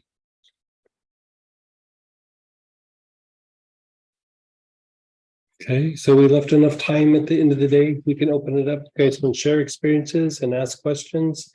And let's keep it to the class today for the questions. And then at the end, anything goes. So at first, lymphatic questions, and then after that, you can just ask anything. So fire away. You can unmute yourself, type in, or you guys just give me a shout out and we'll go from there. I don't know that I ever got Joanne to completely relax, but Joanne spent most of the day today with her head face down on the table, by the way. Greg, this is Hey. Denise. This is Denise. I just wanted Hey, to know about, the acacia. You said you might think of a couple other things, but I'll also keep the acacia in mind. But Oh, will yeah, I there be a- completely forgot. Yeah, will there be I'll, a replay on this or re-listen or anything on the class Yeah, today? yeah, we'll post it on YouTube, and so it will be open to the public. You can always email us for a link, but Oh, we make this available to the public. Yeah, the free classes we do. Yeah, free classes we make available to the public. Oh, And thank then- you. I'd love to take better notes because I was Mhm. participating a lot, but it made a huge difference for me, just huge. Yeah, So, you can better. yeah, oh my gosh. Yes, thank you so much. It was like a vacation for me. Thank you so much. You're so welcome. Okay, Let so me just see. get back to me on the acacia if you don't know. So Okay, yeah. I need to just go through my notes and look. Yeah. that's fine. Thank you so much. And Sam as well. All right.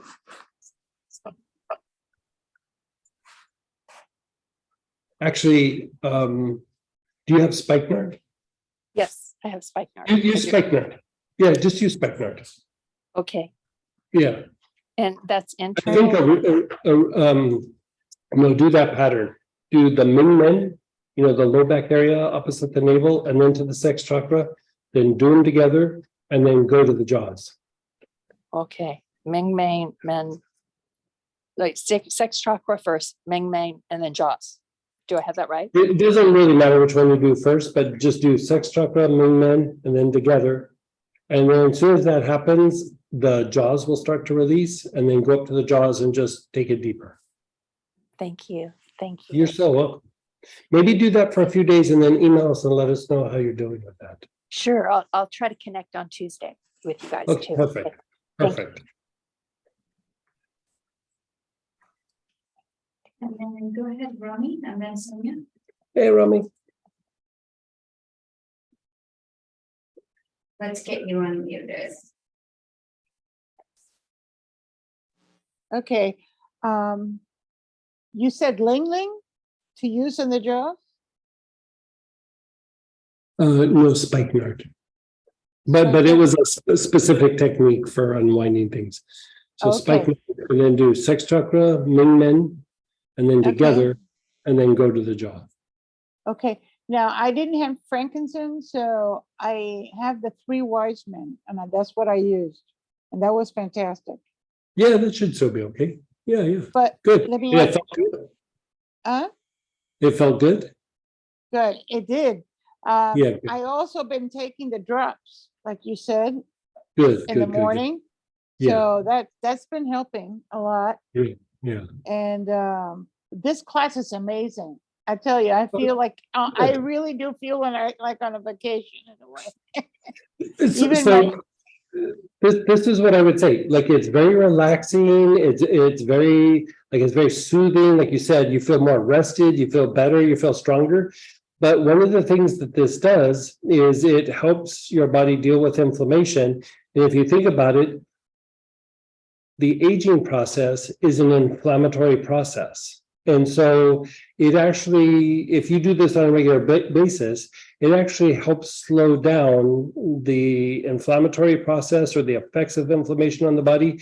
And it actually slows down the aging process, which is just the byproduct of a lot of inflammation that starts to break down organs and the body and the tissue and the immune system and all that. And so doing this on a regular basis, it makes you like stronger. It makes you feel your body is more resilient. Your body rebounds better after something like that. When somebody is like depleted or a little bit frail because of maybe they had a bad infection or they had a surgery or just like workaholic and they ran themselves on the ground or however you got there, it kind of doesn't matter. The more you keep working the lymphatic system, the more your body will bounce back. And here it's more effective because we're integrating, like in this particular case, we integrated, autonomic nervous system function and a little bit of cerebrospinal fluid circulation. And we at the end, we kind of displaced some stress. So we're not just going, we're going to treat the lymphatic system. We're going to treat the lymphatic system and some other pieces of the posse of the lymphatic system, you know what I Right. mean? Like the Right. things that it hangs out with. And so we're going to do this through a series of 7 modules. We're just going to keep going deeper and deeper because it's just such an important piece. And with everything going on with the pandemic and COVID and just the stresses of normal everyday life, now more than ever, we got to be working the lymphatic system. But I enjoyed the feet part. That was Yeah, amazing. doesn't it feel good? Oh, it felt really, really, I think we definitely need to go more deeper into that. Yeah, I agree. That was one of my old time secrets. Like I could Well, evaluate really thank you. quickly and go, okay, this person's under a lot of stress. And then they go, well, you can see that? Like, you know, thinking I can see all these things in their body. I was like, no, I can see your feet. Like I can just measure your feet or see your feet, and I can see like the accumulated stress over a period of time. Well, thank you for sharing your secret because Yeah, it's yeah. amazing. Yeah, good for you. Okay, and thank you, Samantha, and thank you. You guys are wonderful. Good, thank you. All right. And go ahead, Sonia. Hey, Sonia.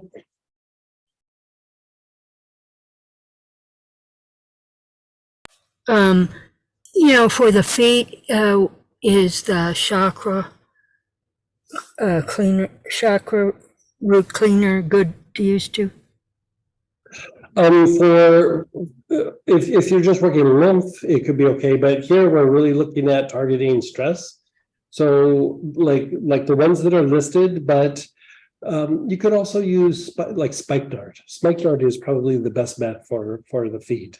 All of these work, like any sort of like spruce or frankincense or even lavender can be good, but spikenard is probably your best bet.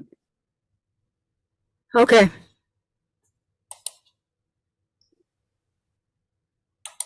And then go ahead, Nan, then Peggy. Hey. And let's get you unmuted.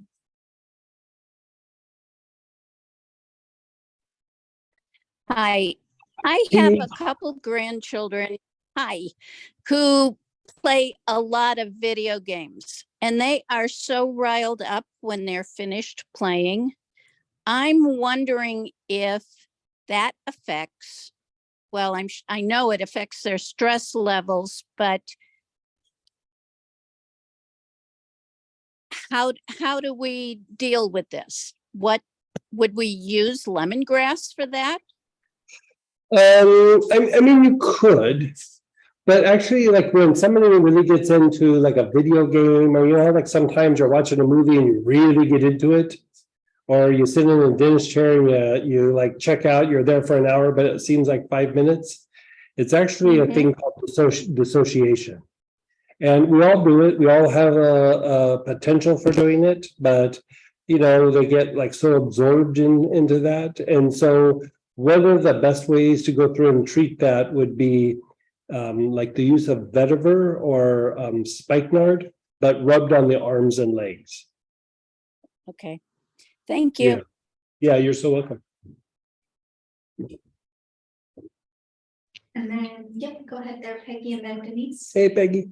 Hello, it's good to be back. I failed this morning to tell you, I use the lymph blend on a regular basis. My sister has bilateral mastectomies, and so she has lymphedema post that. And so I use it all the time, and I failed to say I love it and she loves it. And, you know, in lymphatics, we're all really relaxed because we did all this, but I need to tell you that after taking the first day of the actual drainage, we felt like a truck had hit us.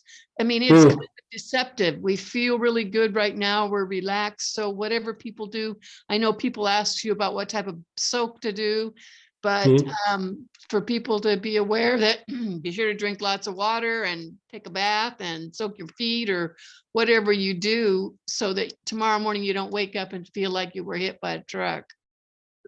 Yeah, I mean, anytime you detox, that's always potential. Those last 3 things we did, is kind of laid in place to where it diminishes that potential somewhat. Good. And so if you feel that that's happening, you can always go through those last 3 steps.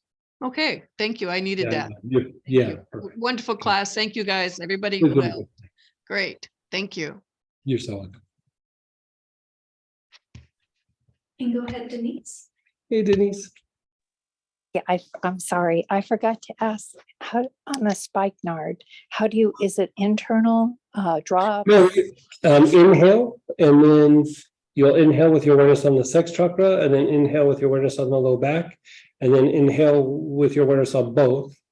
Okay. Right, and then let that go, and then go to where the jaw hinges in front of the ear, and then inhale there, and then be still, see how it feels, and then you can repeat that cycle many, many times. Okay. I think you have another trick, Greg, too. It's that lavage you sent me, the MSM last summer. Boy, you use this. It's like a tonic, like a spritz after any of your classes. Yeah. I don't know what it does, but it's like this. It's a detoxifier. It's one of the best things to detoxify the tissue. So, it's a diuretic, but the lovage is it's one of the best things to detoxify tissues in an area.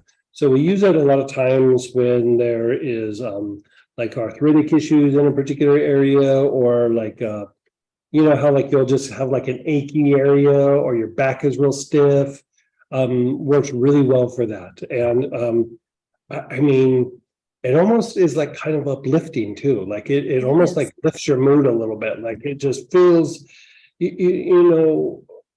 sometimes when somebody might have a little bit of issue with the mood, it's just sometimes the body is toxic. Like it's just lymphatically like weighed down.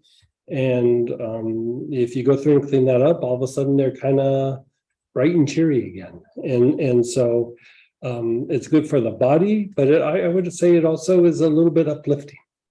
Yes, definitely. It feels almost like a spring tonic, especially after Yes. a follow Yeah. session like this, Yeah. So I wanted to share that because I felt like everybody should know about it. Somebody was asking, what is in it besides MSM? It's like, it's lovage, MSM, and holy water.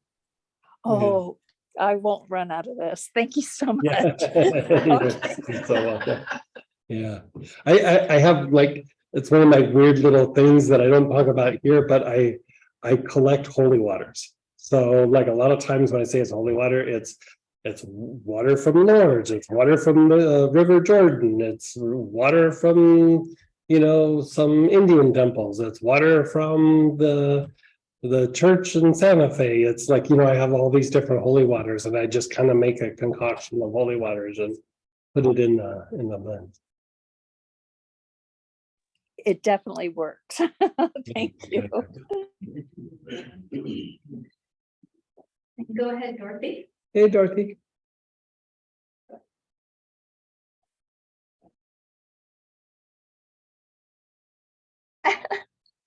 Okay, that lovage MSM body tonic, you put drops in water or what? No, you just rub it on the body, like it's a body tonic. So the reason I don't call it a liniment is like pure, the base is pure alcohol. So it's lovage, that would be lovage and alcohol. But a body tonic, I mix alcohol with witch hazel. And so the combination is a little bit different than a liniment. So I just refer to it as a body tonic. I see. You said, when I told you one of my daughters had her heart was fluttering sometimes. You said Melissa with 2 drops in water. How often? Daily. Just do that once a day? Yeah, I mean, eventually we might walk up to twice a day or even 3 times a day, depending on the palpitations. But once a day for now. Yeah. Okay, and then the cloth and the Moroccan Time. Mhm. time. How do you take, what do you do with, Both of those will also have to be internal, so 2 drops of each one of those in water and once a day. okay, and then you had for inflammatory, this NV supportive regulates the thyme. Yeah, you're already doing the Moroccan time. Like the Moroccan time is doing that already. Let's see how that treats her first. Okay, Yeah. so just don't worry about that one right now. Not right now. I told her about the class and then I called her at noon. And so she checked into it, but she couldn't get into it because the site said the time had passed. Mhm. Anyway, so how do we get something that's already been played and we weren't in it? If it's a paid class, you would email us and we'll send you a link. But for free classes like this, we can send you a link, but it will be up on YouTube already. Oh, okay. So if I want it sent to her, I send you. Just send it to the YouTube site. Yeah. Oh, okay. All right, thank you. You're so welcome. Yeah, anybody here have something or? Yeah. What's that? I said, do you have a book? I don't have anything on the lymphatic system. There's one coming out at the end of April, but it's with human design. So it's like something completely different than what we've been talking about.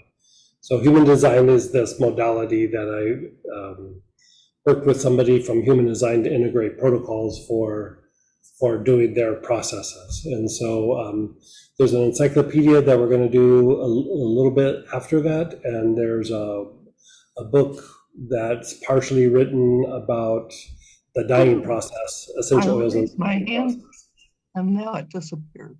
Oh, okay. So, but there's a series of them coming out. Yeah. So is there a book that lists all the different oils and their application? That's the encyclopedia. Yeah. It's about 3/4 of the way done. I kind of had to put the brakes on it for a little bit for the other book, but I'm picking it back up again. So, yeah. No, I do have questions in the chat as well. I just want to make sure. Yeah. Anybody else have questions about the things that we did? Or? And don't worry, guys. I see your hands raised and unmuted. I just want to make sure we all know I'm still just going to go through the lymph things really quick here. So, is it possible to overdo lymph stuff? Anything is always possible, and I would say that's dependent from person to person. You are stimulating some detoxification, and so I would say, at first, do this and then give yourself a few days or a week, and then you could go through and do a version of it again. As things get cleaned up, you could do it more and more often because it's going to keep going deeper and deeper and undoing some of the effects of inflammation that have happened over a period of time. But, kind of like what Peggy said, if you overdo it, you just feel like you had a deep tissue massage the next day, or you just feel a little worked. And it's just because your body is detoxified really fast, So I would say at first, give yourself a few days or a week, and then, go through and do it again. And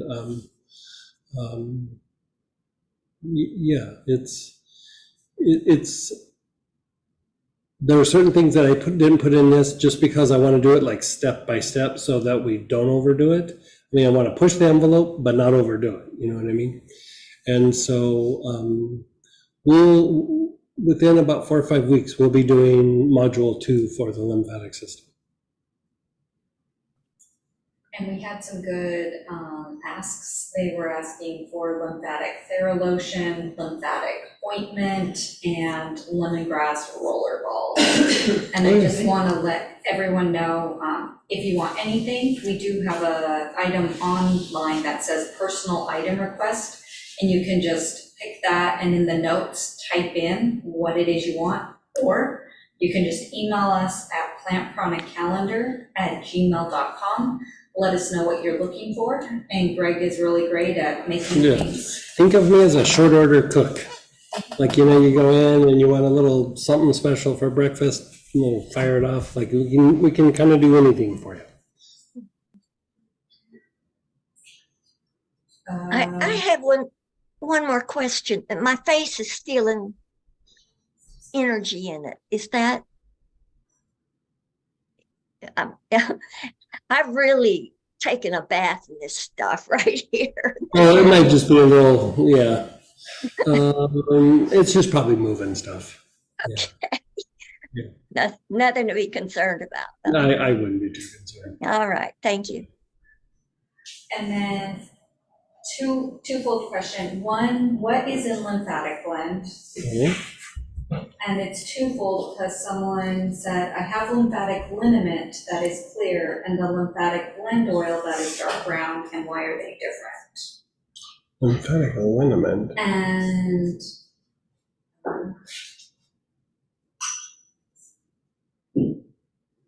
don't know why that one's clear. It's not joint relief liniment, it's lymphatic liniment, right? Maybe have them check the label.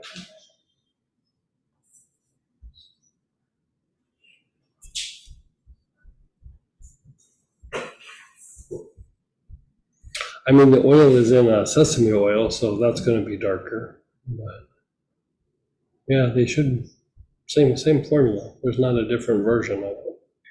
because Letty had 3 different recipes for lymphatic. Oh, if it's super old, like the formula changed like maybe 3 years ago. Yeah, it was quite a while ago. Lymphatic blend is ginger, cypress, cedar,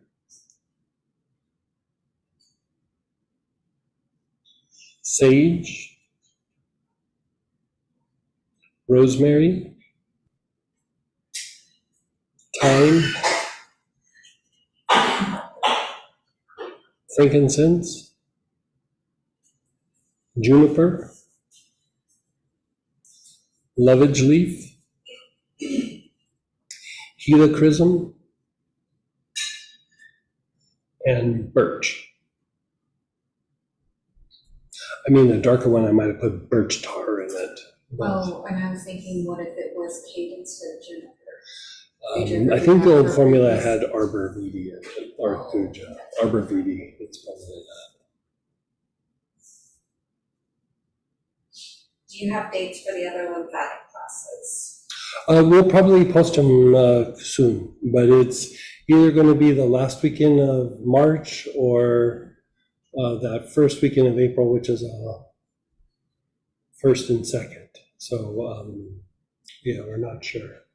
We might even go to Albuquerque for that and do a live thing in Albuquerque. And if you want, again, any specialty item like a lymphatic roller ball too, that's a great choice. Just sure. email us and we'll. Yeah, I can do anything you want.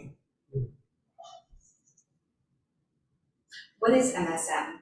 MSM is a type of sulfur that helps with detoxifying the body, helps break up scar tissue, but it specifically really helps detoxify the joints, like, you know, crystalline deposits, things like this. It's usually used in arthritic conditions, pain syndromes, and anything where there's a lot of internal scar tissue that is hard to palpate or to reach from the outside. So it's a way of like treating scar tissue from the inside out. You had mentioned the sweaty feet, cold feet thing. What causes sweaty feet even in the winter time when wearing socks? It could be that the socks are too heavy, or yeah. Like if you're having issues with sweaty feet or sweaty palms, excessive sweating, you can try using sage, but a lot of times for feet and palms, cypress. Cypress internally will usually knock that out. because it's, cypress is a strong astringent, and so it makes you retain some of that a little bit better. So cypress is also very good because it does deal with accumulations. It's not necessarily a diuretic, but it does help with the treatment of lymphatic issues, but it keeps you from losing things through like the pores of the skin that are vital to your system. So we stopped at the back of the knees when we were doing the application and stuff. Is there a spot for the feet or ankles, or does the knee cover it? the knee kind of nails it. I did do things with the ankle and the knee. It actually didn't really improve. I mean, it feels kind of good a little bit, but it doesn't really improve the whole lymphatic function the way that we addressed it with the plants. Like by the time you get to the knee, you're kind of good. So if there's steps that really don't produce something, I usually like discard them, because they're already a little bit long-winded anyway. If you sat down, this would be probably about an hour and 15-minute like process if you just sat down and went just bam and just did it. And so if you keep adding processes, it starts to be a minute, hour and a half, hour and 45 minutes. And so if it produces a specific result. Now, we are going to go through and do some detoxification later in some of the other modules. And so that whole circuit, especially the stuff behind the knee, will become even more critical because as the feet and ankles detoxify, the body's going to be able to process it. The knee becomes a critical spot. And so, for now, that's pretty good with what you're doing. Like I said, this is what I always call cleaning up my little internal crime scene. It's a way to detoxify, but we're going to get a lot more specific in the digestive tract, in the feet, and certain other areas in the body, and take it a bit deeper. In the booklet, you mentioned doing one of the protocols, a few drops of intestinal detox. Mm-hmm. What is in intestinal detox and what is it best for? It's literally for detoxing the digestive tract. It's a very gentle way to detoxify the digestive tract. The place where you're the most lymphatically stagnant is in the gut. So it helps move things in that area to a much greater degree. You could have digestive issues. It could be causing back pain. It could be causing shortness of breath. It could be causing all kinds of things. And so in the blend is red thyme, bay laurel, rosemary verbenan, and coriander. Yeah. Does quercetin help with food allergies? Quercetin is like a natural way to be able to have an antihistamine type substance. The more that vitamin C is diminished in your body, the more you're going to become allergic prone, right? And so when you take pure vitamin C, your body can't store it and your body doesn't produce it. So it really only lasts in the body like 3 or 4 hours. Quercetin lasts a lot longer because it's a cruder form of vitamin C. And so it takes a while for the body to break it down. And so it's like a sustained release in the body. So it's a way to elevate vitamin C levels over a period of time that eventually will start diminishing some of the effects of the allergies or the allergic response. I mean, it's like a natural antihistamine, you could say. What would be the application for the intestinal detox? 2 or 3 drops internally daily. And then go ahead, David. Hey, David. And then Romy. Hi, Greg. I've got several questions. So thank you for everything. I've got several questions. The first one will be regarding the class. You talked about this process with the lymphatic system as affecting the ability to connect to the divine. Could you explain? Not this particular class, one of the later ones. Okay. Yeah. All right. And then has to do with manually pumping lymph through the body and working the spine. Okay. Yeah. Okay. It's the 3rd module, by the way, so it will be taught Okay. either the end of April or sometime in May. Do you guys know when you're coming to Chicago, by the way? I know it's April. I think it's the first weekend of June, isn't it? Oh, really? Yeah, we had to reschedule a couple of times. Like I think, I can't remember, was it Fabi or the venue had like scheduling conflicts, so we had to postpone that a little bit. Both of them did. So, Yeah. so you're coming June? Yeah, the beginning of June. Early June? Yeah, it's like, I think it's the first weekend. Okay, great. I'm trying to nail down my schedule for April. Okay, so I wanted to talk to you about myself and also my doggy. So this is, I think, my 4th or 5th class with you. And yesterday and after a previous class, something happened that was unusual. That was it was a bigger infraction than usual, and I responded with greater anger, like it was a burst of anger. And I know you talked about these oils not having a residual negative impact, but it really seemed like they're connected. And I just, if you had any thoughts about that. So give me an idea of, you don't have to give me the details, but like somebody said something or somebody did something and then you had a response, or? Yeah, something happened. It was more extreme than usual, but my response was way off the charts. And it's been twice with the classes, and it's not normal for me.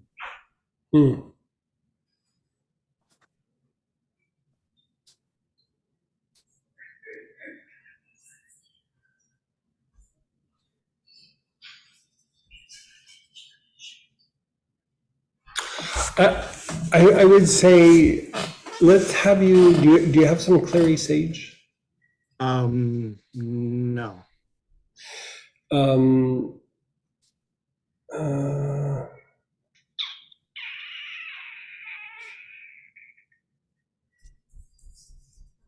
What about Melissa? I do have Melissa. So let's have you do Melissa and do your awareness on the heart and then the back heart. Okay. Lots of long, slow, deep breaths on the front heart and then the back heart. Just keep going back and forth.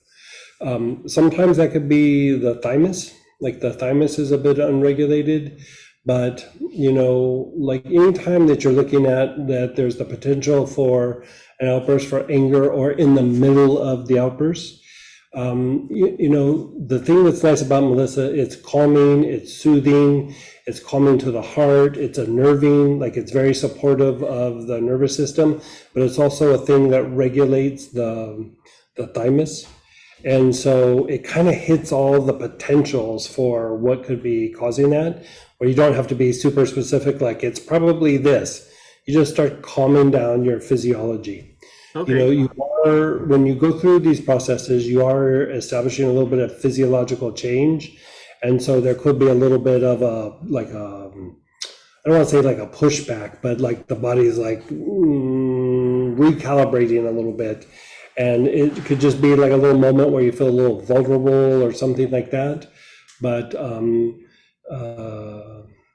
it would also reduce stress, you know, because stress eventually becomes lower emotions, and then lower emotions eventually either stay there or move up and become higher emotions. So in a way, when there's a production of low emotions like that, it's the potential for getting them up to higher emotions where something can become more activated. But in the meantime, you still got to do a little bit of damage control. And so, you know, a little bit of anger coming up, everybody has that. You know, I remember somebody asking the Dalai Lama, do you get angry? And he was like, oh yeah, I totally get angry. And he goes, but I get over it in a couple minutes. You know, so we're not going to make the anger go away, but at the same time, we want to be able to sit with it so that it moves up. And sometimes because of the physiology, we don't have the greatest ability to have it move up because there's agitation, like in the nervous system or the immune system. You know, there's something there. And so the Melissa should calm all of that down. Okay, okay. I was wondering if it's like related to fatigue. I've had fatigue for a long time. Fatigue can do it. Like, you know, think about when somebody asks you, like, hey, could you, and they ask you to do something or ask you for a favor and you're feeling good and on top of your game, you go like, yeah, sure. And then they ask you at the end of the day when you're exhausted and you're like, ugh, really? You know, you don't have the juice in your legs to do it. So Yeah. fatigue can always play a role in that. Melissa is still actually even good for fatigue. If it's long-term fatigue, you know, cinnamon can offset fatigue, but like long-term fatigue, I actually like to go with like thyme linalool and Ravensara, you know, because they're softer and it's like the effects are longer lasting. Like it takes it a little bit to really have an effect, but once it does, it's much more longer lasting. Okay. With cinnamon, you offset the fatigue, but then if you stop using it within a couple of days, you're like kind of back to that fatigue state again. So you would need to use it for a period of time, and cinnamon runs a little hot. You know, even the leaf runs a little hot, where the thyme, linalool, or geranol, thuinol, linalool is nice because it's really soft and gentle. You know, thyme linalool is the one that you would use for kids. Like it's just super soft. Okay. I tend to do that. Like I mix thyme and Ravensara and a little tiny amount of oregano. And that I used to use that for whiplash patients because, you know, after the whiplash, after about 6 weeks, they started experiencing fatigue. It was a way to fight off the fatigue. Oh, wow. Okay. Yeah. Take that internally, a couple drops. Yeah. I mean, you could use it topically. Internally works like probably 3 or 4 times faster. Okay, like 2 Yeah. drops. So, Okay. yeah. Like a And couple then, drops. Yeah. and then I wanted to ask, I don't know if you can help with this or not. I've got, my doggy is pretty old. He's 17. And, you know, there's periods where I think it's time to say goodbye. And then I make some adjustment on something and then he comes back to life. And recently, he's deteriorated and I haven't found what to do. So I put I mistakenly put the basil on his skin without doing it and without a carrier oil or alcohol. So he's running away from basil because it hurt him. And he seems to be really confused and out of his body. And yeah, that's kind of what happens. How much is he urinating? Is he peeing a lot? He's peeing a lot because he had a seizure 3 years ago, and he drinks a lot because of the seizure med. So he's going out to pee a lot. But you know, everything's been okay up till like a couple weeks ago. And I did stop giving him hemp oil, which I'm going to get for him again. I gave him CBD. That didn't seem to help. The CBD I didn't think was helping, but he seems more. It does help animals. Like it will make not hurt as much, and you know, because cannabis, you know, not so much the one where people are, you know, smoking it, but like, you know, old school cannabis, CBD. It's considered a cure-all because it does a bunch of things for inflammation and the receptors and all that. And it also can help with like mood and everything.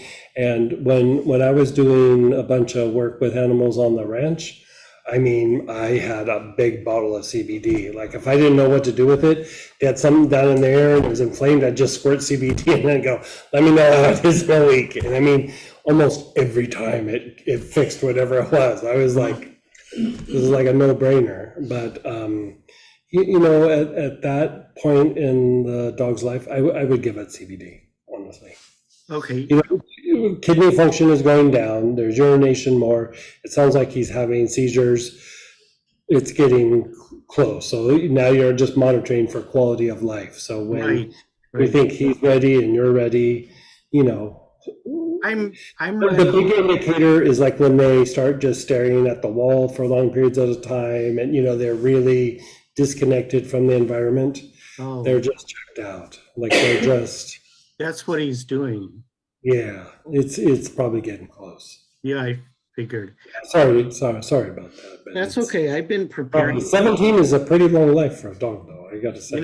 I've been preparing for it, and then each time I would tweak something, he would get better. So I've had him, for years, and this is the last. Yeah. This is the last thing I tried. Well, you obviously have been taking very good care of him because he made it to 17. Yeah. All right. Yeah. Is there any oil that could calm him down, like if I diffuse it? You could diffuse the basil, and you could also diffuse the marjoram. Okay. The basil is like even what we use like when they're real close to the end and they're going through their process. Usually basil is what we use on an animal. Okay. Yeah. Okay. So I know, and this is off topic, but you mentioned MSN. Do you have any thoughts of DMSO? Yeah, I mean it's a solvent. Like I used to use it in the old days. If you mix oils in it, it's really easy to cause a skin reaction. And so for those of you who don't know what DMSO is, it's this solvent that it will kind of go all the way to the bone. And in the old days, like now they make a therapeutic grade that you can go in the health food store and get, but in the old days we used to go buy it at the hardware store because it was like a furniture solvent. I mean, I'm not joking. Yeah, And it takes off it used to make it makes your mouth like you taste clams in your mouth and you smell like garlic, if I remember right. Like the old schools, yeah. It's good for inflammation and everything. It's a little toxic to the liver, but they've refined it now where you can use like a therapeutic grade of it. Yes. I did a bunch of experiments with like even just put like a small amount of oil in it, and it was just too unstable to have the oil with the DMSO. It just, some people would be okay, other people it would cause like these weird skin reactions, and so I dropped it. But it works. It's not always my first choice, but if like nothing else is working, because it goes so deep and close to the bone, it's a way to do it. They use that in allopathic medicine. They usually use that to treat like cystitis and like bladder related issues. They'll put it on like the lower abdominal area and everything, and it can help relieve some of the symptoms. And so there's actually a pharmaceutical grade of it. Wow, I didn't know that. Cool. Okay, those are my questions. Thank you. Good to see you. Thank you. Thank you. And then go ahead, Romy, then Ann. Hey, Romy. Hi, I forgot to ask you, I am taking Cursa, is it vitamin C? Uh-huh. Yes, for my vitamin C. Is quercetin Beautiful. better or no? Yeah, it's actually a better form of vitamin C. It lasts in your body longer. And so most of the quercetin formulas, because they put quercetin in there, and it's basically a bioflavonoid that comes from the peels of citruses, right? So your body doesn't break it down very well. So they usually add a little bit of bromelain in it, and then they kind of even it out with adding a little of like ester C, which is a type of vitamin C that doesn't make your body acidic. So usually when you're taking the quercetin, you're getting the short range vitamin C and the long range vitamin C and the bromelain to break it down and assimilate it. So you're usually pretty solid. Okay, the other question is grapeseed oil good second oil, like to dilute the oil? Like the massage oil or the grapeseed extract? The grapeseed extract. Let me see. Do they use that topically, or? I haven't played with grapeseed extract very much. Like, I use grapefruit seed extract, so I don't know about the grapeseed Are you talking about grapefruit seed extract or grape seed? The grape. Oh, so just grape seed, like oil, like massage Yes. oil. Yeah. Yeah, that works fine. Yeah, Is that that, works. is that a good oil? Because it goes, they told me it goes inside the skin. It's absorbed more by the skin, or? For lymphatic things, the sesame oil is a very good lymphatic stimulant. Actually, castor oil can be a little bit of a lymphatic stimulant, and there's this oil called meadow foam. It's a carrier oil. It's not very common, but it's like meadow foam or sweet meadow foam. But it's a really thin oil, and it's really good for lymphatic function. You know, I add it to the ointments when I make it, but I don't add tons of it. I just add a little bit of it, and you just need a little bit. So any combination of those, but grapeseed, it works fine. Yeah, it works good. Okay, and then you said the MSN lotion. Lotion, is that holy water? No, it's a body tonic, and it's alcohol and witch hazel, MSM, holy water with a bunch of lovage in it.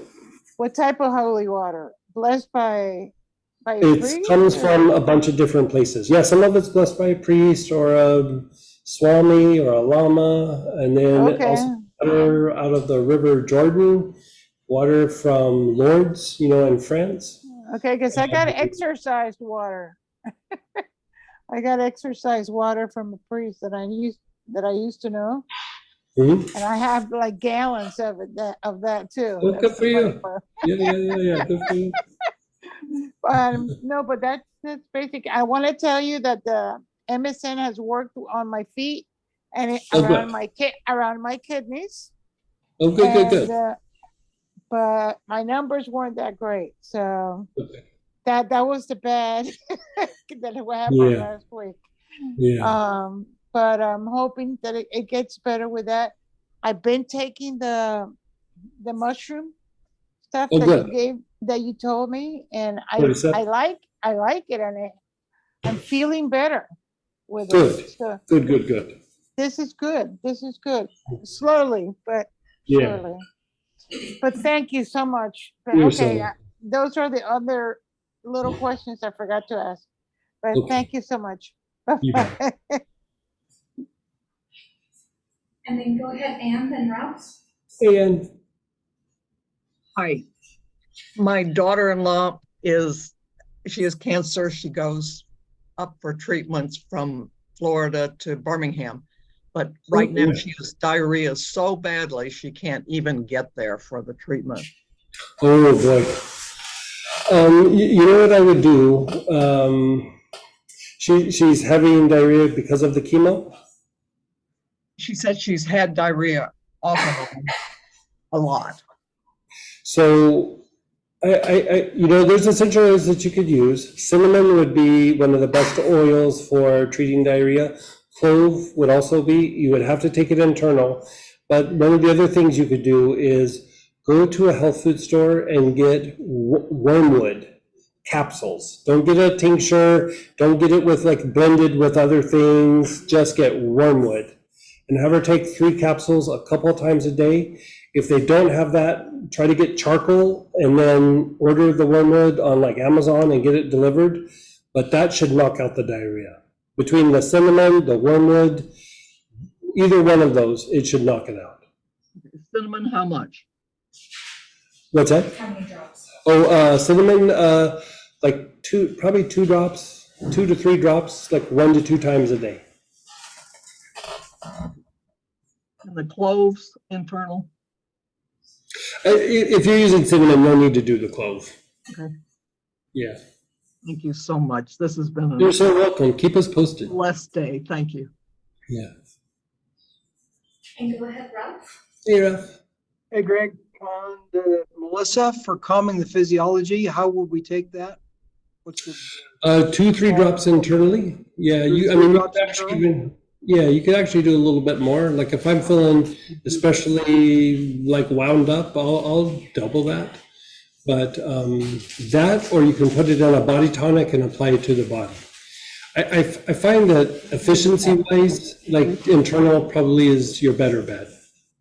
Okay, thank you. You're so welcome. Does quercetin affect oxalates? OXALATES?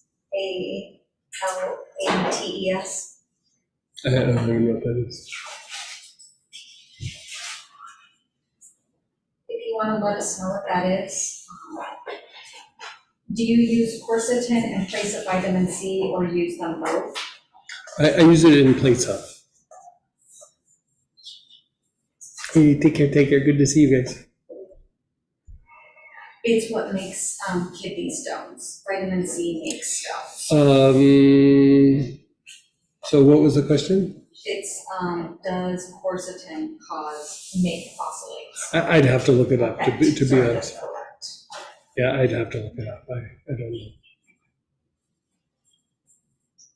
Any essential oil for a back? If you have orange healer or lovage or parsley, you could do that. Or you could just do something soothing like marjoram or lavender, spikenard, something of that round. Yeah, frankincense. Last question. If you don't have diarrhea, would cinnamon cause constipation? No.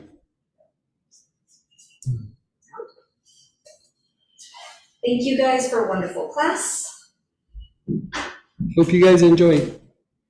Take care. Loved it, loved it, loved it. Thank you very much. Thank you both. Thank you. Bye, everyone. Take care. Thank you so much, Greg and Sam. Thanks. That was great. Thank you.